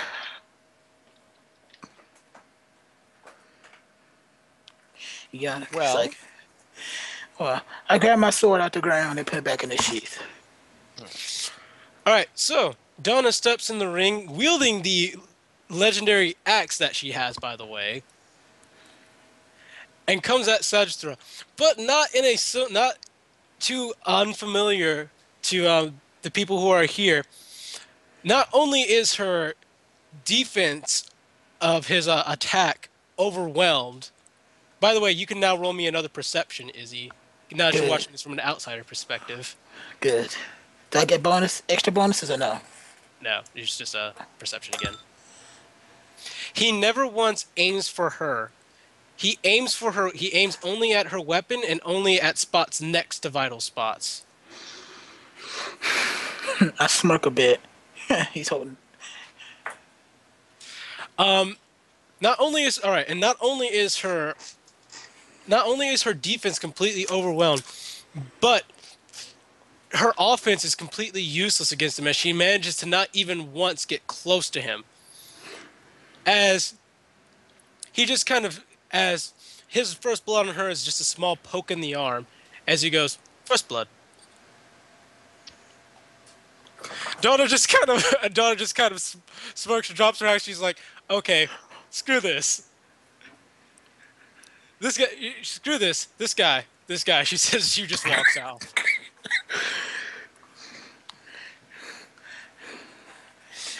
He's pretty tough, Donna. And my solution is magic missile. If And only I before he was could- there. If And only, before he knows shield. and before he could just deflect it with his blade, because he's just that badass. It's like All right. magic missile, bitch, please. After that, Sagitar drops the practice blade and walks off the field over to where Enoch is. He's like, that was a rather nice experience. Well, glad you liked it. I'm glad you have such strong, capable fighters with you. Makes me a little less concerned about what it is you may have planned. Well, we will need the power on the way to the top. So, Nods his head as he's like, right. By this... around this time is normally when one of my other apprentices shows up. You might like her. She's a nice girl. Not exactly, the most level-headed, but she's a nice girl. well, I'm sure we will get along. Alright. At this point, you see a young elf girl with a raptor of medium size, thereby indicating is either a juvenile or still a baby, walking towards the house. He's like, and as I said, there she is, right on time. He's like, Eliod. She kind of nods. She's like, yeah. I want you to meet an old apprentice of mine. He turns to you. Hail, my name is Enoch, and these are my escorts, Donna, and Jack. Eliod nods her head. As she goes, yeah, Sigarth used to tell me stories about you. I heard you were good. Not as good as me, but I heard you're good.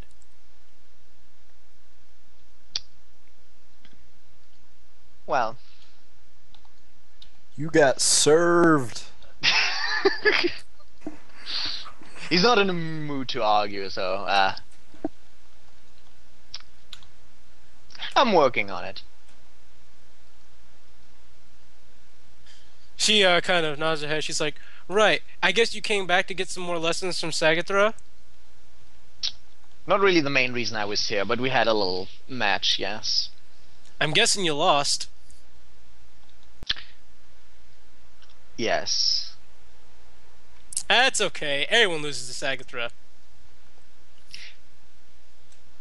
But would you mind us having a little duel since you're here already anyway? Apprentice versus apprentice. Sagathrah just kind of... Sagathrah works to hide a smile. And she goes, me whoop your skinny ass? Yeah, no problem. I like this girl. I would have handed that. I like this girl. It's CA. I like that image, by the way. I'm glad. Alright, so she leads her raptor in over to the spot near the forge, as she tells him to sit down and goes, okay, Tortuga, you just sit here and be a good boy. I'll be back in just a little bit. It's Rex. It's Mini Baby Rex. Rex. It's Mini Rex. Eliade grabs a practice sword and runs into the ring. As Sagathrah goes, I'll oversee this fight if you guys don't mind. If I feel that one side is winning, I'll stop the fight. Is No, this fair not to both first of blood. you? Saito looks at you with how do I put it? That look of please don't. I'm okay with this. Eliod goes, no, he was right the first time. Why not the first blood? Saito kind of rolls his eyes a bit as he goes, right. I'll stop the fight if it gets too intense. Just go ahead and enjoy yourselves. So at this point, make me an attack roll. Just as a, are we going with the same system we used earlier, or just a normal attack roll now? Normal attack roll. Okay. Herp derp derp derp.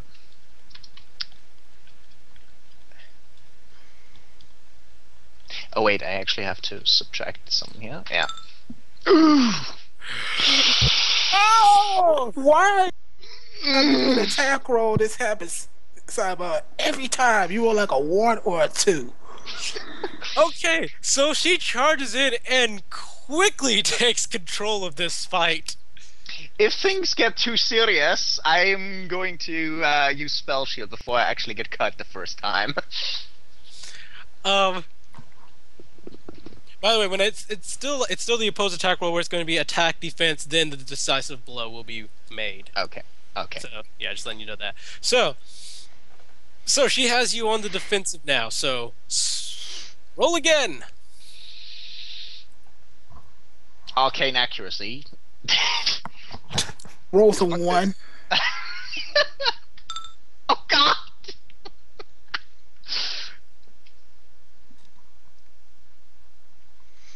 Oh.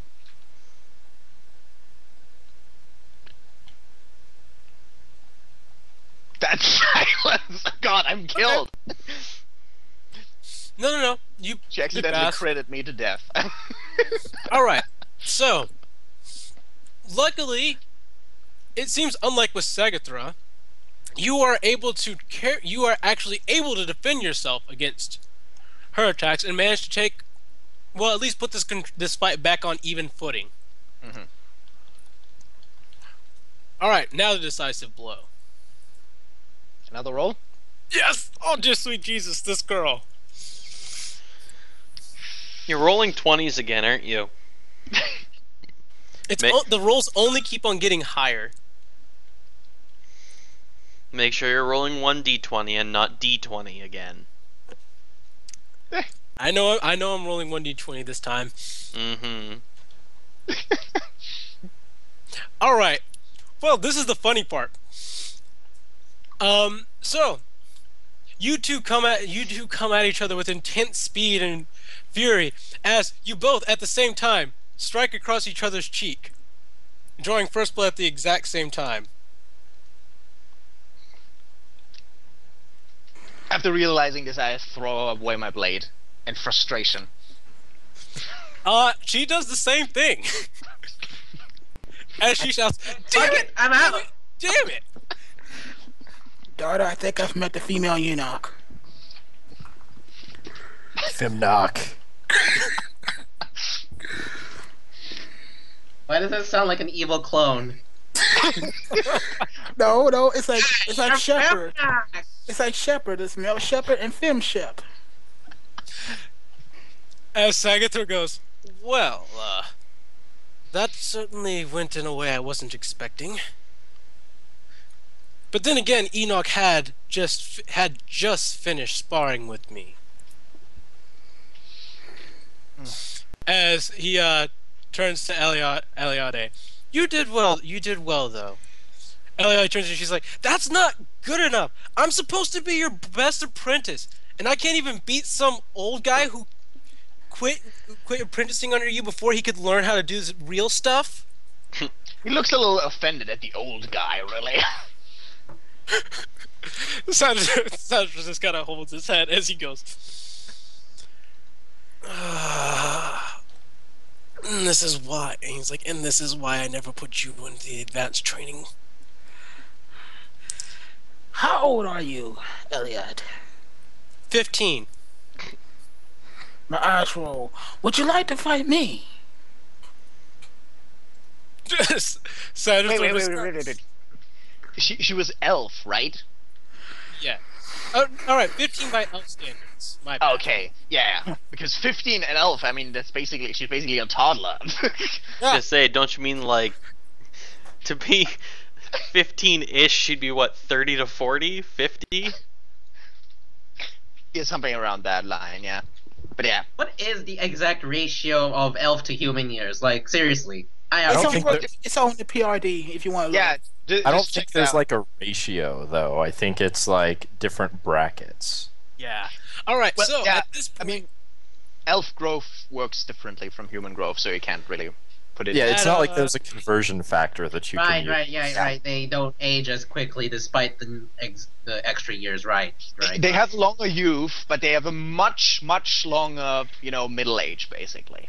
all right. So at this point, Aeolskarn makes an appearance, riding up as he comes into the scene and goes, "Oh, damn it." He's like, "Well, I should have seen this coming." Hops off his raptor, pets it on the head, and looks at Enoch and goes, "Hold on, weren't you at the port?" Yeah, I told you how to get here. God damn it. Yes. He turns to Sagrath. He's like, Sagrath, sorry about just telling him how to get here. I understand that Sagrath holds up and he's like, no, you actually did good this time.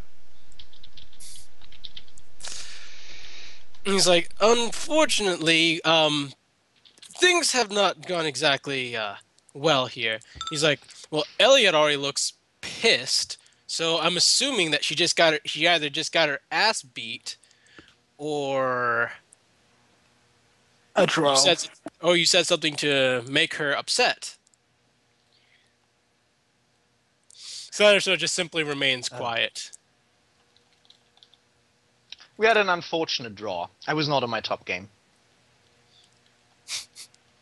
Aeolskarn approaches. He goes, "Oh, okay.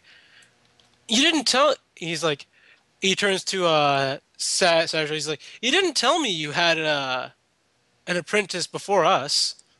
Sasha kind of shrugs his shoulders. He's like, "It never really seemed important. Elliot only knew because she went through my journal." He says, staring at her quite angrily. That's a paddling.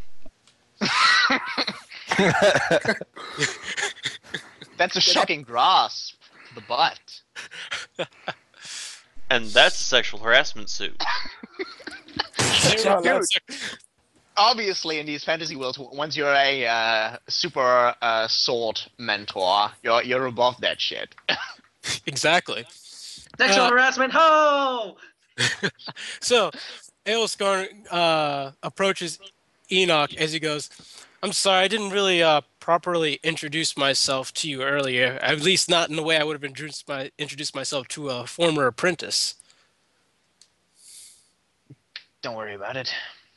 You couldn't know. Didn't really matter now, did it? No, not at all. He's like, "I'm assuming that Elliot saw you and immediately just challenged you to a match?"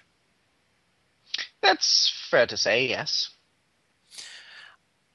He bows. He's like, "I am very, very, very, very sorry. She is hot-headed and a bit stupid."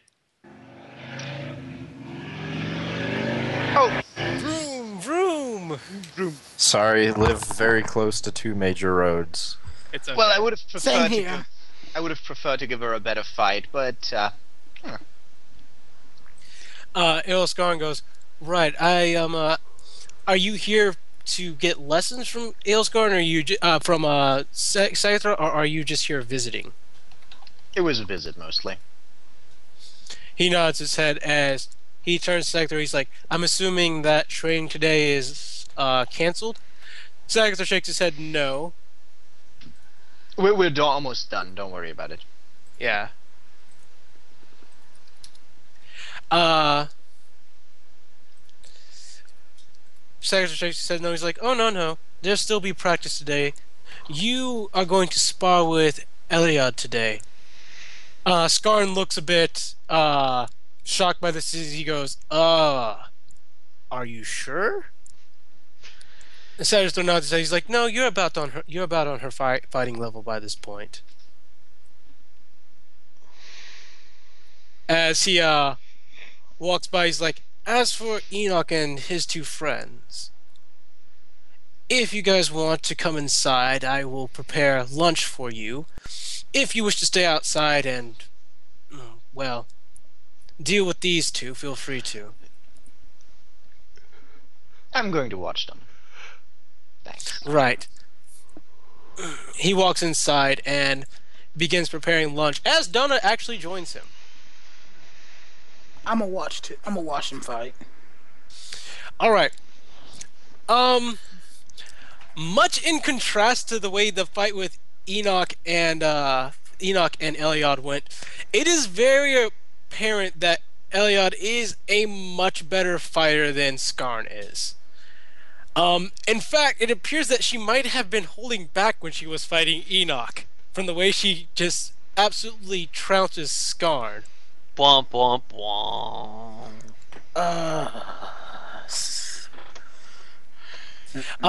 After about 15 minutes of this, Sagatha returns as he comes back to the site and goes, only shakes his head. He hands a plate of mostly fruits and vegetables over to Enoch as he goes, I'm not sure if you've been on the Jervonan diet since you left, but I'm very certain you're still aware that most of our diet consists of vegetables and fruit. I can survive on that. Don't worry. He looks out at Skarn as Skarn stands back up, and he goes, Skarn, what did she do exactly to get you on your knees like that? Enoch or Jack, either of you can cut in and say something. It looks like apparently she was holding back against Enoch, but against him she went all out like a train against rubble. What? That's a bad example. That was a terrible example. What would have What been a kind of better analogy example? was that? I don't know. I'm horrible at analogies, okay? I'm pretty sure rubble would derail a train. Like, very badly. Just The thing like is, our though, I sessions. don't think the world here is advanced yet for trains, so it wouldn't even make any sense whatsoever. Okay, like a lion versus a kitty cat. Better. Not a gazelle, a house cat, because that makes more sense. I did say I meant house cat. All right. Sagittarius looks to Skarn as he walks over, says something to him, and then walks back. Skarn stands back up, and the two prepare to spar again. Unlike before, though, this time Skarn comes out on top, essentially wrecking Eliod, as he proves to have some manner of talent and skill that he had been hiding. Does everybody here hold back? Is this hold back the apprenticeship? Sagittarius kind of shakes his head no as he goes, no, I've just told them in the past that they, in the case of sparring, normally should hold back. In the case of Skarn, he has minor issues where unless I tell him exactly what it is he's doing wrong, he doesn't normally improve. Okay, I could take some of these tips. Sounds like a good way to get yourself killed. It is, in fact, a good way to get himself killed, which is why he's still a lower rank apprentice than Eliod. Right.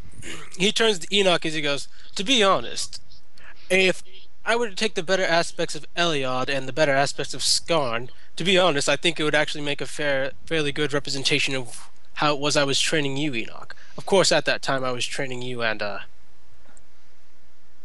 well, I prefer not to think about that. With our Right. powers combined.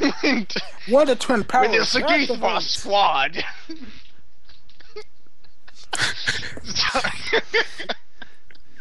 I'm sorry. I'm done for now. It's okay. It's okay. All right. So, Sajithra goes ahead and informs the two to stop and go get water, essentially. And as they walk off, Tiamat finally seems to stir, and very silently and stealthily. Oh, did the call drop? No, No. sorry. No, but No, I. Zai dropped. All right, very stealthily and with silence that you wouldn't expect of a creature so huge, Tiamat appears behind Jack and simply breathes heavily on him. Hi, Tiamat. How you doing? She kind of just turns her head to the side before walking past you over to Sajithra. Did I just meet a Sudare raptor? That raptor did not just turn her head to me. The fuck? Antibaka!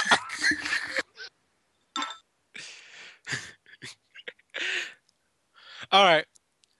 Sajithra starts petting Tiamat. He goes like, "Oh, good girl, good girl. I see you're finally up from your nap." She kind of stands up and stretches out her quote unquote. I have to say wings because at this point they are large enough to where she actually could get flight with them.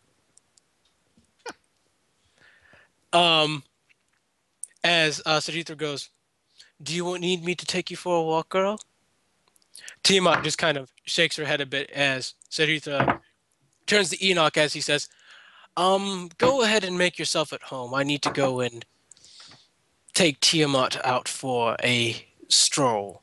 She gets a bit restless if I don't walk her every once in a while." That's okay. And then Tiamat ate his master. She. Now I mean his as in Enoch's master. Ah. No, it's still, the raptor's a she. Yeah, I know. I mean, Alright. yeah. Izzy So, is bad these- at Englishing. It's okay. Shut So up, these son. two return back from getting water as they see Sajithra is gone and go, "Wait, where did Sajithra go?" He's taking his raptor for a walk. Eliod just kind of rolls her eyes and goes, "Oh, dear sweet Jesus, he pampers that thing too much." It's his Raptoran waifu. Leave him alone. I think they have a great bondship.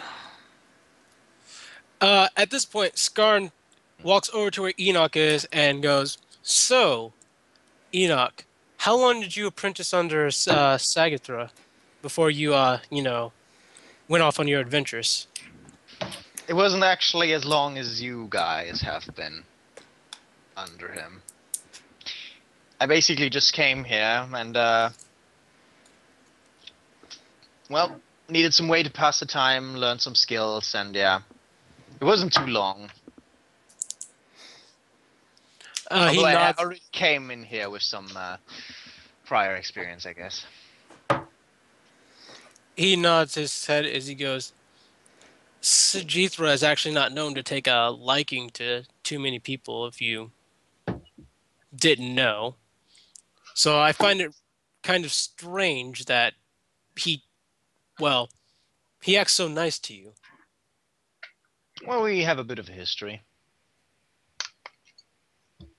I'd like to hear how you guys got that close, to be honest.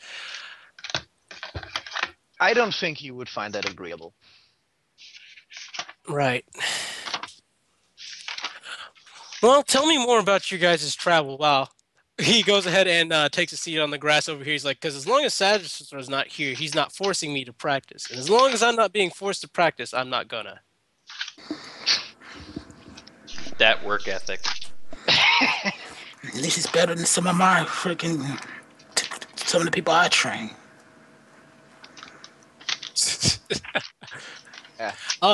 After Okay. Elliot sees Skarn sit down, she goes, picks up her sword, and walks back into the ring and begins practicing.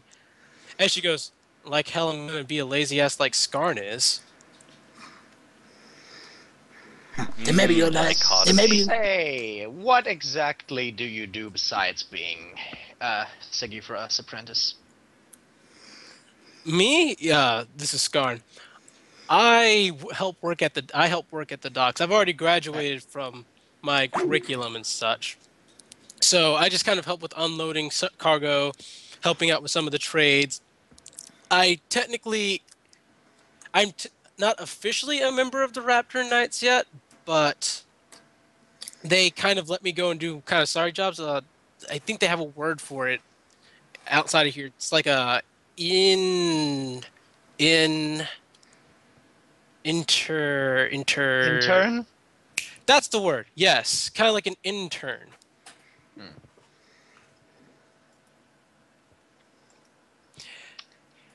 Anyway, you wanted to hear some stories, right? Yeah. Well, what exactly do you want to hear? We are fresh from Thohirin, in fact, and actually, Donna, would you like to relay the tale of our role in the recent events in Yegaden? Sure. You go ahead and you can go ahead and find something else you might do. I think I'd talk one-on-one with this guy. Okay. All right, so this leaves you free. This leaves you two, by which I mean Jack and Enoch, free to do whatever you want until Sagathor gets back. And when he does get back, that's when session ends. seems like a nice guy, Enoch. Enoch isn't really listening to you. Since Enoch isn't responding, I'm gonna see if Iliad wants to try her hand at someone different. Then it goes quiet like the darkness. Well, it's mostly because I was chewing, but I know. I was messing with you. all right. So, Elliot is sitting there practicing her swings and her stances, and every single time she knows that she messes one up, you hear her kind of just go, damn it, not right. Would you like a practice partner? Elliot looks at you as she goes, this is no offense to you, but I don't stand to gain anything if I beat you, unlike how it was with Enoch. So I'd prefer just not to, I'd prefer not to cause an unnecessary conflict. Assuming you beat me, of course. Shots fired. She What's kind up? of stops. She pauses at that. No. There's no question. I would beat you. I'd really doubt that, but if that was floats your boat, that's fine. No, I would beat you. I like to Then you put your should money- not back down from a challenge. Then Exactly. beat him. Put your money where your mouth is. Come on, girl, you can do it. She looks scornfully at Enoch for a moment before going, "Fine. I guess me tying with your captain wasn't enough for you to see that I'm already better." I like a good challenge, and plus I like fighting against new people. That's been experience for me. Well, I'll make you regret wanting to fight new people. Trust me down that. Okay then, Missy. I'll pull out my sword and put it in the ground in the sand again while it lightly simmers the sand. And grab a long sword. She looks at the sword and she goes, she's like, and you use a fancy sword to compensate probably for the fact that you have a lack of skill. Yes. You probably use your mouth to compensate for your lack of skill too. Anyway. Implications. Yeah. So do you many. The How do you make that fancy? Like, really? Do you, like, dress it up? Call it Mini Jack? Well, it is on fire. Alrighty. So, let the fight begin. Not challenge her, Offensive, of defense, course. offensive, defensive. Then of course the decisive blow. And I can use my bonuses, right? Yes. Cool. 16.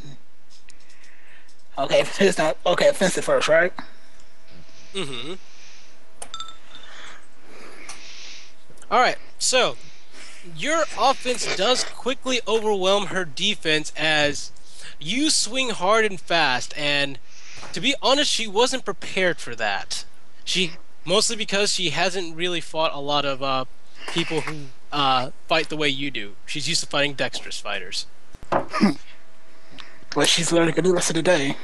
And now to switch to the defensive side of the fight. And now, all right, second roll. Let's do this. Uh-oh. Suddenly she switches over to the offense, and she quickly pushes you back and away from her. Quickly taking actually, that's good enough to where she's actually taking control of this fight. So yeah, now it's time for decisive blow.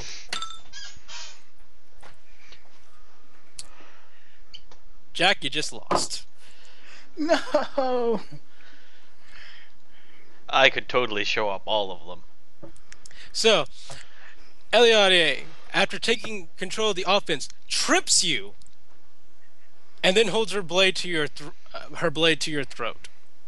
Question. Is that with my new AC on there? No, okay, it's not about. These It's are not just about. opposed rolls, Izzy. Okay, I'll just wonder. Yeah. As she goes, and that is why I was confident that I would beat you. Pretty good. But now at least you put your money where your mouth is. But looks like you weren't used to fighting people who put their strength into the blade. Well, it's not like I've traveled outside of Gervana, so no, I'm not used to fighting people who fight like barbarish brutes. I guess that's one way you could put it. But She holds out her hand though. It was a good fight though. I'll take her hand and shake it. You're a good fighter. GG, well played. GG. No Rito. GG, well played. Well played. No Rito. No re. I miss when GG. Hey, look, meant it's a good UA! game. It does still mean good game. Mhm. What's the no re stuff? That's No. No replay. No Or rematch. no rematch. No rematch. obviously when you say GG no read, and it's sort of, well, It's saying I don't want to get my ass trounced again. Yeah. I've said it in StarCraft before. God. Confusing. Anyway. If you ever Get want with the times, man. Alrighty. No. So Get your at internet this lingo point, up to after you guys, scratch. at this point, So- after you guys have had your fight, Sagittaro returns, holding Tiamat by the pulling Tiamat by the rein, sees Jack and Eliod on the field, and simply simply turns to look at Enoch, raising an inquisitive eyebrow. I shrug. Who won? She did. Damn. I was winning at first, but then I lost. Riot too strong. Please nerf. Too dexterous. All right. Sagatha walks over to where you are as he goes, well, at this point I need to focus. I need to turn the majority of my focus onto their training. So, as much as I'm not asking you to leave. In fact, feel free to go inside. But I will need an hour or two.